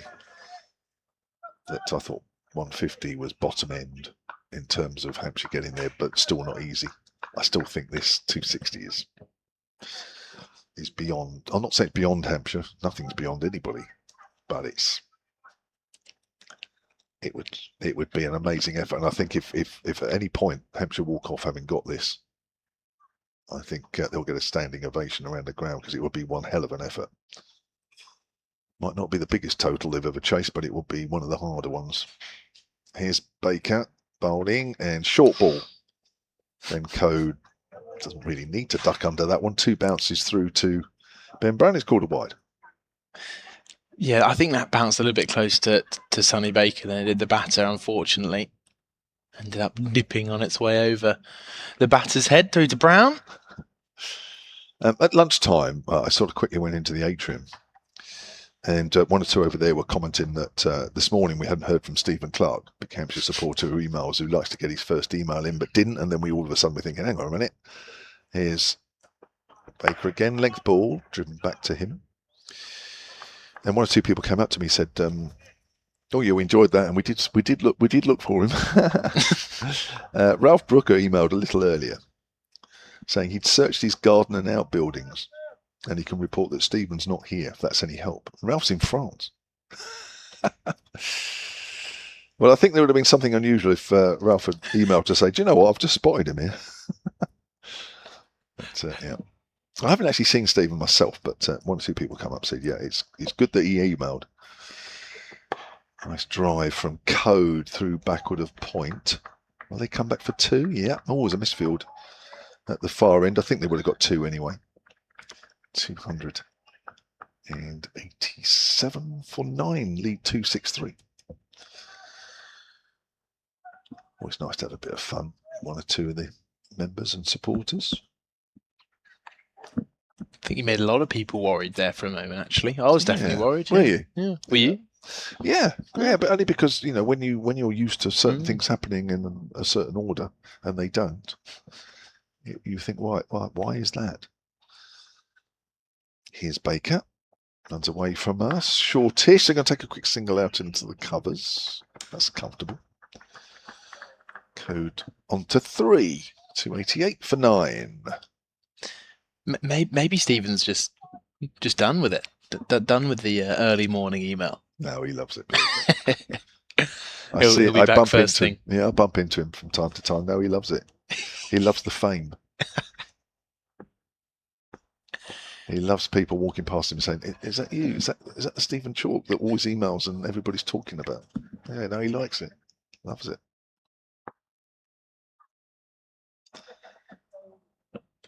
Here's Baker on his way again. To Hill. He's gone for the Yorker there. He's wrapped on the pad. He's going down the leg side, though. That's the end of Baker's over. 19 overs completed, 2 for 79. We've had 94 overs now of this Yorkshire second innings, and they are 288 for 9. Sonny Baker's speeds, highest was 86 there, the lowest 81 in that over. Well, after taking a flurry of wickets late on day 2, Hampshire, they would have been looking ahead into today thinking, can we get Yorkshire out before lunch? Well, it's lasted a lot longer, hasn't it? 135 for 5 Yorkshire were going into today's play. And now they sit here 288 for 9. They've more than doubled their score since the overnight one. And Felix Organ, can he be the man to take his 4th? And Hampshire's final wicket. Short leg in under the helmet. That's Ali Orr in there. First slip in as well. Here comes Organ, right arm over the wicket. Drops it short and played down into the ground before hitting the hands of Ali Orr at short leg. Again, Jonathan Doidge mentioning earlier the importance of just getting the batters on the front foot. Sure, that'll be Organ's aim. He runs in once more. It's that crease, and he is on the front foot. I think that's beaten the hands of Ben Brown. Maybe it's spun in through the gate. It's running down to the boundary, and it's gone away for 4. Byes given, so it's not off the outside edge, but that looked like an incredible delivery, and Felix Organ's almost run all the way out to mid-off. Let's watch this again. It's turned a long way, this. Inviting the drive. It's gone between bat and pad. It's done too much. Difficult for the keeper, that one. Well, certainly Dom Bess up in the Yorkshire changing room will be looking at that very fondly. Maybe he'll bowl later on today as Organ bowls, again a bit fuller and turned towards Orr at short leg. Good diving stop from him, no run. 292 for 9 the score is now. That lead edging up towards 270. Fielders around the bat sink as Organ bowls and Code prods on the front foot out towards mid-off. There'll be no run, picked up by Abbott. This is good bowling from Organ. Yeah, I think he's bowled well today, hasn't he? Yeah, well under 3 runs per over for his 21 overs so far in this innings as he runs in once more and turned nicely by Code past the diving short leg fielder. Sonny Baker runs around from short fine leg, will just be a single. 1 ball left in this over. 293 for 9. Little fielding change. And here's something interesting now. Felix Organ turning to round the wicket. Short leg's been kicked out. First slip remains. Or is it going to be a leg slip? Toby Albert is hovering in a very close leg gully sort of area. Very interesting play this from Hampshire, with Organ going to be right arm round the wicket. Looks like there's going to be 2 catching mid-wickets. Of course, the main approach for a wicket-taking option here is the one that grips and straightens as Felix Organ tries to land it on line with the stumps, maybe bringing in the pads into play. Here's Organ again, round the wicket then, and defending on the front foot is Hill. Interesting play to end the over. Maybe they're just very happy to keep Hill off strike. And it does mean that Ben Code will face an over from Sonny Baker. 293 for 9. That lead 269. Yeah, Ben Code's no slouch with the bat, so I think Yorkshire will be still thinking they can eke out a few more here. The more the merrier for the visitors. I think we've got a change in bowling. Yes, we have. Sonny Baker is going to take a break after bowling just 3 overs, conceding 14 runs. And Andrew Neil is back into the attack once more. Almost a direct replacement for Liam Dawson after he announced that he wasn't playing any more 4-day cricket earlier in the season. And Andrew Neil's rise stock here at Hampshire has risen very quickly and continues to rise. His figures so far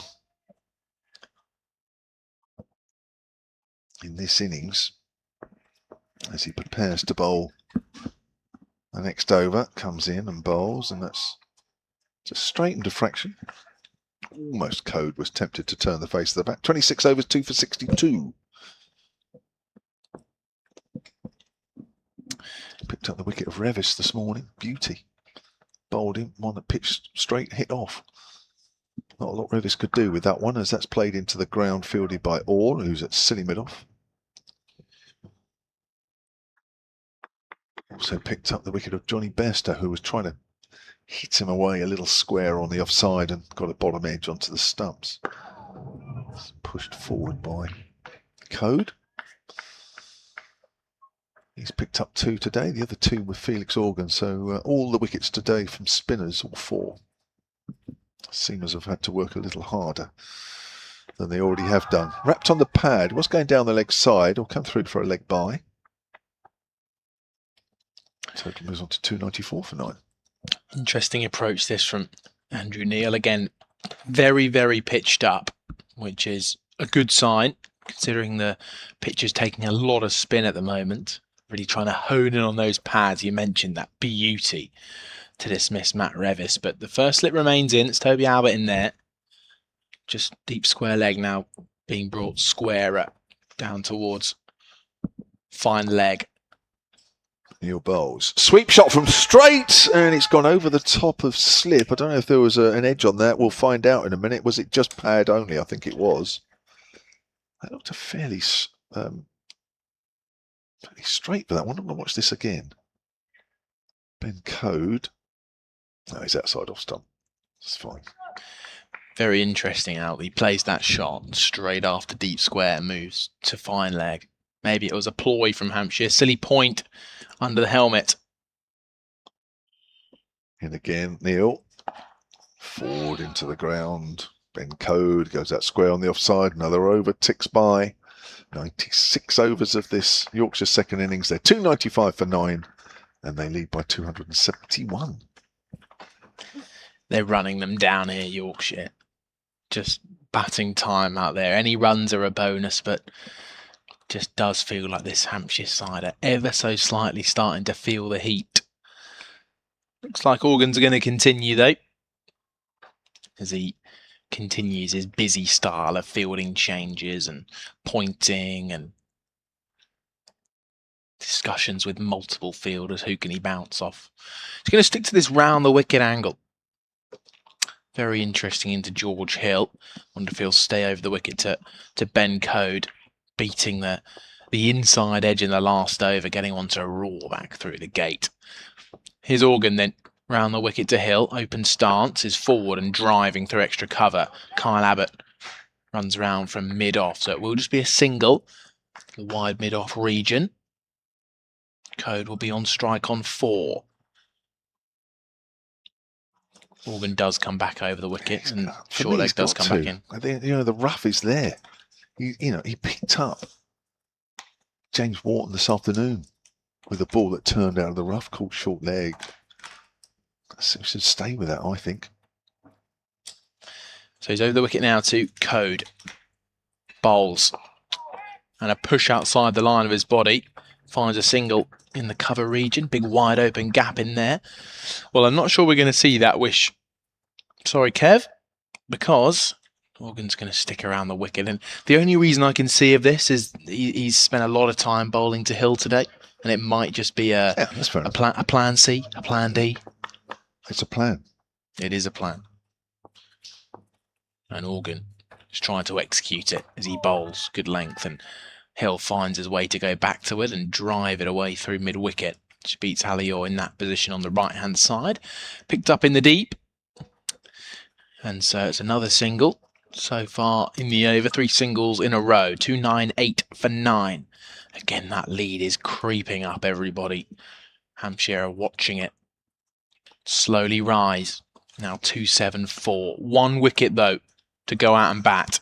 Organ trying to take it, hits the crease, turned past a diving short leg. Alior goes tumbling, and it will be a single added. That's the angle, isn't it, you're talking about?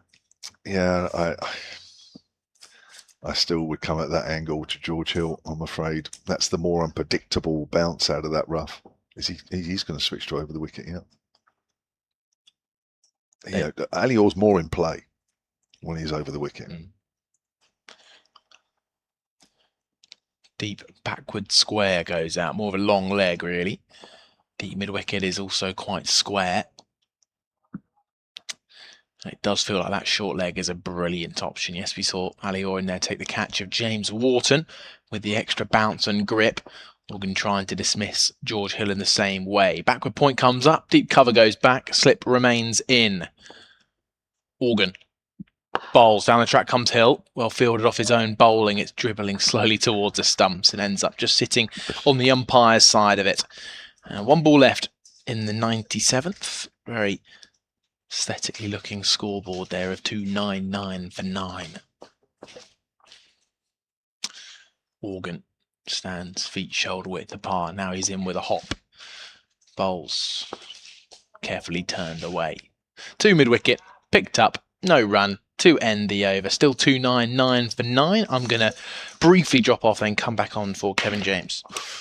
Jonathan Deutsch will be the next voice you hear. There's the scoreboard there at the Utilita Bowl, showing Yorkshire 275 ahead in this match and in a very, very healthy position. Ben Code has 6. He's given George Hill some good support, who's now on to 37. Here you are, Charlie.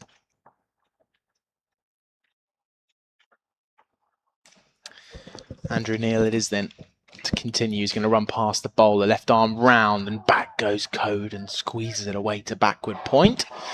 Welcome back, Jonathan Deutsch. Thank you. Do you feel welcome?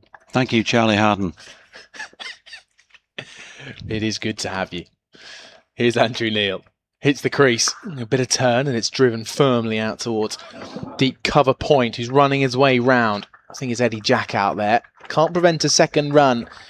And Ben Code gets back to 8, and the round of applause you'll hear is for the Yorkshire 300.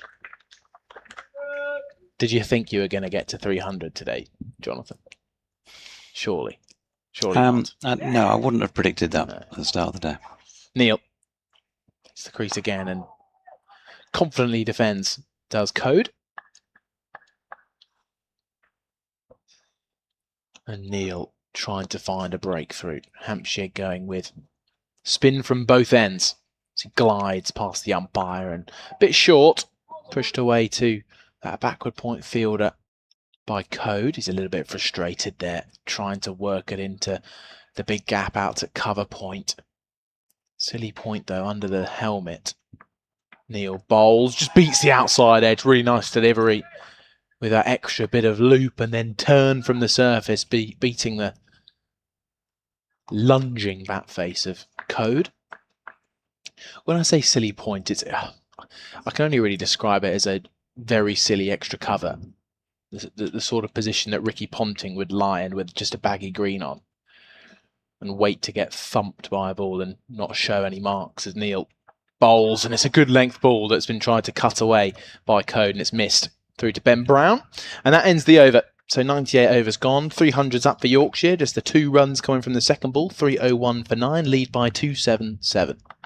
It's the sort of position from which the legendary stories come about the late great D.B. Close, probably fielding there with no protection, waiting for the header to nod it back to the keeper to take the catch, something like that. Yeah, brave man. Although, from the stories at least, he would have been even closer in without any protection. Would he have been a man to deliver some verbals as well, really getting close and make sure the batter knows about it? I don't know. I wouldn't really know too much about that side of his game, but certainly he enjoyed a challenge. Like driving down the M5 with his newspaper on his steering wheel, according to Viv Richards' stories, when he was playing for Somerset. Meanwhile, George Hill is out, and Yorkshire's second innings has come to an end because Felix Organ has bowled him round his legs. Hill for a well-made 37 from the 82 deliveries that he was out there for. Code not out on 8. Yorkshire will finish then at 301 for 9. A lead of 277, I make that. Hampshire require 278 to win.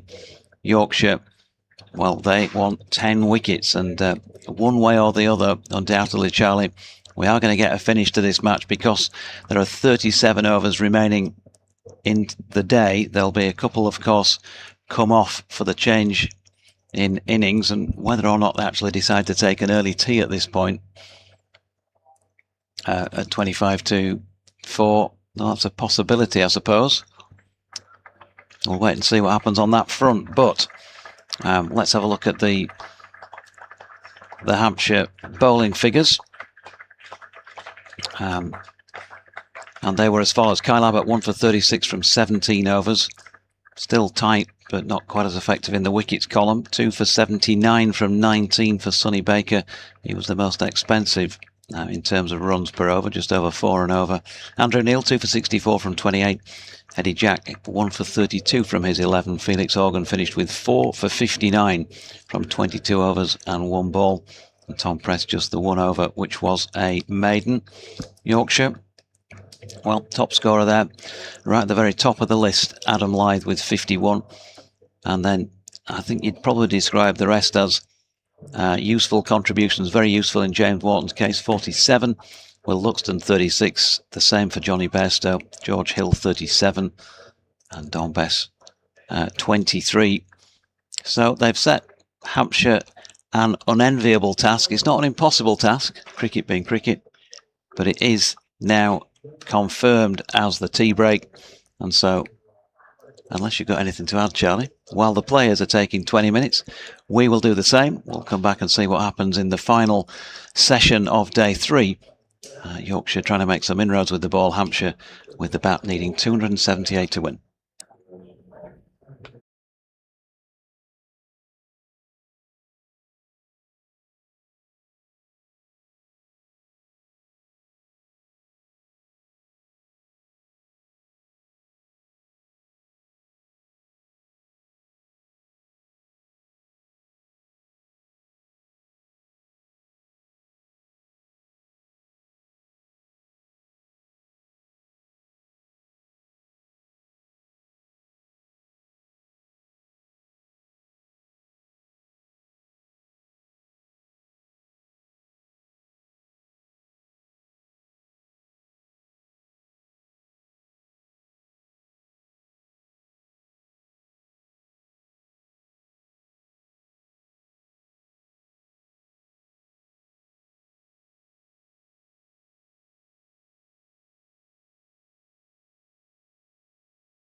Players make their way out towards the pitch. The state of the game is simple. 278 to win for Hampshire. Ali Orr and Nick Gubbins, the Hampshire openers, are making their way out after a good bit of resistance from Yorkshire's batters earlier today. 47 for James Wharton, 36 for Bairstow, 37 for George Hill, 23 for George Bess. But a season best for Felix Organ, 4 for 59 from him. Of course, your commentary team today, Kevin James, will be joining us a little bit later. I'm Charlie Harden, but alongside it's Jonathan Doidge after a tea break ready for Hampshire to go ahead and attempt a chase of 278. Good afternoon, Jonathan. Good afternoon, Charlie. Yeah, just taken on board the fluids and, all that, done the mental preparations for this final session on day 3. Banana on board as well. Yeah, got to get the nutrition right before each session, I think. We've had the usual debrief from Kev James as to how we need to approach this session. Attritional commentary. Stick to our tasks. And in the end, there'll be a winner. Cricket will be the winner. As it always is. Yeah, you said, I think, something like the state of the game is simple, but probably anything but at the moment for either of these sides. In fact, in the sense that it's not going to be simple to score the required 278 runs. And the way today has gone, it may not be that simple to pick up 10 wickets. There's a couple of the Yorkshire players, more than that, just pointing out a spot on the pitch, maybe just get into the minds of the two Hampshire openers. Don Bess was just having a real close-up point at that little patch. You don't really want to let the ball bounce there. No, not there. I mean, if you let it bounce there, you might be okay, but not just there. Nick Gubbins. Nick Gubbins, big job to do as well, Charlie. Yeah, absolutely. Did a good job in the first innings. He was 5th man out for 38 from 149 deliveries, so he batted a long time. And it's going to require something similar, but it's not just about batting time here. You're not going to survive for the 131 overs, I think it was, that was just put up on the board that remain in the match. Survival would not be the way to go about it. It's only just over 2 and over if you used all the overs. And Ben Code in for the first ball of this Hampshire second innings, which is a positive start because it has gone for 4 despite the attempt by Will Luxton to reel that ball in. So, good start for Ali Orr, who was the man on strike. I mentioned Nick Gubbins, he's out there with him. And if these two can, I don't know, get up to 50 before a first wicket falls, who knows, more than that, then maybe a bit of confidence passed through the Hampshire side in terms of knocking him off. Code wide on the crease, round the wicket at the left-handed oar, and he's back on it with his second delivery, which is punched into the offside to James Wharton. In terms of an approach for the Hampshire batters, because having watched how the Yorkshire went about their business earlier today, there is really no threat to need to score runs at a certain rate, and these two batters will be playing cautiously. Code in again, whipped off the legs this time by Orr. He's going to pick up a single. Sam Whiteman down at long leg. Yorkshire have gone with 2 slips. And probably understandable, given the lack of carry, really. We saw a few early on in the Yorkshire second innings when Adam Lyth and Will Luxton were batting. I think 3 were snicked through the slips in the relatively early stages of the innings. One of them was a catchable chance, but nobody went for it. The other 2 dropped short. Codin and bowling. Dropped into the offside this time by Gubbins. No run. Yeah, if you bat time, you'll naturally pick up runs. I think that's probably the way that Hampshire have got to approach this. Do they go out there with a plan in mind, each player, Do they want to play positively to try and get this? If you grind away, the more deliveries you take in some ways, the more opportunity there is to lose your wicket. But nobody's saying it's easy, because it certainly has not been at all. Code in and bowling. And that's dropped away into the offside again by Gubbins. We'll pick up 1. So it is a positive little start, the opening over. Boundary off the very first ball. .1.1. Strike being rotated. Lots of encouragement for Ben Code, as you might imagine, from the Yorkshire fielding contingent. Point, cover, mid-off, mid-on, mid-wicket, and a straightish mid-wicket. Don Bess, who stops and crouches in a catching position, then comes and fields that final delivery of the opening over. 6 without loss then. After 1, and just the 272 more needed to win. It's the balance now required from Hampshire, isn't it? How to balance that attempt for positivity, to not stagnate and let bowlers bowl to you, but also risk management. How can these Hampshire batters make sure that they can keep their wicket but keep scoring runs? So Johnny Bairstow is motioning a few practice catches and bringing back to the stumps. His 2 slips sit behind his left shoulder. It's not. George Hill starting off. Here comes George Hill then. Right arm round the wicket to the left-handed Gubbins, who defends. Rather calmly picked up by a close catching mid-wicket.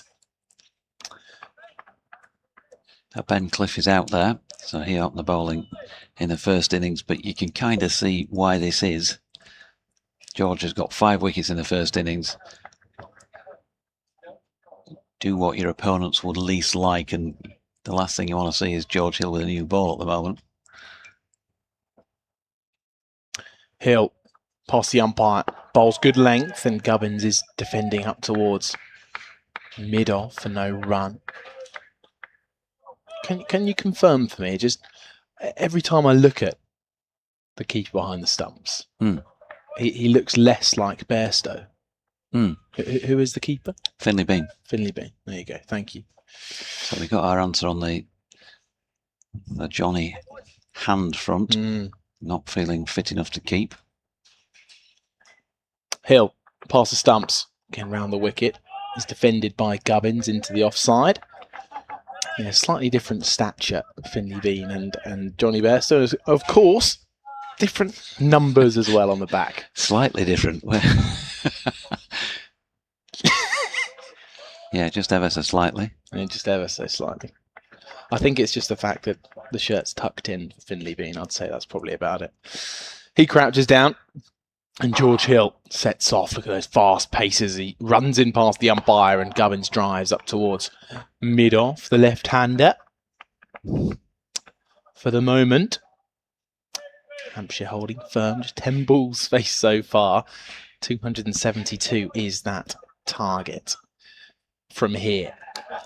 And that wickets column is going to be so important for Hampshire. And, well, now what they need is a nice opening stand that can filter through the rest of their batting lineup. A confident start would do nicely for Hampshire as George Hill hits the crease and Gubbins defends out towards a wide cover where it's picked up and will be no run. 1 ball away from a George Hill maiden. Of course, coming off the back of the 5-wicket haul in the first innings. Season best for him, 5 for 29. Also picked up a 5 against Hampshire last time out in the competition. As Hill is halfway through his run, scuttles in and goes a good length inside edge from Gubbins into a gap at square leg. Will be a single. So it's picked up by Japper Chauhan. And that means a single ends the over, ruins the maiden, and it's 7 for none after 2. Yeah, tidy start from George Hill.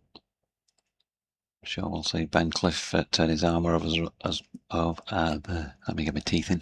Turn his arm over as well before the day is out. As I was saying, when you're under the cosh, why would you potentially take the foot off the throat? George just nagging away. Ben Code doing similar with his skills, and with what happened with the ball in Yorkshire's second innings, just, well, 4 of those wickets actually, nearly half taken by seamers and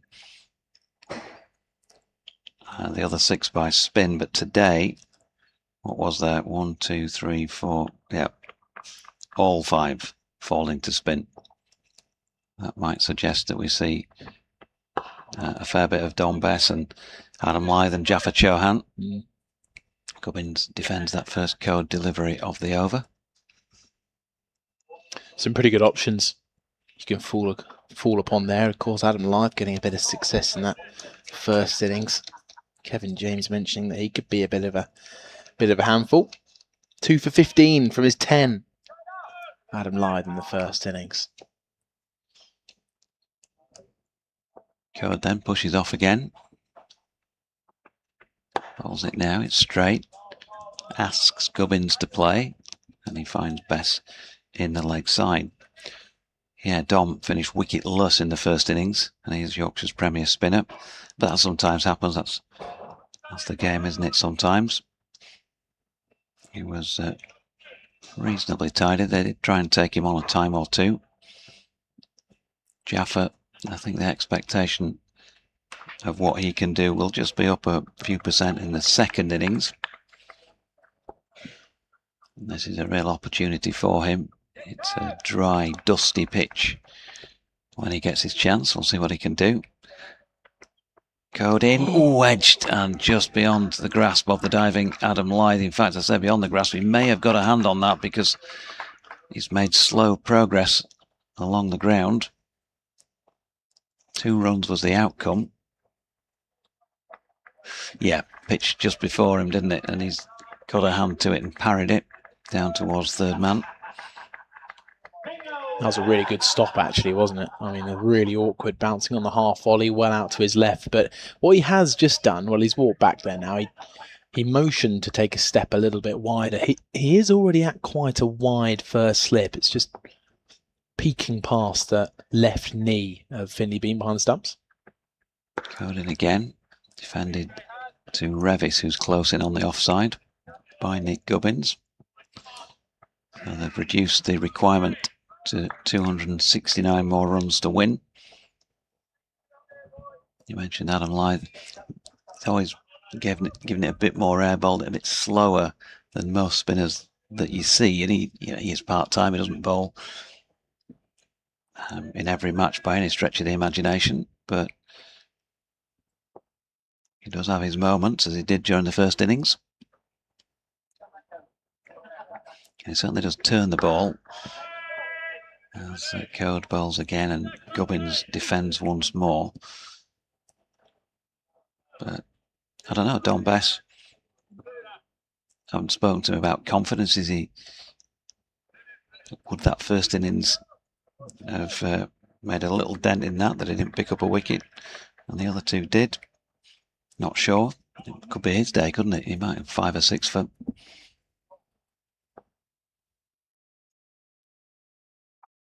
Code in now. It's worked off the legs and 4 runs.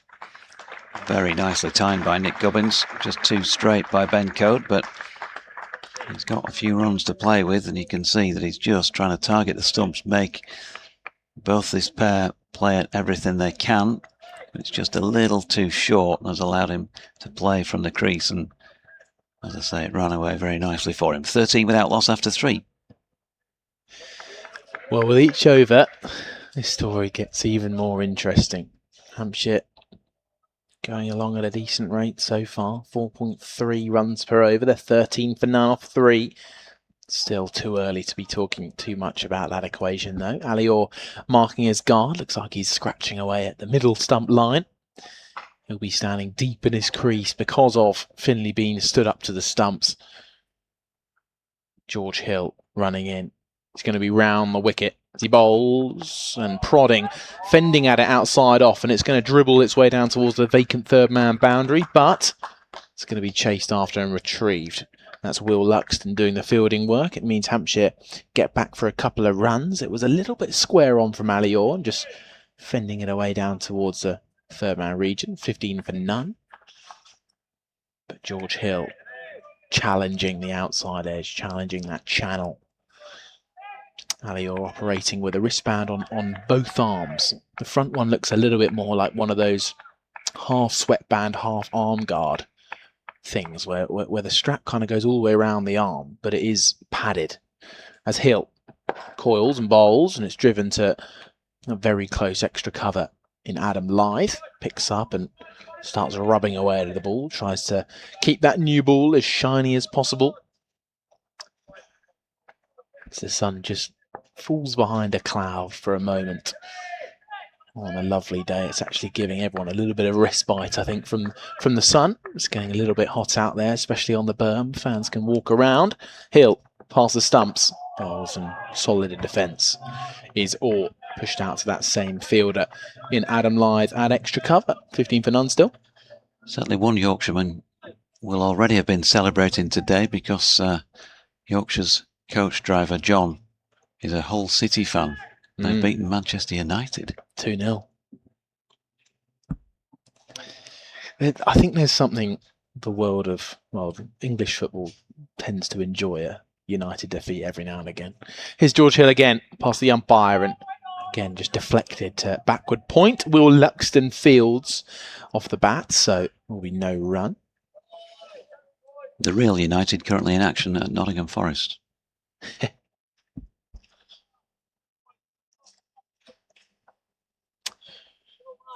Any scores updates there? Still 0-0. That's what I saw earlier. Yep. Still second half. Leeds against Forest. Premier League underway, but we are very much watching the Rothesay County Championship today. As George Hill turns around at the top of his mark, comes bundling in, and bowls round the wicket, and Orr again gets in behind it, pats it straight back towards Hill. One ball left in the over. And Don Best remains at slip, backward point. Extra cover is in catching, as is mid-wicket, very close in. Waiting for a potential chance to come lobbing up. And both those two fielders catching at extra cover and mid-wicket have a fielder stopping a single either side of his shoulder as Hill approaches. And Orr tucks into the leg side. It's in the air. I don't think it's quite carried to Jaffa Chauhan, but he's let it go through him. And it will be a single. There was a big chance and a whoop from the fielders, so whether that was a chance we'll come to see. Let's just have a really quick look at the replay if you're watching on the picture feed. Hill came round the wicket, and I think he might have just hit it onto the top of his pad, and it almost carried through to Jaffa Chauhan. I'm going to stay on, but I'm going to let Jonathan Doidge speak for a little bit longer. And Ben Code is going to continue from this hotel end of the ground, and I think Kev James has managed to get his notebook open in time to pick up commentary. Thank you very much. So far so good after 4 overs. Hampshire 16 without loss. If you're just joining us, just to repeat, Yorkshire bowled out for 301 in the end with a lead of 277, which Hampshire need 278 to win this game. It is a tough ask for the home side. Yorkshire very much the favourites here. As Code begins a new over from our commentary end. Right arm around the wickets. He's bowling to Orr, who turns it away on the leg side. There's the season's best for Felix Organ, the off-spinner, who finished with 4 for 59 after he bowled the last man, George Hill, for 37. That came off 22.1 overs. Yorkshire adding 166 today for their last 5 wickets of just over 58 overs.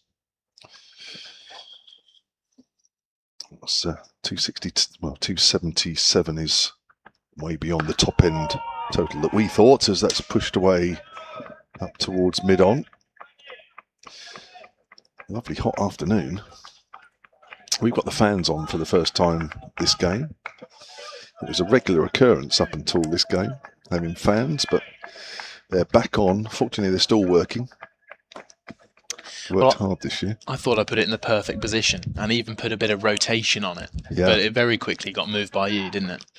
Well, yeah, I didn't appear to be rude, but it was more on our side than Deutsch's, and as much as I like that, it's turned away on the leg side. Ali Orr, get a single, 17 without loss. It can't be as obvious as to have all the cold air and give him none. But I did see, look, I haven't told him this yet because he's just walking out. But I have put another one to our left, which is just for us. But he hasn't noticed that. You're yet. blocking it now for me. Well, I can't feel it. Well, I'll tell you what, I'll just hang back a bit and you move forward a bit. I can feel it. I've got it now on my back and now on the side, and it's lovely. I hope no one listening inside the ground is getting jealous of the fans at the minute. No. Here's Code again. That's played late by Nick Gubbins. Dab nicely down towards third man. It's going for 4. Gubbins moves on to 12. Hampshire on to 17 without loss. Small steps, small steps. Don't think about the 278. Just break it down. You will hear many players say that. Break it down into very small, manageable steps, small, manageable boxes, and just reach each little target one at a time. Yes, this is the hot end of the ground as well, isn't it? The ground at the far end is the southern end, and the pavilion, a bit like Warwickshire really, with the stands, it protects that end of the ground from the sun. This is very much in the sun, as that's played back to the bowler by Gubbins. And it's hard for Hampshire fans, I imagine, to get too far ahead of themselves at the minute, just because of how positive this start has been from Hampshire. 21 for none, going at a good rate, well over 4 runs per over, and it's a time of the fielding side where that total they've set begins to slightly tumble. Code. Gubbins forward.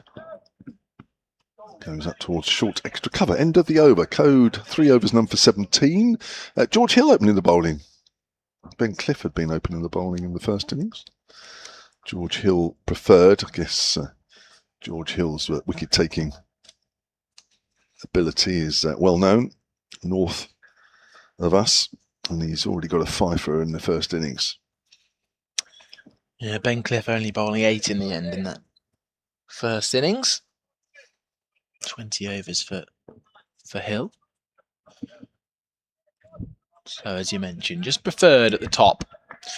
He will continue from the Rod Bransgrove pavilion end. 2 slips are in either side of a standing up Finley Bean as George Hill runs in past the umpire, very straight and clipped up towards mid-on. It's fielded along the ground, will be no run. That's Ali Orr hitting that stroke, 21 for none. Stephen Clark emailed a little earlier. I'm having problems with the Wi-Fi over here, so some emails are coming through a little bit later than they should, but he's been the subject of much discussion today, Stephen Clark. He's confirming that he is still on the ground, which is good to know. That might be the shortest email I've ever seen. It was. Yep, but still here. But I like emails like that. Yeah, 3 words. A 3-word email. How many people get that? Says everything he needs to. As Hill bowls good length. Is it taken an outside edge? It's been put down. I'm not sure it has taken the edge. But Finley Bean, he's got a very tough job of standing up to George Hill. Just puts that ball down. I think it was probably just because he was blinded for a good portion of the delivery. Very wide of the crease. Yeah, just angling away towards the gloves of Finley Bean. Don't think that took an outside edge. So just a bit of a fumble. I think you'd be able to tell with the body language if maybe an edge had been taken, because Yorkshire fielders still look pretty upbeat as Hill bowls and it scuttles through low. It beats the keeper and the bat, and it's going to go away for 4 byes. Dom Best tried to dive across from a first slip, but I mean, Ali Orr just stood for a minute, hunched over his bat on the ground, because that was a back of a length ball which did not get up.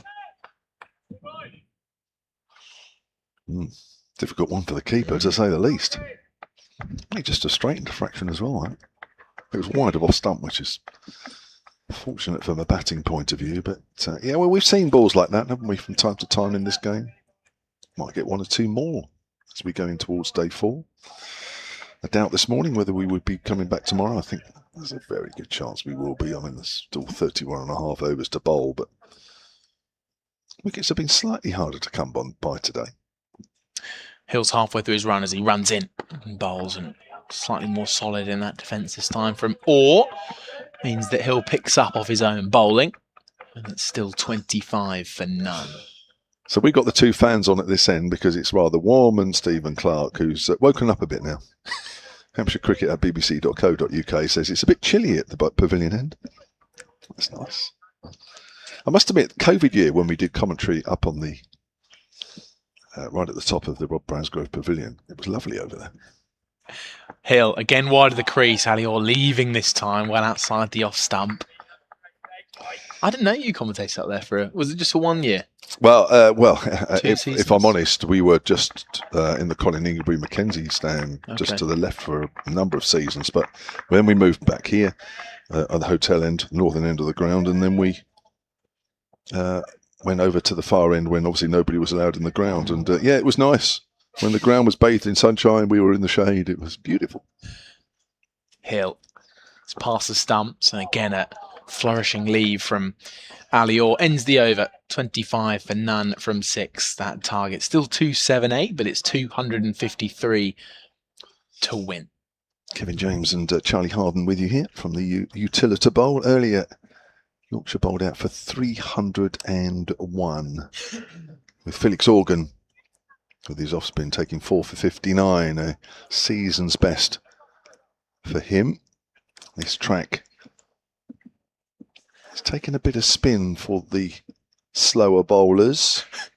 And Don Bess, what are you laughing at there? Oh my God, Adam Lyth, trousers down in the middle. He's got no shame, does he? No, he doesn't care. But he's putting the pads on. So the 38-year-old is going in close. And I'm sure we'll see him. This wicket turns from time to time, not quickly, but it's beginning to turn a little bit more out of the bowler's rough, of which there's becoming obviously a lot more at this stage of the game. But the odd one throughout the game has turned from straight.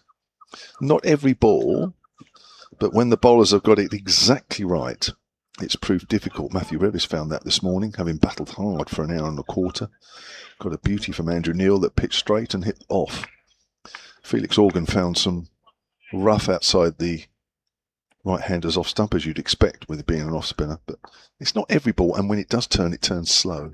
But it's still a real test. Best bowls around the wicket to Gubbins, turns their away on the onside. So this is not an ideal angle for Don Bess, because the rough is outside Nick Gubbins' off stump, and of course turning it away from the left-hander, it should be a little too wide. Best bowls. But the other one does turn from straight, so that's the challenge. And Gubbins plays that into the ground. So the 278 that Hampshire win will not be straightforward, that's for sure. Even indeed they get there. Yorkshire very much favourites here. 17 points ahead of Hampshire in third from bottom place. Little paddle. It's gone very fine. Gubbins will pick up at least 2. Won't quite go all the way to the rope. Pretty close though. Good bit of fielding at the far end of the ground. Gubbins picks up 3 and moves on to 15, and Hampshire on to 28 without loss. Yorkshire in their second innings yesterday afternoon put on 69 for the first wicket, Luxton and Lyth. With the new ball coming on a little bit more to the bat, it's a little bit easier to play through the ball, but as the ball gets softer, playing through the ball becomes a little harder on this driest of tracks. His Bess bowls. All was shaping to sweep. In the end, just nudged it away with a straight bat on the leg side. Picks up 2. And all moves on to 11. This does feel a very important bowler, Don Bess, today. Just because of how he starts his spell this afternoon. It feels like it's going to set up either the Yorkshire defence or the Hampshire run chase. Such a crucial moment, this. Well, I know you won't admit it, but I'm sure both he and Adam Lyth have got a bowl at some point. Absolutely no doubt about that. He picked up 2 wickets in the first innings, first 2 of the season, as That's full. It's worked up to wide mid-on for a single. But ideally, Don Best wants a bowl at a right-hander. This will be a little bit harder for him at the moment with 2 left-handers at the crease. 31 without loss. Last ball of the 7th over coming up.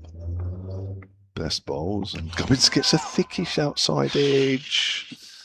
It's the one that just straightens even from straight. But Gubbins played with loose hands. In the end, it bounced away harmlessly behind square. On the offside end of the over, 31 without loss. Hampshire from here need another 247. Well, they're getting through the runs at a good rate here, Hampshire. And they're having a little discussion out there in the middle at the minute, Ali Orr and Nick Gubbins. Look like Ali Orr's just motioning about the dip and the drift with his right hand, perhaps suggesting that to be the challenge facing Dom Bess. A few pitched up nice and full from him, allowing the ball to do the work in the air, get it above the eye line.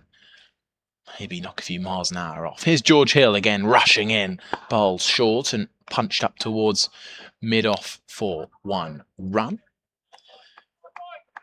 Well, Hampshire will be happy so far of their start. 31 for none they sit in reply to the 301 from Yorkshire in their second innings. Their target here for Hampshire, 278. Again, the cloud has just been, the sun has been gone for a while now.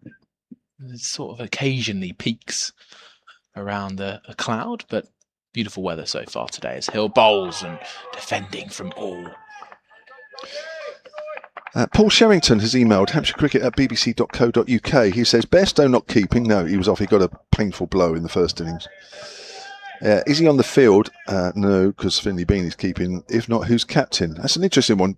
Jonathan Doidge, our Yorkshire commentator, is just out of the room at the moment, but Don Bess captained in the 50-over competition. There's Adam Lyth out there as well with all that experience. There may be just sort of sharing duties out there, I would have thought.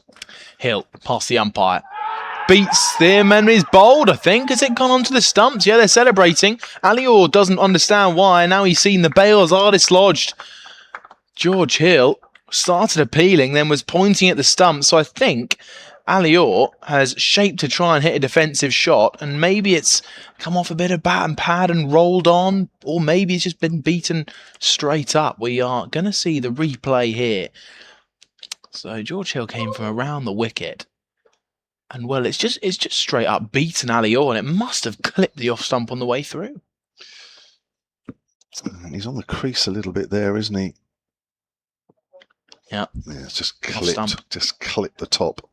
But again, that straight, it's just continuous straight bowling. A couple outside Ali Orr's off stump in the last over kept a little low. It's not a long way forward there if you look at the front foot. He's allowing the ball to bounce and just misbehave a fraction. It's a good delivery, but I think Ali Orr might look at that and say, well, you know, you can get a little bit further forward. I know it's not easy, but you're kind of negating that bounce. But nevertheless, a good delivery. Ali also worked hard for his 12, but 12 it is. And Hampshire 1 down. 12 off 25 in the first innings and 12 from 24 in the second for Ali Orr. Disappointing for him. He's a player with so much potential. He's been given a chance in this game and hasn't quite been able to make it work. She'll be back, and here comes Toby Albert. A few heel kicks and prodded the surface and getting ready to go with a few bat spins. So it's going to be a left-hand, right-hand combination with Nick Gubbins and Toby Albert at the crease. And Albert now facing up to his first delivery.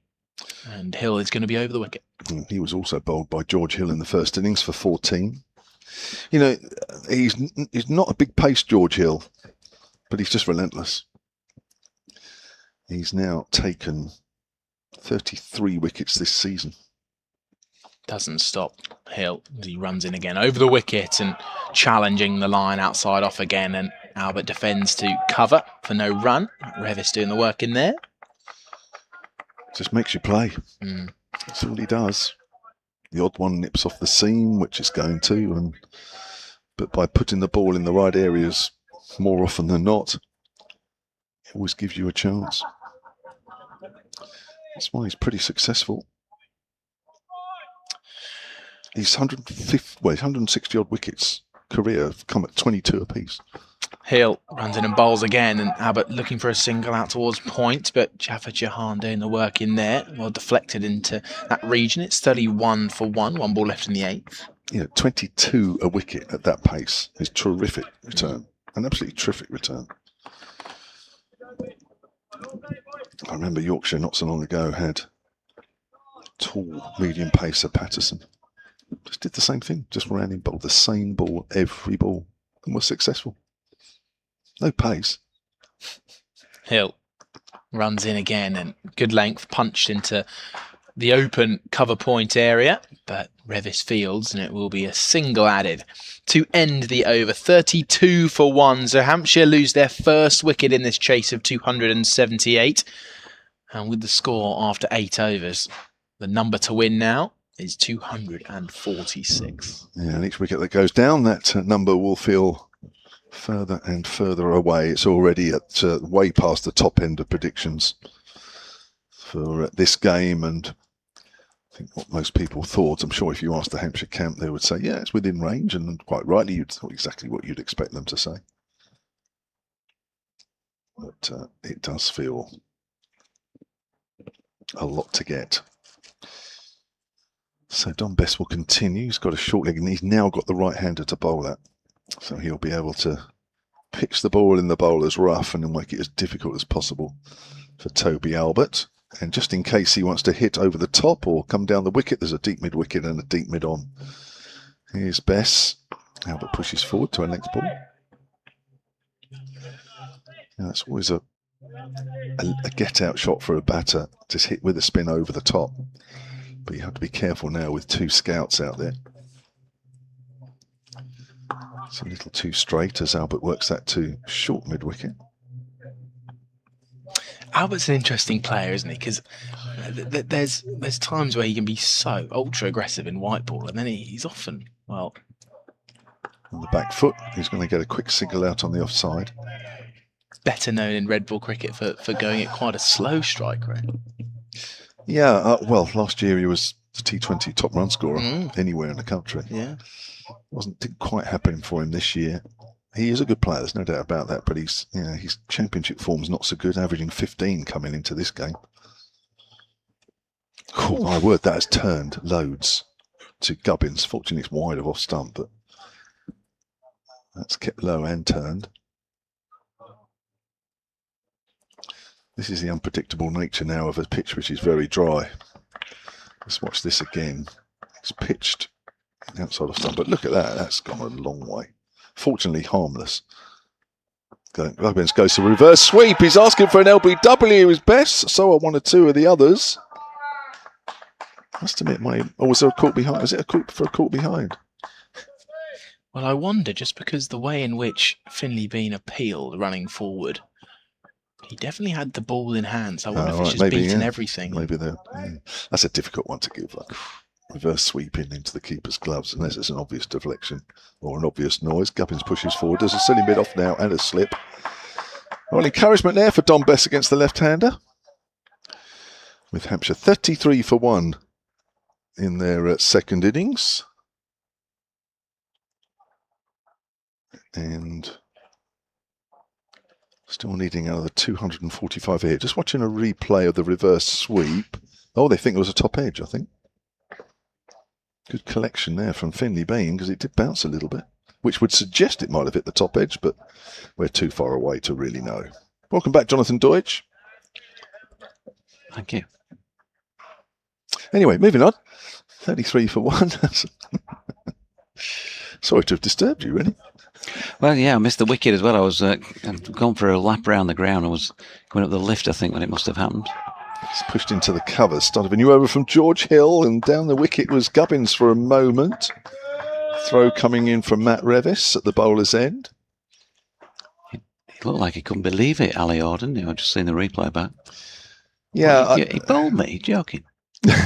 Well, I think it's one of those where when you're batting, you can hear the bails go, you hear the stumps go. Maybe he just didn't hear anything because it's more of a clip, isn't it?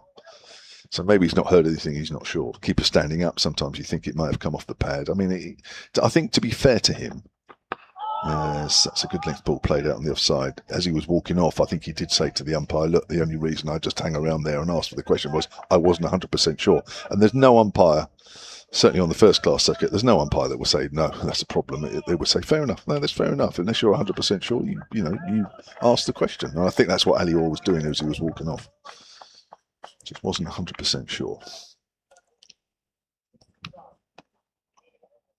2 slips for Albert, who's on 2. As Hill comes in again and bowls, and Albert pushes forward to point. That wicket has just raised the ante a little bit out there in the middle, isn't it? As Yorkshire have just got a little bit louder, which is fair enough. That's what it's all about. Especially putting pressure on the new batter and making him feel that he's in a contest, as if he didn't know already. It's pretty standard.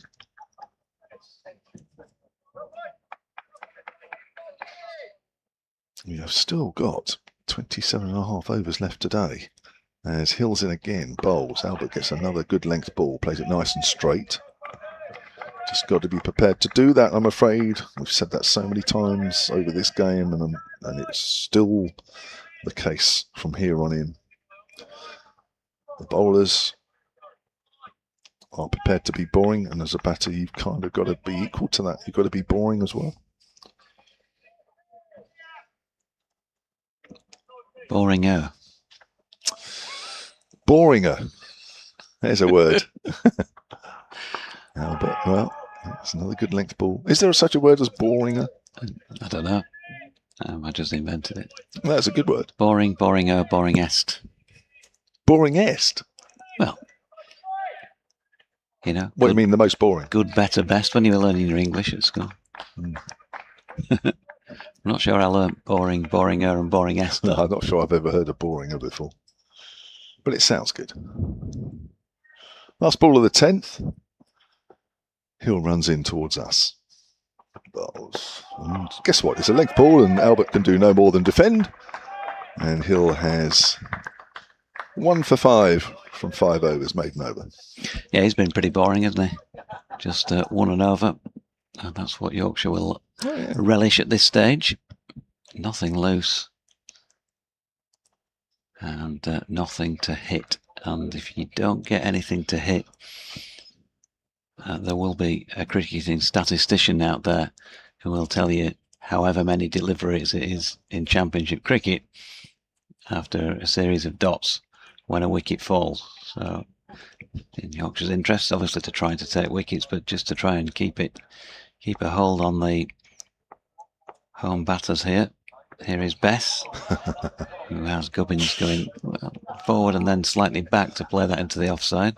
Looks like he was going to have a little sweep initially. Yeah. While you were going for your little stroll around the ground earlier, we had a question with Bairstow off. Who's captaining? It'll be Don Bess. Well, there we are. We kind of half guessed that, so good to have that endorsed.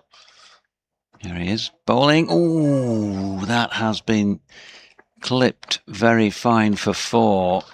Between Finlay Bean, who is deputising for Johnny Bairstow out there with the gloves, and George Hill at first slip. Felt like it was, it was an edge, wasn't it? Didn't really play it with lots of confidence. The ball turning in towards him, so some form of wrong-un from Don Bess. Pitch. Or maybe the pitch. You're not giving the bowler any credit for that. As a bowler as well. Bess in again. That's a little paddle sweep that was played nicely enough by Gubbins. He's going to pick up a single. But yeah, Dom captained the 50-over team. He's done that for the last couple of seasons now. And he's also kind of officially stepped in. So when Johnny was injured early in the season, Dom skippered, and he had done it last year as well in a red ball game, or possibly 2. There he is now. Oh, now then, that one turns in at the right-handed Toby Albert. Puff of dust. And one of those sort of, well, it's hit his pad, so better appeal type appeals. You have to be careful pushing out at those ones. Yeah, hit him outside the line. And pushed out again at this one, but more securely. That's what the off-spinner wants you to do. He lands it on a length, and you go to push at it, so there's a gap between bat and pad. Have to be so disciplined and only drive at ones that are definite half volleys. Final ball of the over. Pass over the wicket. And Albert with a exemplary straight blade push back down the pitch. End of the over, 38 for 1. 240 more needed to win on 9 wickets. So 26 overs left in the day as well. One or two games were a bit tight, weren't they, in Division 1 a little earlier? And I'm sure they still are. Have a quick look while we wait for the start of the next over. Glamorgan are 20 for 2 in their second innings against Leicestershire. They require another 237. Leicestershire can get themselves off the bottom of the table with a win there. Essex 250 for 3 in their second innings. Somerset are yet to bat in their second innings. Somerset trail by 61.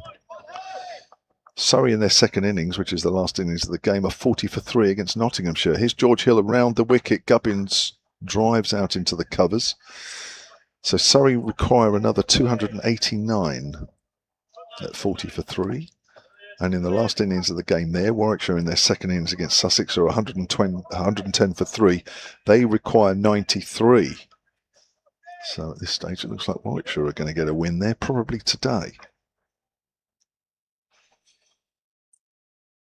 Sussex started great guns in the Championship, didn't they? Here's George Hill. Forward is Gubbins, goes out to point. Lost their last game against Hampshire and could be heading for a defeat against Warwickshire. It wasn't their best T20 campaign either.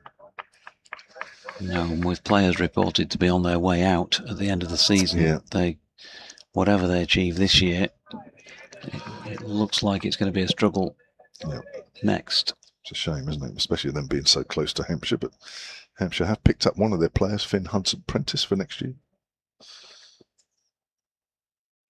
As Hill comes in and Gubbins pushes out into the covers. Former left-handed batter Tom Alsop, who moved to Sussex, is going to Gloucester. Tony Sweeney has messaged in on X saying this score is way beyond my expectations, but in the back of my mind is Hampshire's recent record against us, which has been good.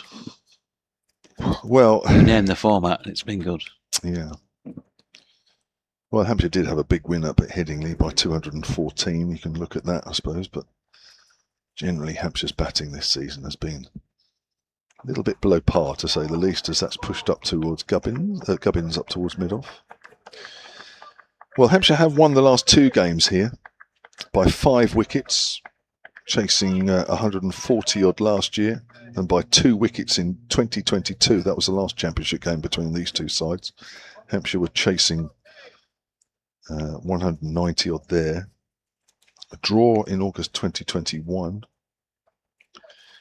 The last Yorkshire win here was 2019, where they won by an innings and 44. Yorkshire scoring 554 for 7. Joe Root making 94 in that game. I think that was the one that was the first match of the season where it was Baltic up here. Oh, it was actually, yes. My first trip. Yes. Slight delay while Gubbins resets himself. 3 previous occasions were all draws here between these two sides, as that's pushed away towards mid-wicket. And as we talked about on day 1, that 2011 game here between these two sides was the big partnership between Carberry and Neil Mackenzie of 523. Inevitably, that game finished in a draw. And of course, going back some years, Yorkshire had the balance factor, didn't they? Gary scored absolutely stacks of runs against Hampshire. Seemed to be wherever you played against him, you'd come up with the goods. Well, that 2021 game in August, which was a draw, he got 101 not out in the first innings. So last time he faced Hampshire, I think, was certainly with a big score. It's played away square on the leg side. Gubbins will pick up 2. A rare ball that's a little too straight from George Hill. Turned away. So Hampshire are 40 for 1, needing another 238. What Yorkshire would give for a player of his abilities in the top 4? Anybody. Right at this moment in time. Consistency is just ridiculous, isn't it? Yeah, I've just got a slight stoppage here. Nick Gubbins is receiving just a drink. So Don Bess in conversation with Sam Whiteman. And when he mentioned the captaincy, Sam Whiteman has done it at Western Australia, and I think was at the very least in the conversation for that role. Johnny Bairstow's absence, but it's pretty difficult, isn't it, really, to give a player who has just joined the club that sort of a responsibility first up.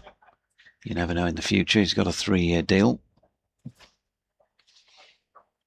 But Don Bess has done a very capable job in the matches that we've seen him doing his stuff. I thought it was, and I said it numerous times on commentary, even though Yorkshire didn't go on to get past the first playoff stage, he was ahead of the game, quite a lot of the time during that group run that they had, 6 wins from 8. Here he is now bowling, and Albert drops into the offside, and there is no run. And no captain is ever going to be always ahead of the game. It's just not possible in cricket. Sometimes you have to be reactive, but if you can get yours in first, then all the better, as that is punched up to mid-off by Albert. Jaffa Chauhan doing the fielding. Yet to see him with the ball in this second innings, but still very early days. Just into the 13th over here at 40 for 1. Best floats one up. And Albert just has to be a little bit careful with that. He was careful enough, and he's run that along the deck. Just an element of flick about it, and you wouldn't want to get under the ball. Just a slight change in the field as the left-handed Gubbins is back on strike. 45 backward a square now is Ben Cliff, and backward square leg Sam Whiteman has been moved round just in front of on the boundary edge. Ooh, now then, that one spat and turned and bounced. Just about everything you want as a spin bowler, with the exception of picking up somebody's wicket. Those drift, turned sharply, that, Kev. Did and bounced, yeah. Turned too much, really, if anything. And now the reverse sweep comes out of the locker, and he has got it away, and it will be 4 runs. Well, he's trying to be inventive here, Nick Gubbins, and just give Don Bess something to think about. He had something to think about himself after the ball before, but he, just for the moment, won that little element of the battle. He's on to 26 now. And Bess wide on the crease at him again. This time he's able to watch that one go by. So none for 17 off 4 overs for Bess, who went for 5 in that over. 13 gone, 45 for 1. Now, we've mentioned Stephen Clarke a lot today. He's a Hampshire member who is up there in the pavilion, and there's an email about him here from Gareth Sanders, Hampshire Cricket at bbc.co.uk. I'm a regular viewer and listener to the excellent coverage. Thank you very much. And I've wondered for a long time now, is the often mentioned Stephen Clarke the same one that I sat next to while studying politics A-level at Fareham Tertiary College in 1992? Now, hopefully Stephen is listening right at this moment. His claim to fame was representing the college on Blockbusters with Bob Holness. And that's Gareth, who's in Leon Solent. And that famous phrase, which Georgie will come out with for Blockbusters, maybe you won't. Ben Code, the new bowler. I'll have a pee, please, Kev. Thank you very much. And right on cue. And there's a single to backward a point. Now, Charlie sounds like he's never heard that phrase before. Blockbusters was a very popular programme on when you used to get home from school, wasn't it? And it used to be on, and you sort of race home and watched Blockbusters, a quiz show. Charlie's so young, he's probably never even heard of Matron. Oh, no, he wouldn't. Well, if he hasn't heard of Blockbusters, he certainly hasn't heard it. And out of that long-running show was that famous phrase, which Deutsche has just repeated. It was all about choosing a letter, as that's pushed up towards mid-on. And I think from memory, you sort of made your way across a board or up a board by choosing different letters. And of course, what Deutsche has just said became a bit of a legendary phrase. I think so much so that actually they used to take the letter P out of most games. because people used to love saying it. In fact, they went for that letter first. Just so, yeah. I don't care if I get knocked out in the first round. Yeah. I got to say, I'll have a pee please Bob on television. Yeah. It's code. Cut away, Gubbins, but he finds back with a point. So hopefully Stephen will come back and your question, Gareth Sanders, might be answered. The sun has disappeared momentarily. It's been a lovely afternoon here. And what have we got? Still 23 and a half overs to go. Plenty of cricket left tonight. One of my colleagues in another working world that I do, Kev, more in a sec. Here comes code around the wicket. Gubbins plays that into the ground. She told me last week she'd been flown to Amsterdam for 4 days to take part in a game show, an ITV game show. I'm not sure. She didn't say it was off the record, but I better not mention what the show was called or how long she was on it or whatever. But yeah. And I thought about scratched my head and said, why, it's ITV, why Amsterdam? Oh. So they're flying a load of people over there for a game show. That's all right. 4 nights. That's all right. Gubbins is forward to code. Where's the media guy here? It's just messaged me and said even he's heard of blockbusters and he knows of it. So let's put you to shame that, Charlie. When was the last edition of that? I must look that up, actually. It has been a while. I was asked this morning when I did my morning preview on BBC Radio Leeds, if I was a celebrity, which show would I choose to go on? Oh, that's a good question. Which show would you choose to go on, Kev? You are a celebrity. Gubbins drives thick outside edge. It goes to point, and that's the end of the over. 46 for 1. The last episode of Blockbusters, it actually moved from BBC onto Sky. I didn't realise. I forgot about that. 1995. What programme would I like to be on? I'd like to present a programme, I think. Would it? Yeah, I would. Yeah, something like a... Val Doonican show. Something like that. I could see you with your cardigan on. No, something like Escape to the Country, I think. Oh, I'd really? like to do. That'd be quite good, actually. Yeah, that's a good shout. Yeah. Escape to the Country abroad. Even better. Well, yeah. Preferably Escape in the from Caribbean. the country. What's that home? What's the one that the late Johnny Irwin used to present, and Jasmine Harmon. What was that one called? Anyway, yeah, because they used to go into Europe and all that stuff as well, and they had a couple of series in the Caribbean I quite like. But no, Escape to the Country would do me. I'd love to do that. Right, you're off, Doidgy. Am I? Yeah, Okay. you got a break. Yeah, you're thinking I'd like to do that as well, wouldn't you? Oh no, it's me off. Yeah, sorry, you're still on. It's me off. See, I am thinking about is presenting Escape to the Country. Here's Bessie bowling at Toby Albert. And he's run that one away into the offside for a single. I thought it was a short stint, but my commentary skills and abilities have been brought into question seriously on day 3. So I thought maybe I'd just been subbed early. He's gone. I've got one of those massive squad numbers now, not in the first 11. Here's best round the wicket. Gubbins goes back foot and gets plenty on that. And Bradley Sylvester, by the looks of things, is the man wearing number 27 for Yorkshire, on as 12th man at the moment. So somebody else, in addition to Johnny Bairstow, is off the field.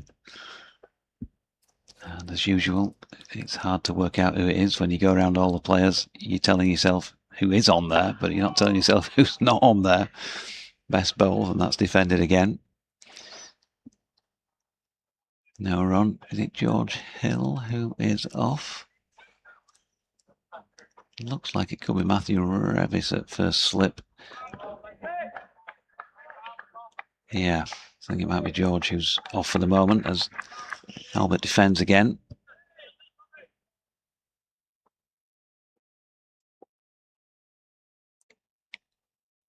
Or it could be Matthew Revis who's off. Albert defends another one. Let me get the bins out. Well, I must say, I'm a long way from play up here. That's my excuse, and I'm sticking to it. the caps are off the lenses. What can you see? I can see another ball defended, and I can see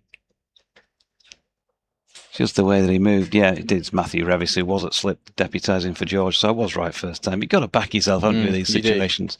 And from my perspective, I think your commentary has been quite excellent today, Jonathan, even though it's been called into question by others in the team. Thank you very much. If you give me your bank details, I'll just transfer the funds accordingly. I'll note them down. So, another over from Don Best comes to an end. 15 overs gone, 48 for 1.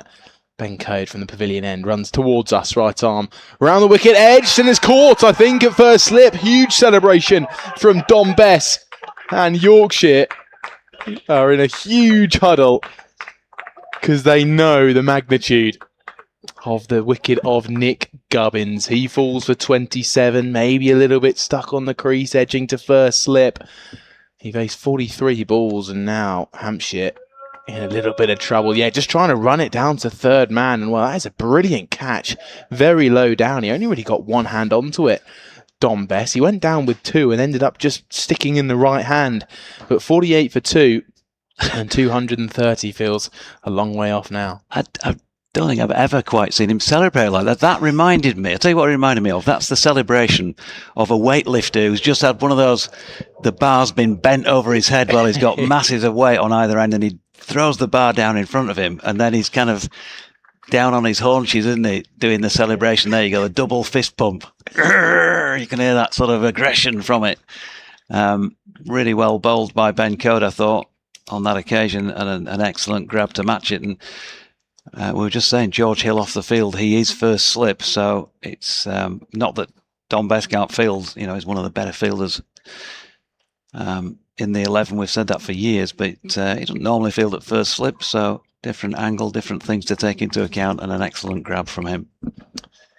Yeah, it was the perfect sumo wrestler's celebration almost, wasn't it? I like the weightlifting example as well. Down in a low squat, Don Best roaring to the ground as the Yorkshire players flooded in towards him. Well, that mixes things up a little bit, everybody. 48 for 2, Hampshire. Again, 230 runs off their target still. And out comes to the crease Jake Lehman. He's had a successful year for Hampshire so far. He's their top run scorer with almost 700 runs in the competition at an average of over 50. And now the left-hander faces up to the man who's just taken that wicket. Ben Code dismissing Nick Gubbins for 27, caught by Bess. And Yorkshire, you can hear the noise out there now as Code runs in again round the wicket to the left-hander. A drive from Jake Lehman splits the gap at extra cover, but it's still going to be fielded, so will just be a single. The fielder shies at the non-striker's end, well backed up by Revis. 49 for 2, 229 now needed. Albert's a man who would feel, I think he needs a big score to his name this season. He's a really talented player, hasn't quite got the ball rolling any of the formats, unfortunately for him, but when he gets going, he is a beautiful player to watch bat, and he can punish sides. Code over the wicket now to the right-handed Albert, defending very calmly up towards mid-on where it's picked up. Now it feels like a change in the tides here for Hampshire. A little bit more on the back foot now. Started very positively. Opening stand of 31 from just 7 overs. They were going pretty well up top. A couple of breakthroughs though for Yorkshire. Ben Code sets off at the top of his mark, dips his head. He's halfway through his run now as he approaches the wicket. Right arm over, and Albert defends, gets in behind it on the back foot. And Albert happy to absorb the pressure. He's 5 from 26. I'll tell you what, we brought some drinks up every day. We got a canister on with a coffee on tap, and also some hot water with some tea bags and whatnot. And we've also got some organic soya milk, some barista almond milk, and some barista coconut milk. In comes Code again. And again, very solid is Albert. Now, I must confess, I don't know why, but I'd never drunk coconut milk before in my life. And I just thought, you know what, I'm going to get a glass of that. And I tell you, I can't stop drinking it. It's the future, coconut milk. I Just did a sip notice, while you're on commentary. I did notice you sipping a glass of milk. Very smooth. But it's almost clinging to the glass like a good pint would, isn't it? Indeed, indeed, like a creamy pint. Well, in comes Ben Code once more. Hits the crease, bowls very straight, and Albert again solidly defending with that yellow grip in hand. That ends the over, and a wicket-taking one at that. Albert survives another, and 49 for 2 sit Hampshire. Yeah, I was slightly questioning that the milk. It's not, it's not a bad beverage to be sipping on, but coconut milk, it makes a lot more sense. And no, very interesting. Maybe I've got to try. I've had coconut ice cream. Have you had coconut ice cream? Yeah. Oh yeah. Beautiful. Oh, absolutely. Some of those Italian. If you go to Italy, some of those ice cream shops are fantastic. Now then, what have we got here? Don Bess. He's going to continue. George Hill is back on the field now. I'm pleased to say he's just got his hand on his shoulder, having a word. Pleased to say that in the big game on this Saturday around the nation, the mighty Rawdon Cricket Club are chasing down the 147 that they bowled Carvely out for, back up there in Leeds, and are 53 for 1 after 13. Meanwhile, in the real world, I've had a message in from Yorkshire lad. I'm not sure if that's in the real world, Yorkshire lad, but he says, "Hi Doige, I've got fond memories of watching Yorkshire versus Hampshire at Mays Bounty, Basingstoke in the mid-90s. A lovely little ground with the trees right on the boundary. And Bess round the wicket bowls to Lehman, who plays forward and defends. He says it was an AXA Sunday League match in 1996. The Yorkshire team included Michael Vaughan, Craig White, Richard Blakey, Ryan Sidebottom and Chris Silverwood. Some notable talent there. That's another defensive push by Lehman. Hampshire had one of my favourite players to watch, Robin Smith, John Crawley, Sean Udall and Cardigan Connor in the team. Yorkshire made 184 for 8 in their 40. Hampshire replied 185 for 4, winning with overs to spare. Flicked off the legs this latest delivery by Lehman out towards Sam Whiteman, who will keep them to 1. And that was in the 90s. That's probably 50 up for Hampshire after 16.3. That was sometime in the 90s. 1996. JMO you'd have been retired 10 years by then, wouldn't you? 1996. He looks confused. Yeah, Bess over the wicket, and that's played by Albert down to long on for 1. We've had correspondence in from a Basingstoke match in 1996. Would you still have been playing then, or was that well past retirement?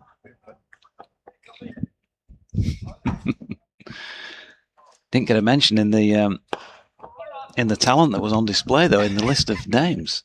That's punched a mid off. James Wharton did the fielding.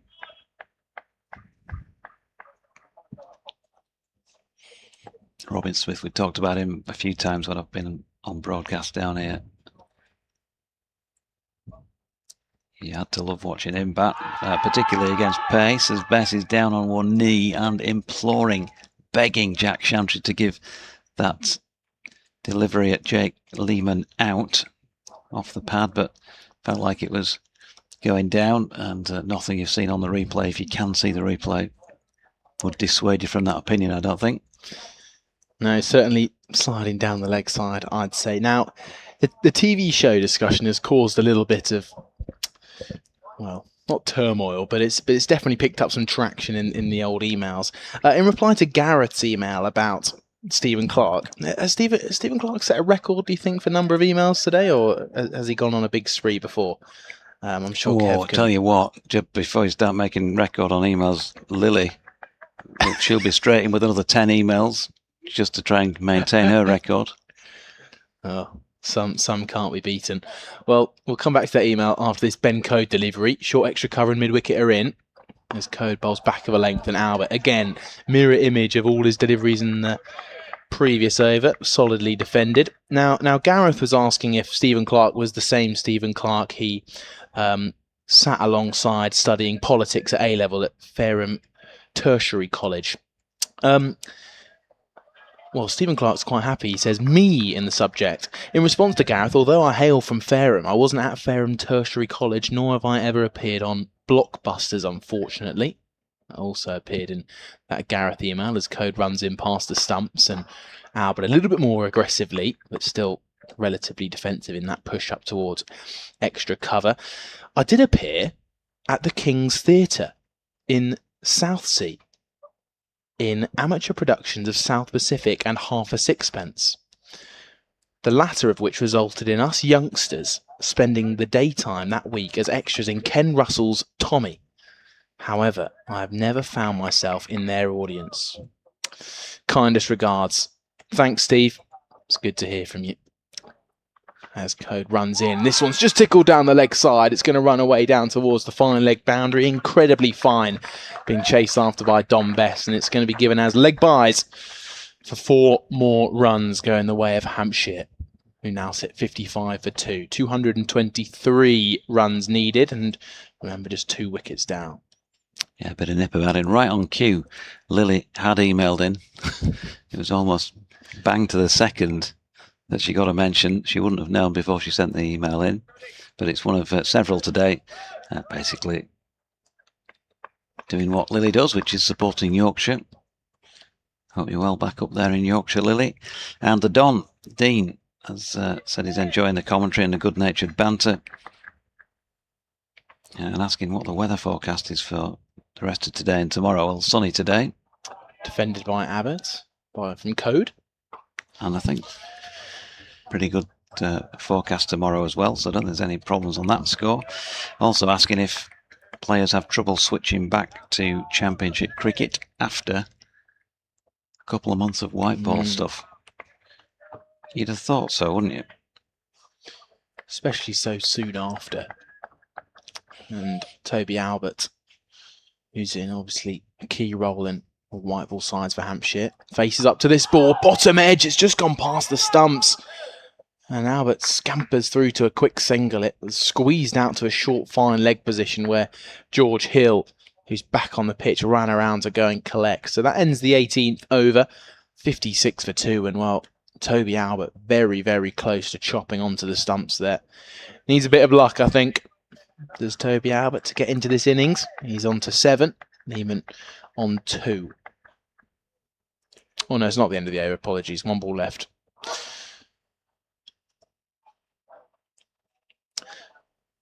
Well, Adam Lythe is making quite a few tinkers to his field, and he's just taken 1 step wider at now what is a silly mid-off. Plenty of catches round the bat as Code bowls in again, and Lehman tucks it away off the knee roll and down to Jaffa Chauhan down at fine leg. And that is the end of the 18th over. So 221 to win for Hampshire. They sit 57 for 2. A minimum of 19 overs remaining in the day, so they'll get all those in. Don't think any problem. Lehman with work to do, just trying to reacclimatise in terms of the pace of the pitch out there, what this ball is doing. And Don Bess has got the odd one to rag, 1, 2 or 3 overs ago particularly. Spat and turned when Nick Gubbins was in. He was eventually caught by Best off the bowling of Code. One of the two to have gone. And Best tosses this one up, tosses this one up, and Lehman will feel like he's missed out there surely. He could have put that into the nursery ground. And in the end, he got a single out to Sam Whiteman, coming round from the square boundary to field it. Really clothed that. Yeah, and after clothing it, he walked for the first half and then realised that he'd had to get the skates on. It ended up being a direct hit, and it would have been a horrendous way to have been run out, but he's still there. Passing again. Back foot for Albert, who defends. Slip in place, point that square cover sweeper. Mid-off, straight mid-wicket. Long on James Wharton is very wide and not quite all the way to the boundary. There's a 45 backward of square as well as a mid-wicket on the boundary, as that is another defensive push by Toby Albert, who's faced 36 deliveries now. So he's been out there a bit of time and working this next ball. Up to Wharton, long on for 1. Albert coming in when the first wicket went down, that of Ali Orr, around about 40 minutes ago. Lehman back on strike then, 59 for 2, 2 to come in the 19th. Best tosses that one up, gives it a bit of flight, puff of dust when it pitches again. Drilled along the deck. And back now with Beth. Yorkshire's over at +6 at the moment. And he goes back foot to this delivery. Gonna have to be watchful if you do that, and he was. End of the over. And 59 for 2 remains the score. Best 7 overs, no maidens. None for 23. Yet to take a wicket in the match. Back on the emails then, around blockbusters. Hampshire Cricket at bbc.co.uk. Paul Dowling says, hello, you mentioned the TV programme Blockbusters. There was an urban legend that the presenter, Bob Holness, played the saxophone on Jerry Rafferty's song Baker Street, which of course was false, but this strange legend did the rounds for years. Thanks, Paul. Good song, that. Classic. Now, we did see him warming up at short, fine leg, so it's time for Matthew Revis to come on to the bowling for Yorkshire. No wickets in the first innings, bowled 9 overs at a good rate though, going for just 16 runs. Did all right with the bat this morning. Didn't tot up a huge total, but he batted through a very important part of the game, the first hour on day 3, which is today. If that confused anyone. He got 16 from 62 balls. But now he's here with the ball. Keeper standing up. Toby Albert, the right-hander, will be on strike. Discussion going on at the bowler's end. Deep square legs out. From the album Night Owl, was it? Baker Street. Well, here comes Revis. And Albert defends. Are you talking about who wrote it? No, the actual title of the album is Jerry Rafferty. Oh, the album. Whose hit it was. I don't know who actually wrote it, whether it was him. Let's have a look. 59 for 2. Now we've got a discussion going on at cover between Jaffa Chauhan. Looks like maybe Don Bess is in that discussion. The album was called City to City. I think there was a track on there called Night Owl. That's what I was thinking of. In comes Revis again, down the leg side, turned out towards deep square leg. Albert pushing for 2. It has gone straight to the deep fielder. So there will only be 1 run. Hampshire moved to 60. 218 to win now. As the umpire switches sides. Jake Lehman will take strike. I do like a good fluorescent coloured back grip, or maybe even a double colour. Jake Lehman's rocking the pink at the minute as he spins it in his hands. Got it over his left shoulder as he looks up, scans the field, sees extra cover. Adam Lything quite close. Mid-wicket is also catching. Just a 1 slip in of George Hill. In comes Revis, and Lehman pats it down towards mid-wicket. Will find no run. The sun has peeked back out again, everybody, and it's just beginning to creep beneath the top of the viewing gallery. So it'll almost be on our eyes up here in the commentary box, or the gantry, I should say. But Revis, halfway through his over, started well. Hampshire, at the minute, staying defensive. And there's another defensive shot from Lehman. Hits it straight back towards Revis, rolls just past his right foot and doesn't even think about picking it up. In the meantime, Adam Lyth giving it a good shine. Trying to keep that ball fresh as we're in the 20th over here. As time begins to roll on, late on day 3. 12 minutes past 5 here at Hedge End. And that's down the leg side. That's going to be 4. It's going to be given as byes. The keeping up, the standing up keeper Finley Bean can't quite get across. And it's going to be 4 more runs to Hampshire. Every little helps. 214 now to win. 64 for 2. And again, catches stay in front of square.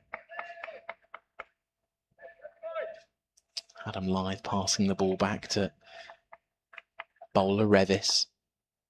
Just drifted one down the leg side. Jake Lehman stands incredibly open. He's just got his back foot on leg stump at the minute. Right foot well outside the line of leg as Revis approaches. And Lehman defends into the leg side. Picked up by the fielder at mid-wicket. I'm going to briefly pop off and then pop back on for Jonathan. And just to correct myself, Night Owl the album, Night Owl the single came after City to City the album, which included Baker Street. Thanks, I can sleep tonight. Here's Kevin James. Thank you very much, Doigi. So we've got 17 overs left in the day.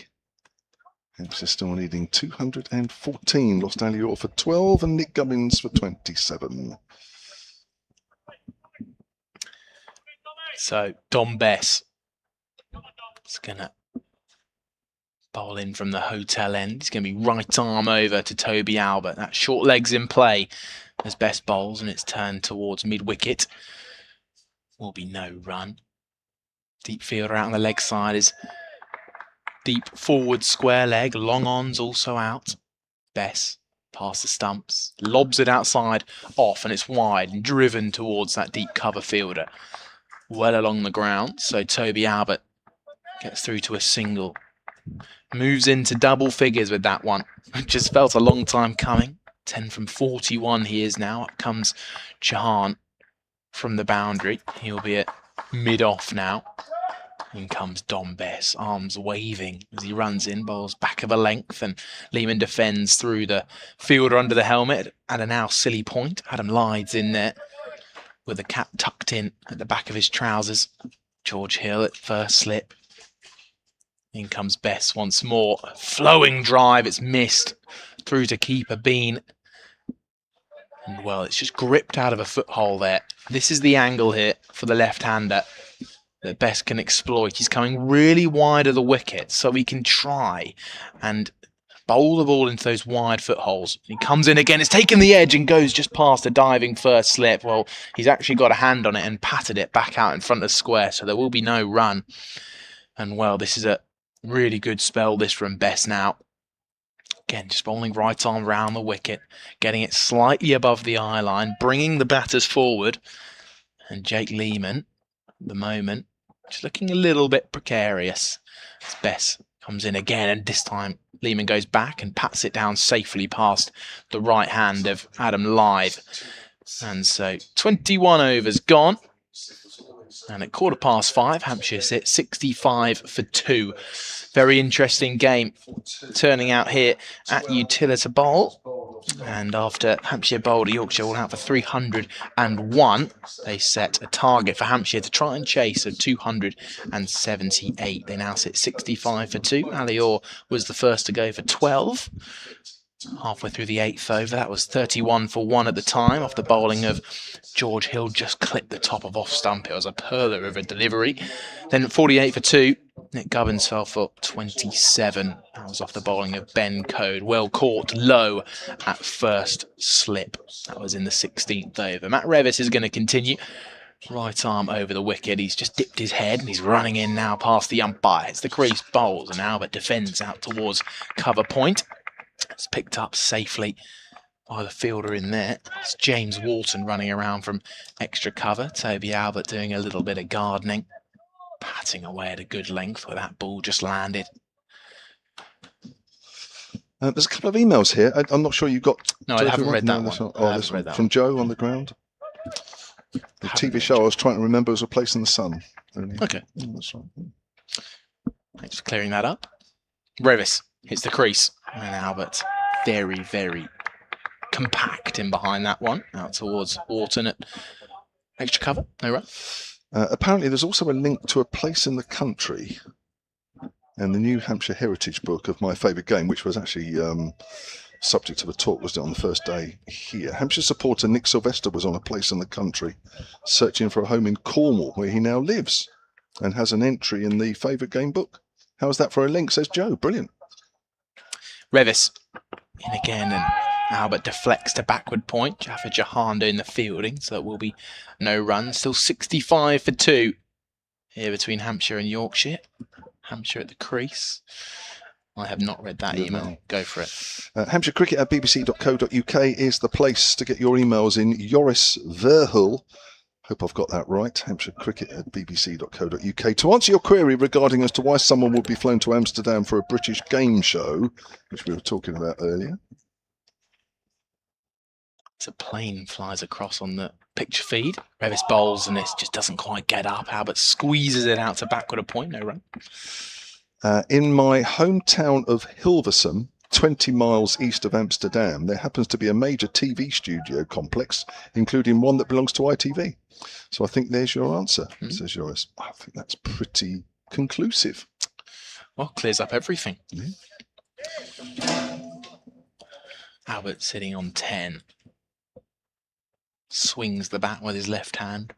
Then spins it. Now it's down by his right toe as he faces up to Revis, who bowls, and a drive to cover where the fielder fields. Luxton in there picks up. Will be no run. Were you talking about a game at Mays Bounty in Basingstoke? I think Jonathan might have just touched on it. Yeah, Paul Sherrington has emailed, says he was at that game at Mays Bounty, but it was in 1999, not 1996, he says. He well remembers Matthew Hoggard asking him to get an ice cream when he was fielding at third man. Love stories like that. Ooh. Almost tripped over the sheet as Revis bowls down the leg side, just helped on its way. It's a fine clip down towards fine leg, and it will be 4 more runs to Hampshire. They now move to 69 for 2. That ends the 22nd over. Just 209 to win now. Also earlier, Jonathan Doidge revealed there's a survey going on at the moment at the BBC about test venues and, you know, who was getting the most as preferred test venues. And I think Headingley was up there, which is fair enough. And there was Old Trafford up there as well. Stephen Clark has emailed. He says the vote for the test venues is still open because the Utilita Bowl was way down. Actually, it can be found embedded in Stefan Schimmelt's article headlined "Shambolic: Stokes and Root questions Ashes venues." So go to that article, and if you're a Hampshire supporter and a supporter of the Utilita Bowl, get voting because we need to get the Utilita Bowl a bit higher up that voting list. It's about 7%, I think it was, wasn't it? It was way down. I think it was on a level par with Sophia Gardens, I think. All right, here's Bess around the wicket.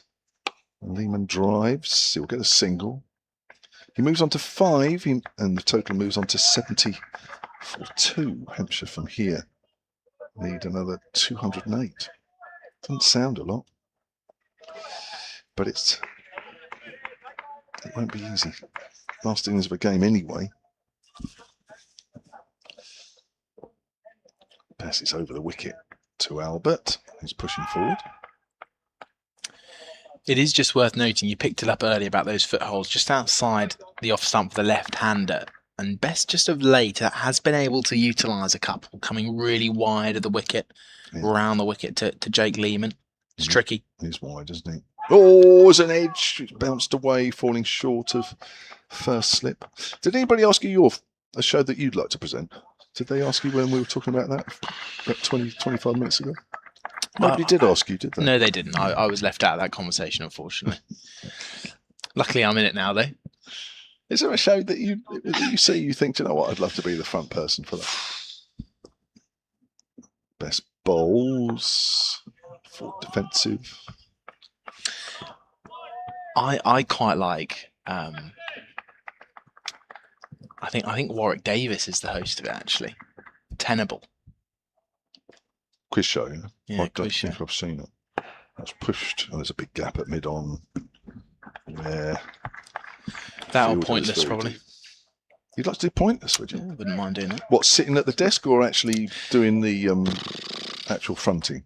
No, I'd probably hope to be the one behind the podium, the front man. Yeah, I forget the guy's name who does that now. Is it Alexander Armstrong? That's the Still one. him? That's the one. He's been doing that a long time now. Yeah. Must pay well. 71 for 2. Lehman's playing a missing outside the off stump. End of the over from Bess, who has his hands on his head there, could have so easily have caught the outside edge. That's turned. It's a dangerous delivery. So Bess has bowled 9 overs, none for 26. Revis, who's just easing into his spell, 2 overs, none for 5. Hampshire 71 for 2 in their 4th innings earlier. Yorkshire bowled out for 301, which meant Hampshire needed 278. Felix Organ with 4 for 59, the season's best from 22.1 overs. I could see you as a Holmes under the hammer kind of man. You know. Actually, that'd be quite good. Is it Dion Dublin? Yeah. Yeah, he's done a good job there.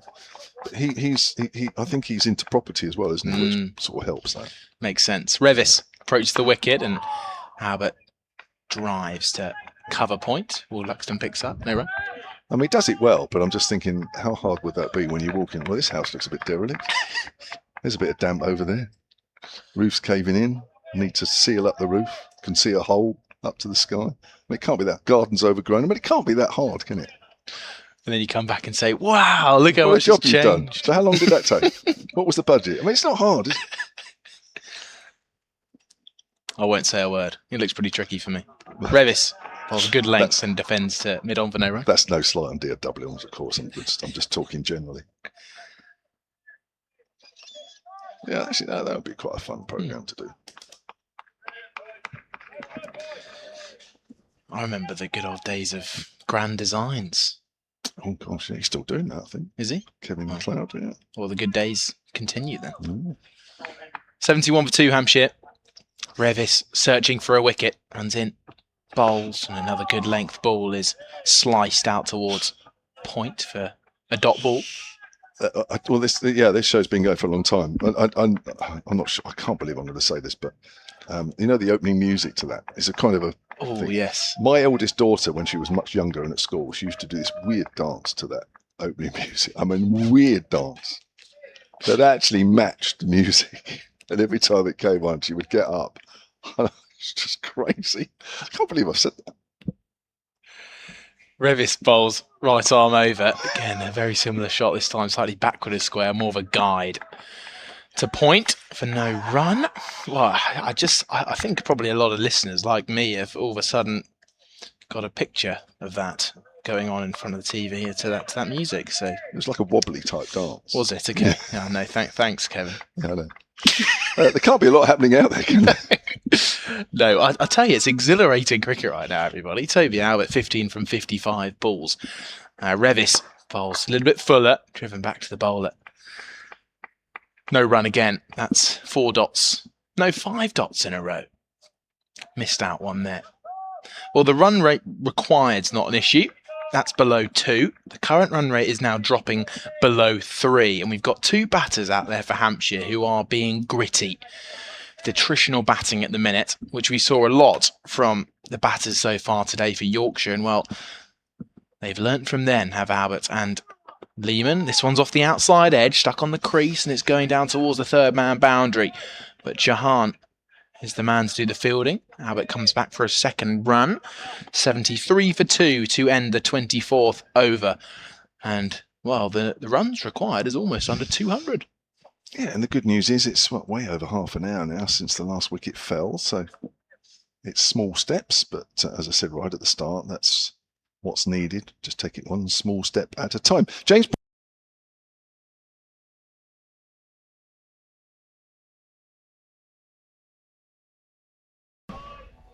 Rishi Patel, he's all right as an opener at Leicestershire. I think he made 26 in Leicestershire's second innings to go with a 19 in their current game. But yeah, he's a decent one. As best bowls, it's almost a low full toss driven to extra cover by Lehman. T20 aside, says James, which isn't proper cricket. Right, okay, that's his words. The Metrobank usually provides some light relief, but this year they were awful in that too. Well, they weren't as good as they have been. I mean, to be fair, they've got an amazing record of qualifying. That's going out into the covers. I know not quite getting over the line. I mean, it was only last year they were losing finalists the 2 years before that. So they have got a pretty decent record. And they weren't too far away this year, but yeah, not quite as good. Andrew Neil was their best batter. Well, we all remember that last innings against Derbyshire here. Easy to remember the last innings. That's played away on the onside, but it was an amazing display of clean hitting. Where was Weatherly this year? Well, he got called up, didn't he, for Birmingham Phoenix? Joe Weatherly, an injury replacement. Forward is Albert. So if you're talking about the 50 over competition, then which he has appeared in the past, not this year. And have we seen the last of Fletcher Middleton, says James. It's pushed out on the offside. Well, he's just been squeezed out, I guess, because Hampshire are trying to find out about this man batting at the moment. Toby Albert, Tom Prest. I guess there's not room for everybody. And Fletcher Middleton is probably the one with Jake Lehman coming in who's made way. Bess flighted, inviting a drive, but not accepted by Toby Albert. End of the over, 74 for 2. It's funny. I remember back to the start of the season, we were having similar conversations to that about the Hampshire top order, and it still is slightly waiting for someone to make a mark and take their chance at the top of the order. Yes, as you said, Tom Prest showing a lot of promise. Can Toby Albert get a big score here today? So it looks like it is Matt Revis to continue. Again, there's been plenty of chatters out there between the Yorkshire leadership group. Adam Lyth often leading those conversations with Dom Bess, who, according to Jonathan Doidge, is the standing captain at the moment, with Johnny Bairstow off the field. A reminder, Finley Bean is the man behind the stumps. In comes Revis, round the wicket to Lehman, who defends to mid-wicket. Revis has bowled very well since coming on, hasn't given the Hampshire batters too much to get away. Just the one ball that drifted down the leg side and went away for 4 byes.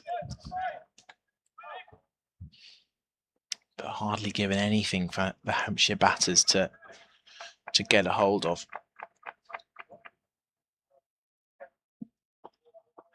So Revis turns around again. Jake Lehman with that characteristic open stance, bat waving as the short ball is faced by him and defended back down the track.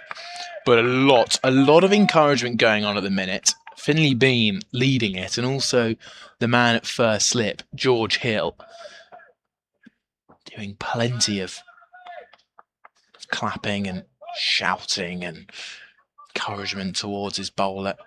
They understand the pressure that Revis is building at the moment, not giving Hampshire batters anything to get away. Lehman on strike is 6 from 24 as Revis bowls to him, drifts it down the leg side, and he finds the fielder at deep fine leg with a whip of the wrists. Chauhan throws in to keeper Bean, and it's now 75 for 2. I've just voted on that. Apparently you can have up to 5, which seems a bit... That's a lot, isn't it? Really? What ground did you vote for? Let me think. Just for context, this is the Ashes stadiums, I believe. As Matt Revis bowls over the wicket, and a drive from Toby Albert beats backward point. This is going to be 4 runs. Well, it's a much needed boundary, because for a moment Hampshire were going through a long spell of not being able to find one. Well, it's not quite as long as I thought. That's the first 4 in 4 overs. So 2 balls left in this over, which is the 26th, and Hampshire now move on to 79 for 2. Well, if this is up to date, I've only chosen 1 venue out of 5 choices. The ground here is still on 7%, but it was on 7% a while ago. Sapphire Gardens 7%. Headingley 91. Can you do all 5 votes for you to that's true. Well, that's a good show. Revis, right arm over.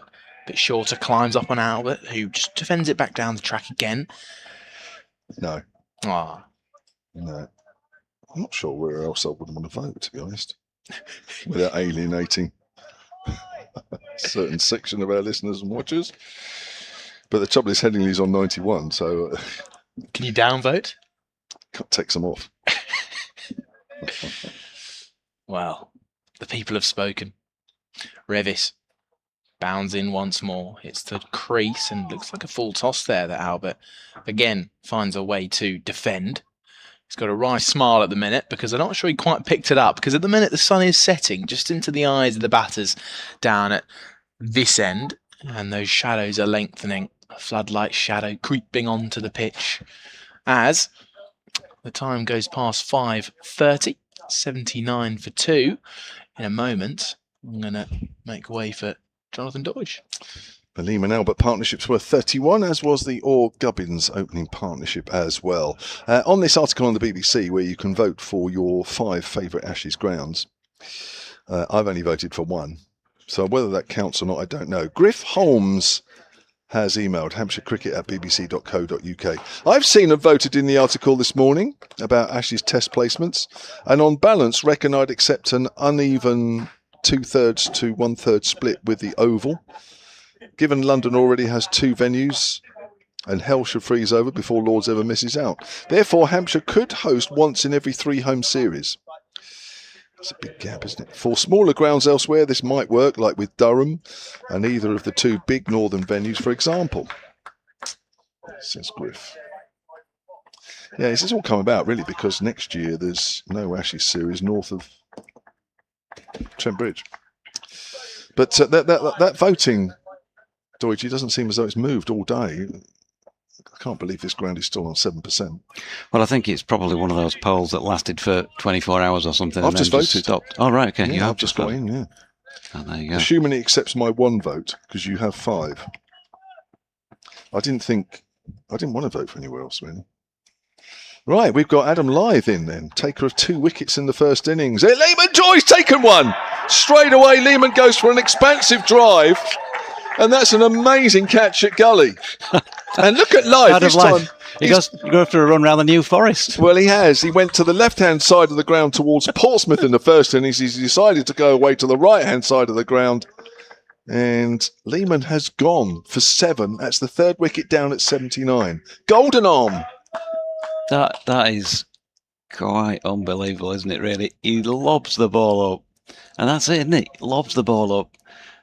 And Jake Lehman, I'm not saying his eyes lit up in the sense that he played a ludicrous shot, but it sort of still feels like they did light up to some extent there, the way he's played at that. And a little bit of kick off the pitch. Yeah, he wants to get his hands through it, doesn't he? And Don Best parries it up and takes it very comfortably at the 2nd attempt. Well, that I think, ladies and gentlemen, is a Yorkshire bonus there with his first ball back for Adam Lyth. He's taken 3 for in this game. Look, dangerous, and he'd only bowled 24 balls this season coming into this match. I appreciate the wicket is giving him probably a little bit more help than some he's bowled on. Watching this again, good catch, Don Best. Lehman, I mean, the foot is nowhere near the pitch of the ball there, and that's 2 good catches from Best. 1 high and the 1 low to get rid of Gubbins. Tom Prest walks out to the middle with work to do, with Hampshire still needing 199. Apologies for the tardiness of my return, by the way. I did bump into John, the Yorkshire coach driver, who knew that he'd had a mention from one of his mates, and then I couldn't get back in Beefies, which has not been a problem for the previous 2 days, but today has been a almost constant problem, or maybe it's just because I've done more laps around the ground. And every time I've gone back to the door, it's been clicked shut. Well, normally there's a steward there. There is still a steward there, but he's not been keeping the door. No, some of them do and make sure, and obviously whoever's there at the moment is not doing that. Because it's supposed to make out the ease of us getting out easy. That's part of the reason. But anyway. Right, here's Adam Lyth to Prest. He got Prest out in the first innings with a beauty.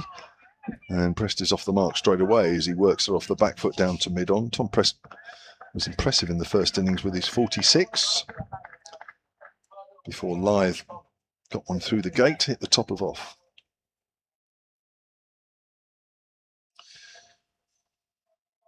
So it brings Toby Albert back on strike. 21 for Hampshire's number 3.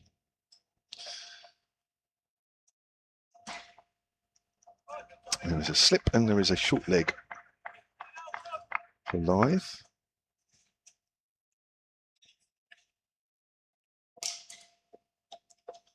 Here we are then. Bowls past the umpire, short. Albert's off the back foot. Easily works that into the gap on the offside. Moves on to 22, and Hampshire need 197 from here. What have we got left in the day? 10.5 overs, is it? Bowling a bit of a nightmare. We're coming back tomorrow, that's for sure. As forward is pressed, looks very much as though the women's game will stay on the nursery ground tomorrow, even though that's starting in the afternoon. I've seen 1 or 2 messages that suggest that even if this game finished early tomorrow morning, that it will stay over there. I don't know whether things might change overnight, but I think we can assume that's the situation as forward is pressed. Just a cloud blocking the sun there for a minute, which is actually quite nice because it's been quite warm up here for a while.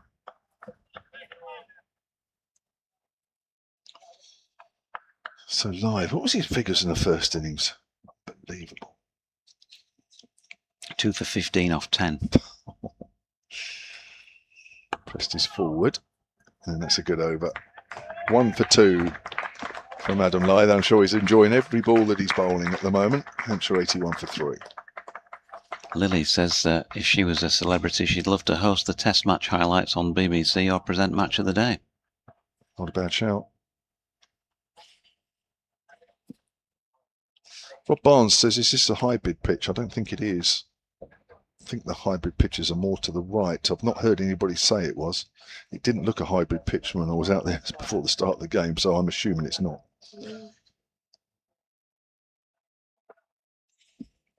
Good win for the mighty Whites, by the way. Late winner at the City Ground, Nottingham. What's that, the New Zealand football team? All Whites. Leeds United, thank you. Thank you very much. Don Bess is going to try and get among the wickets for the first time in the match here. In a bowling sense, he's been among the wickets in a catching sense. First ball there to Toby Albert was just patted back.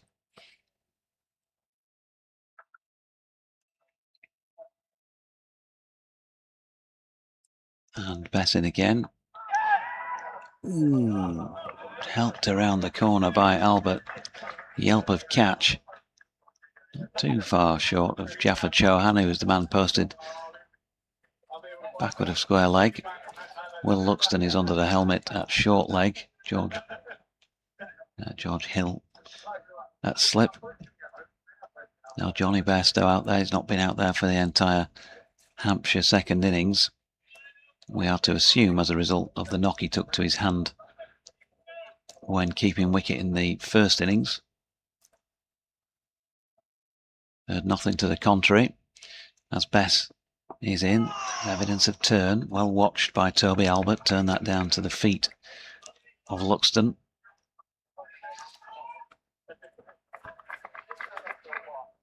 Bess back at his mark. Just look at the state of his cricket kit as he runs in now, and that's played out to point. Ben Cliff Fields, and there is no run. It's a source of amusement for me, match after match. The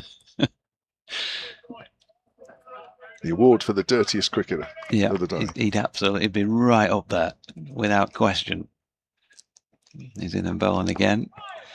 And right in behind that, Toby Albert does the fielding. No run.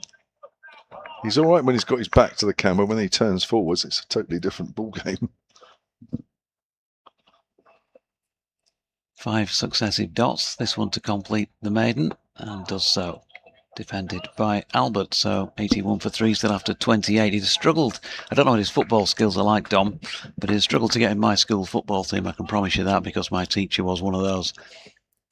If you want to play well, play good football, you need to look good, and you have to have your shirt tucked in, your shorts, and your socks tied up, and all those sort of things.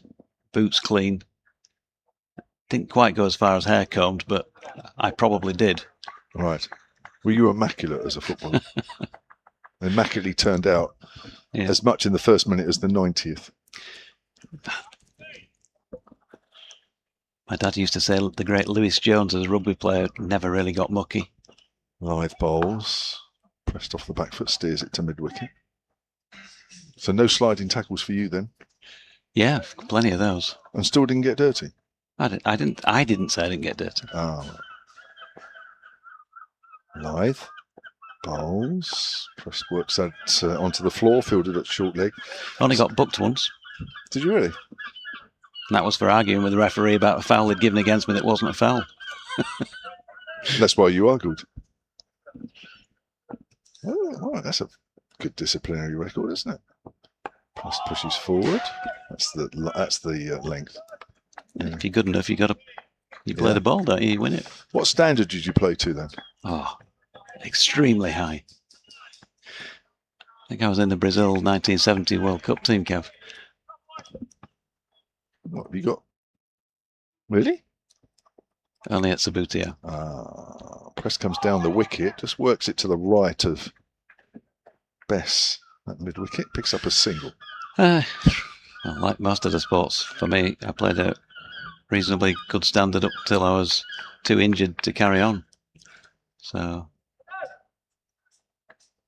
yeah, all right. You were good at most sports. Representative sides and that sort of thing, you know. Did you? When I was a lot younger than I am now. Oh, and that's turned and beaten Albert outside the off stump on the back foot. That was a worrying moment for a minute. Just watch this again on the picture feed. Way outside off stump, cuts back. Unfortunately, it's wide enough of off stump, even when you allow for the spin. As live bowls again forward is Albert. Another over ticked off. We're playing till 6:30 tonight, aren't we? Or are we 6 o'clock? I can't remember. Officially, we should be 6, shouldn't we? Oh, 6, yeah, that's right. 8 overs to go. No additional overs to play today. No, I get mixed up with the times. So, 1 wicket for Code, 1 for Hill, and 1 for Lythe so far. None for Bess or Revis. So that 7:30 table booking downstairs is looking pretty good at the moment. Well, I don't want to count my chickens here. No, you'll be able to arrive early for a drink. Umpires have just had a chat about something. Maybe they want to alter their table booking time as well. They've probably gone for 8. And they're thinking maybe we should bring it forward to 7:30. Had to alter mine backwards yesterday because they took so long to get through the overs. I forgot it. Do you know what? It's so long since a championship match, let alone remembering what time we finish, and we always go way over. I forget the actual standard finishing time. Here's Don Bess bowling to Tom Prest, who turns that one to leg. James Wharton does the fielding.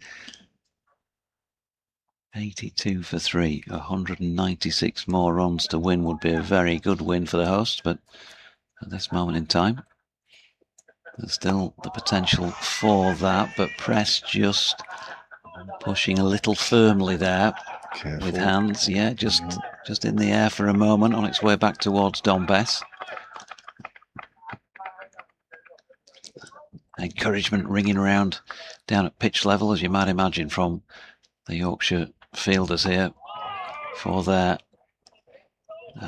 deputising skipper, Don Bess. That one's pushed out into his follow-through.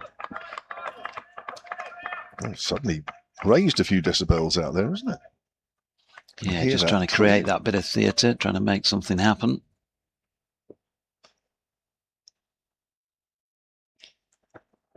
As is in and turned around into the leg side this time by Prest. Again, there's no run.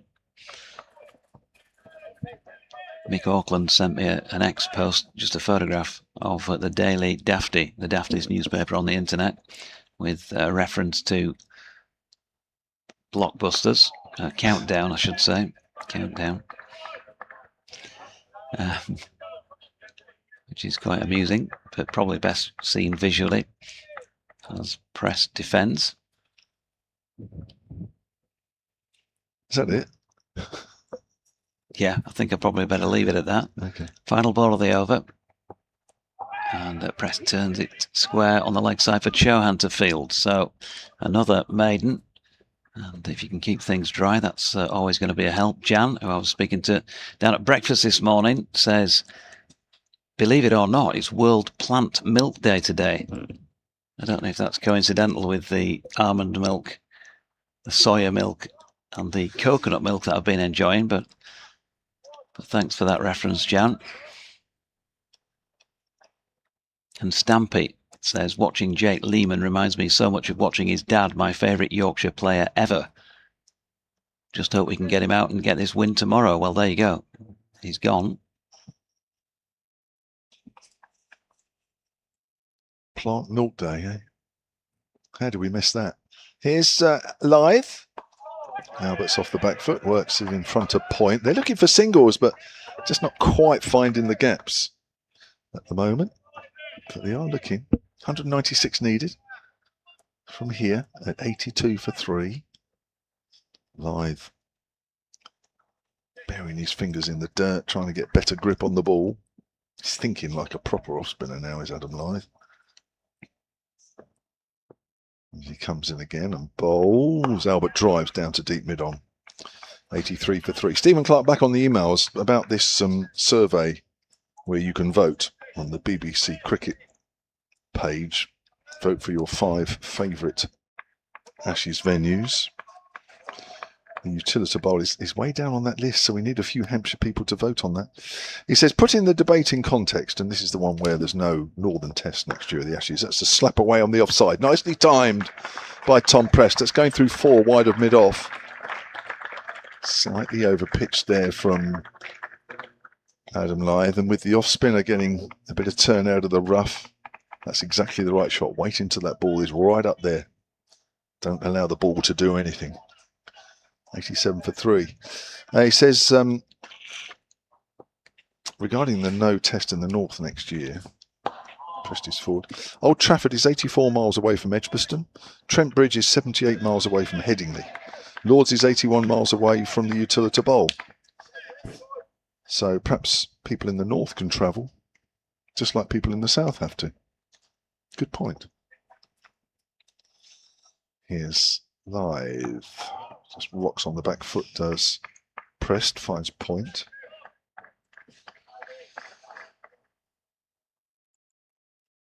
Sunshine back out here for the last few overs of day 3.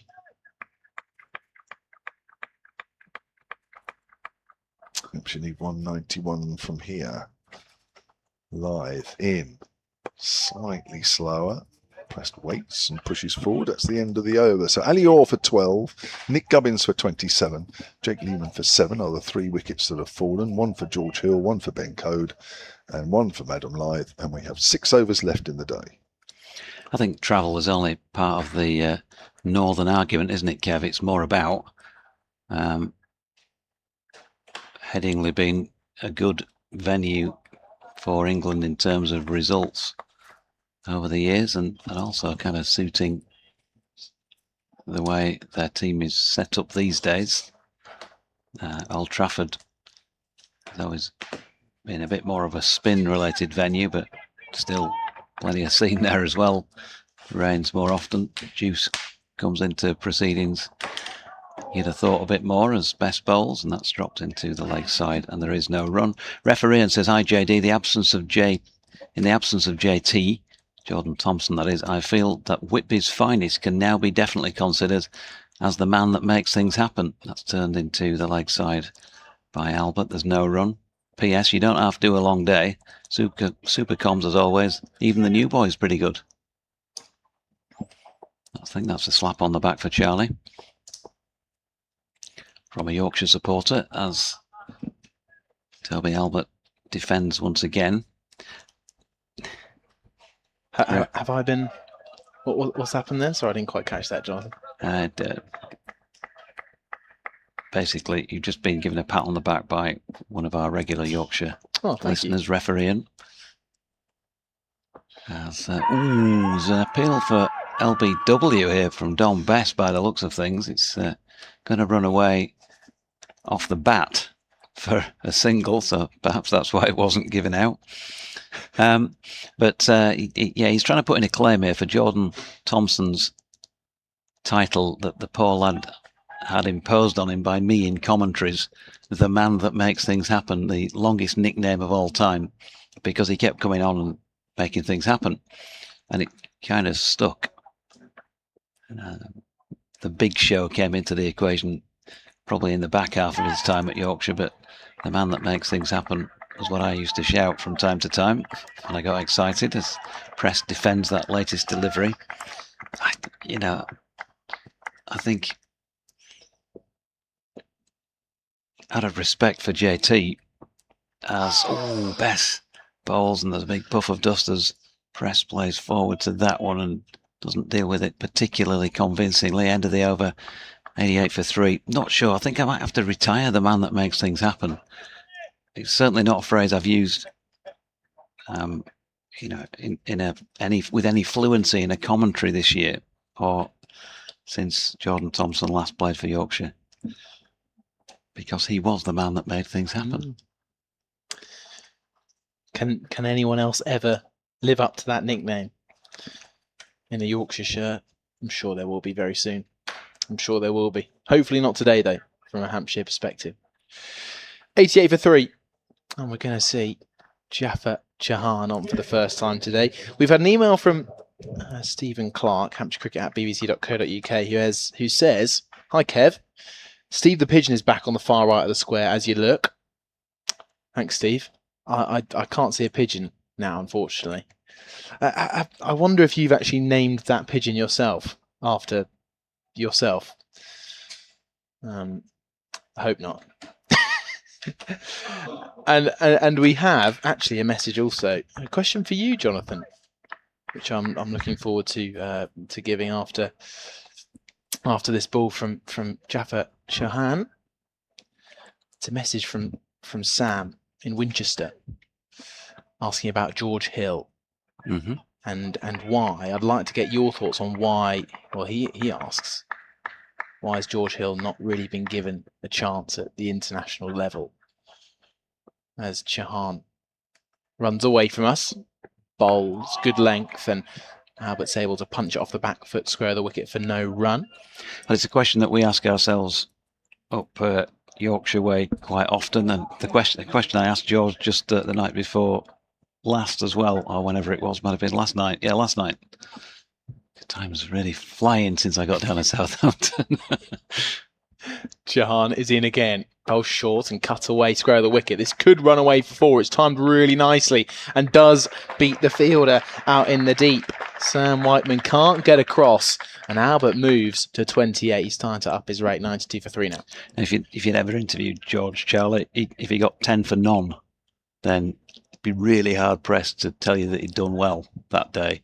You know, he's a very modest chap. So when I said to him last night, guys, he must be so frustrated that your name should at least be in that conversation. You're just so consistent with the ball. Chauhan approaches the wicket once more, drops it very short, pulled away. Could this be a chance? No, it's along the ground. It split the gap out at deep square leg. It's another strong pull shot from Toby Albert, and now it's back-to-back boundaries after a slow start to his innings, but this is often how his innings look at this level. He's on 32 now, 96 for 3. Yeah, it's a poor delivery, isn't it, from Jaffa, half-tracker. Got what it deserved. So George's response was, exactly as I could have scripted it, really, which was, I don't think about those sort of things. I've just got to keep doing what I do for Yorkshire. If we start to win trophies, then that might be, the names might be in the conversation more. Chauhan short again, pulled with a little less conviction from Albert to deep backward point. But runs around. And that's fine. He can say that. We can say what we like, can't we, up here? And I watch him play, obviously, all the time. And he's just very, very consistent, and he can bat. And his name certainly deserves to be discussed. The nuances and the final team selections and all of those things are for those who are in those positions. But, it would not be undeserving to be in that conversation.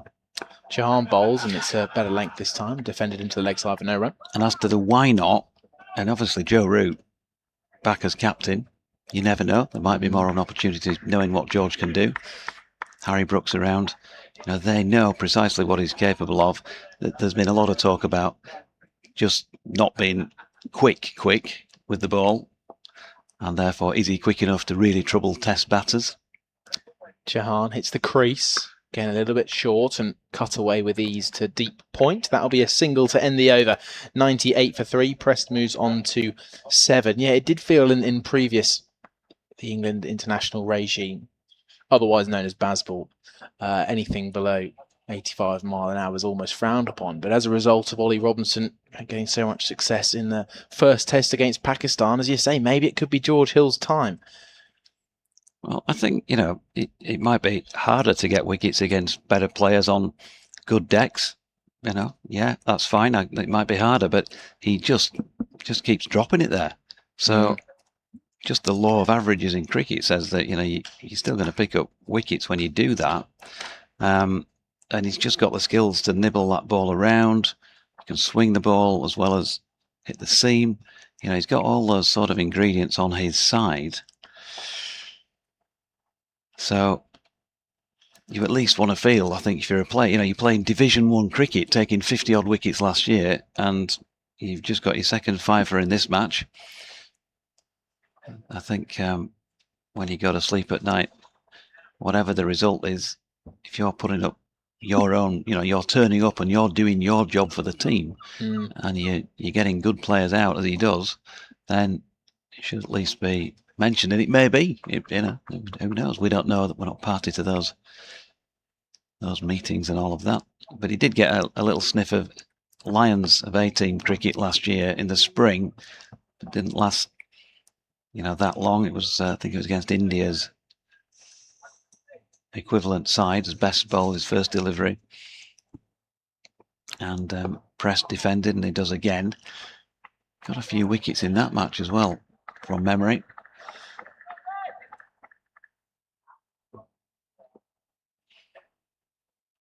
And here's Bessing again, and that's stroked out square on the offside. Matthew Revis has also been mentioned in that, potential Yorkshire future internationals, particularly the back half of last year when he was scoring runs for fun with the bat. It's not been as good a season so far yet this year. There's still time to change that as Prest defends, but also because he bowls and he would be quicker than George. You'd have seen that yourself. But he's, no disrespect to him, but he's nowhere near the bowler that George is, from what we've seen and what his record says in the game so far. Now, he has also been used in different ways to George. Wouldn't get his hands on the ball as early, that sort of thing. But still, you can't argue with some stats. As best bowled another dot there to Prest, and another one still, as that one's turned to mid-wicket, and James Wharton fields 98 for 3 with 3 overs remaining.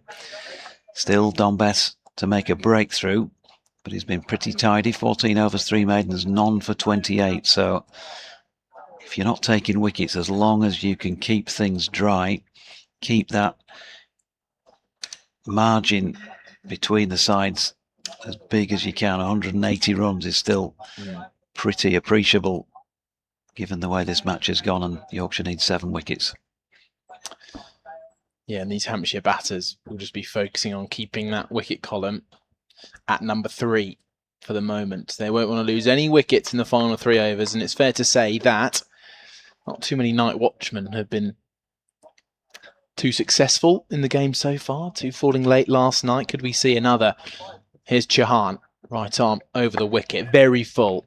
Again, it just pushed out towards deep cover point by Toby Albert. A puff of dust as he digs out a very full pitch delivery from Chauhan. And his first over went for 10, but it's the kind of bowler you don't want to face at this time. With just a few overs to go in the day, maybe one that drops short could find a wicket or a full toss. Tom Prest is facing up and is forward with a push. Well manoeuvred into a gap at cover point. He finds a quick single. There's a little bit of a fumbled piece of fielding, brings up the 100 for Hampshire. Well, at times, it's felt a little bit far off for the Rose and Crown, but they're now in a position where they could go on. If they don't lose another wicket this evening, They're in a strong position to go and push for that 178 left to win tomorrow morning. Here's Jahan, lobbed up and pushed out towards deep point for a single to the way of Toby Albert. So he moves to 35 off 85 balls. Yes, it's been measured at times, but he's played an impressive knock so far. Halfway through the 35th. Couple minutes past 6 p.m. And here's Jahan. Scuttles in, very full. Good delivery, defended up to mid-off for no run. Matt Revis jogs in to collect. That's the area for Jahan, just lobbed up above the eye line. Bringing Tom Press forward. Into a slightly tentative area, but Press playing that very confidently. Finley being behind the stumps, crouches down, so does first slip as Jahan bowls short and cut away firmly.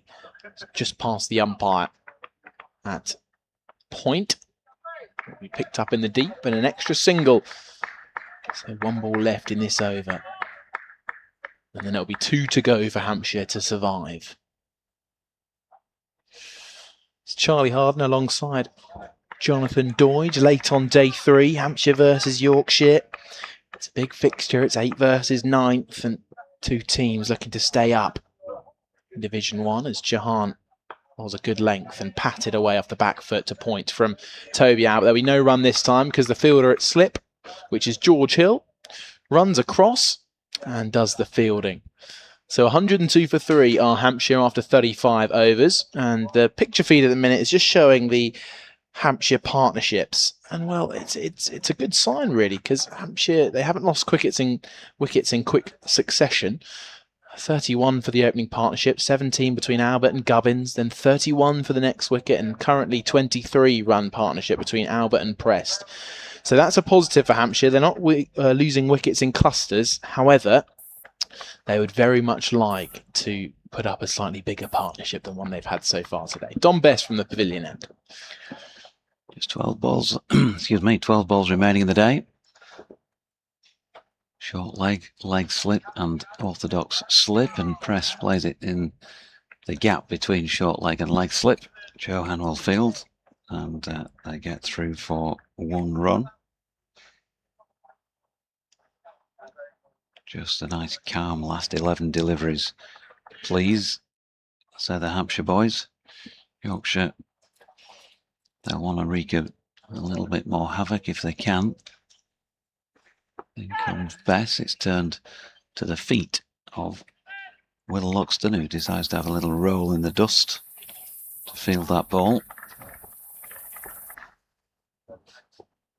Back with Bess. Albert jabbing down on this latest delivery. 175 more. And that's going to take a couple of sessions to knock off at the rates that runs have been scored. Might take Yorkshire similar length of time to pick up the wickets they require, as the gaps between wickets has began to widen as the match has gone on. 2 to come in the over. Just felt like that might have kept a little on the low side, but it's survived by Toby Albert. 35 not out. Really important job for Hampshire by this right-hander. Passing again evidence of turn, but he's up to the task of defending that. He's seen off that penultimate over bar in the first ball of it. 103 for 3. 175 more to win, or 7 wickets for Yorkshire and 1 over remaining on day 3.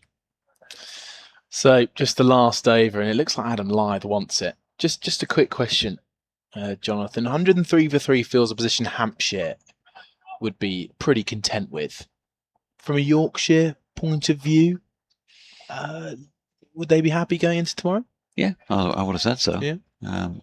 I think they've got to back themselves to pick up 7 wickets on this pitch on the last day, with still so many runs in hand. You find that most professional sports people back themselves in whatever position because they've got to do that. So I think they'll be I'd be very surprised if they're on the negative side of the line anyway, speaking to anyone tonight. Agreed, and if they can pick up an extra one, well, they'll go in ecstatic. 103 for 3, everybody. All comes down to this over on day 3. Hampshire need 175 for win, but they need to keep their wickets intact as Jahan bowls, and a nice drive with a flat bat. Very square of the wicket on the offside is pressed, and it's picked up out in the deep. So just a single. And Jahan doing all he can to take a wicket. That'll be his job. Can he take a wicket late on? Yes, he's been expensive, but I don't think that will mind Yorkshire too much, because this is an opportunity to take a wicket. Stephen Clark's replied on the emails about Steve the Pigeon. Luckily, he didn't name it himself.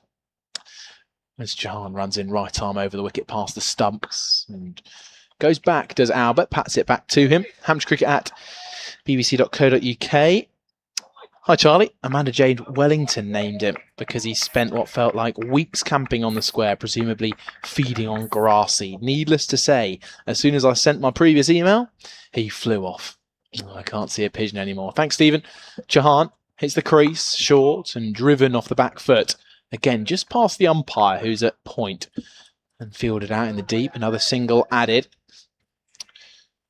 Of course, the umpire normally should be at square leg, although he's opting to be at point today. I'm sure no one minds. 3 balls remaining, everybody. 105 for 3. And, well, looks like Yorkshire are just taking their time on the last few discussions. Dom Best making sure every decision is correct. And a fielder comes over from the offside. He's now running past the non-striking end stumps to the leg side. They're going to have a straight mid-wicket in close. Dom Best is going to go behind square on the leg side. So currently there's a slip in, a backward point, a deep cover, a mid-off. So just 4 fielders on the offside. And then that catching mid-wicket, short fine leg, mid-on, and then 2 deep either side of square leg. Jahan now round the wicket to the right-hander, and Press smothers it down into the ground for Jaffa Jahan to pick back up. Feels like a last little attempt to make something happen. Playing with the mind of Tom Prest. Now the picture feed has picked up on Steve the Pigeon, who's just landed. Perfect timing. A few balls out of the final over. As Jahan bowls round the wicket again, allowing Prest to get on top of it and block it down into the ground. Brilliant work from the production team to catch the pigeon flying in. It's almost as if they were waiting for it. Last delivery of day 3 then, everybody, of Hampshire against Yorkshire. It's set up for a brilliant day 4. 173 left to win. Yorkshire needs 7 wickets. I think Hampshire would be relatively happy from their rebuild. From each wicket, they've been able to build up small partnerships, but enough to making sure not too much pressure's riding on them. Here's the final ball then. Jaffa Jahan round the wicket, short, pulled away through square leg, fielded by the man at deep backward square. And a single ends the proceedings here at Utilita Bowl. Hampshire finished day 3, 106 for 3. And, well, they'll come back tomorrow needing 172 to win. Tom Prest is on 12 from 36. Toby Albert sits at the non-strikers end on 36 from 93 balls. A good showing from him. The day started with Yorkshire 135 for 5. And they were bowled out for 301 in the end. Revis went for 16. Good knock from James Wharton. He fell for 47. All the wickets from Hampshire this morning, all 5 wickets falling the way of spin, 2 the way of Andrew Neil this morning. And Felix Organ ended up with 4 wickets, a season best for him. George Hill contributed well with 37. So did Johnny Bairstow, made 36. Dom Best 23.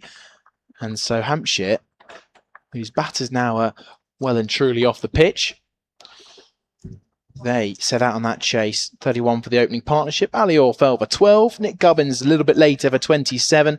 Jake Lehman for a 7 from 26 balls. But other than that, it's been resolute from Hampshire. Yorkshire finished with a little huddle. And I think it's fair to say, Jonathan, both sides won't mind that finish too much. And they'll both go into tomorrow feeling pretty confident. Yeah, You'd still think that Yorkshire would feel a little more confident than Hampshire, given the way it's gone. You know, you've got to try your best to be objective about these things. And if you were laying the odds on this match as a bookmaker now, Yorkshire would be the favourites to win it. I don't think there's any doubt about that. I don't think anybody's going to give you shorter odds on Hampshire, but that's not to say that they won't win it, because it's within reach, isn't it? 172 runs to win when you've still got 7 wickets left if you play sensibly.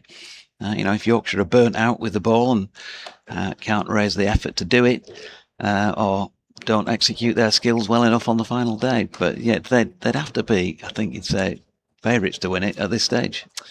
Yeah, you're right. Yorkshire potentially just in the box seat. Thank you to everyone who's emailed in. I'm sorry I wasn't able to get through the final few this evening. Thanks, Jonathan. It's a pleasure to commentate with you today. And of course, thanks to Kevin James alongside me. I've been Charlie Harden, and the next time you'll hear from this stream or radio commentary, Hampshire will be setting off in the final chase with 172 to win first thing tomorrow at around 11 o'clock. Thanks very much for listening.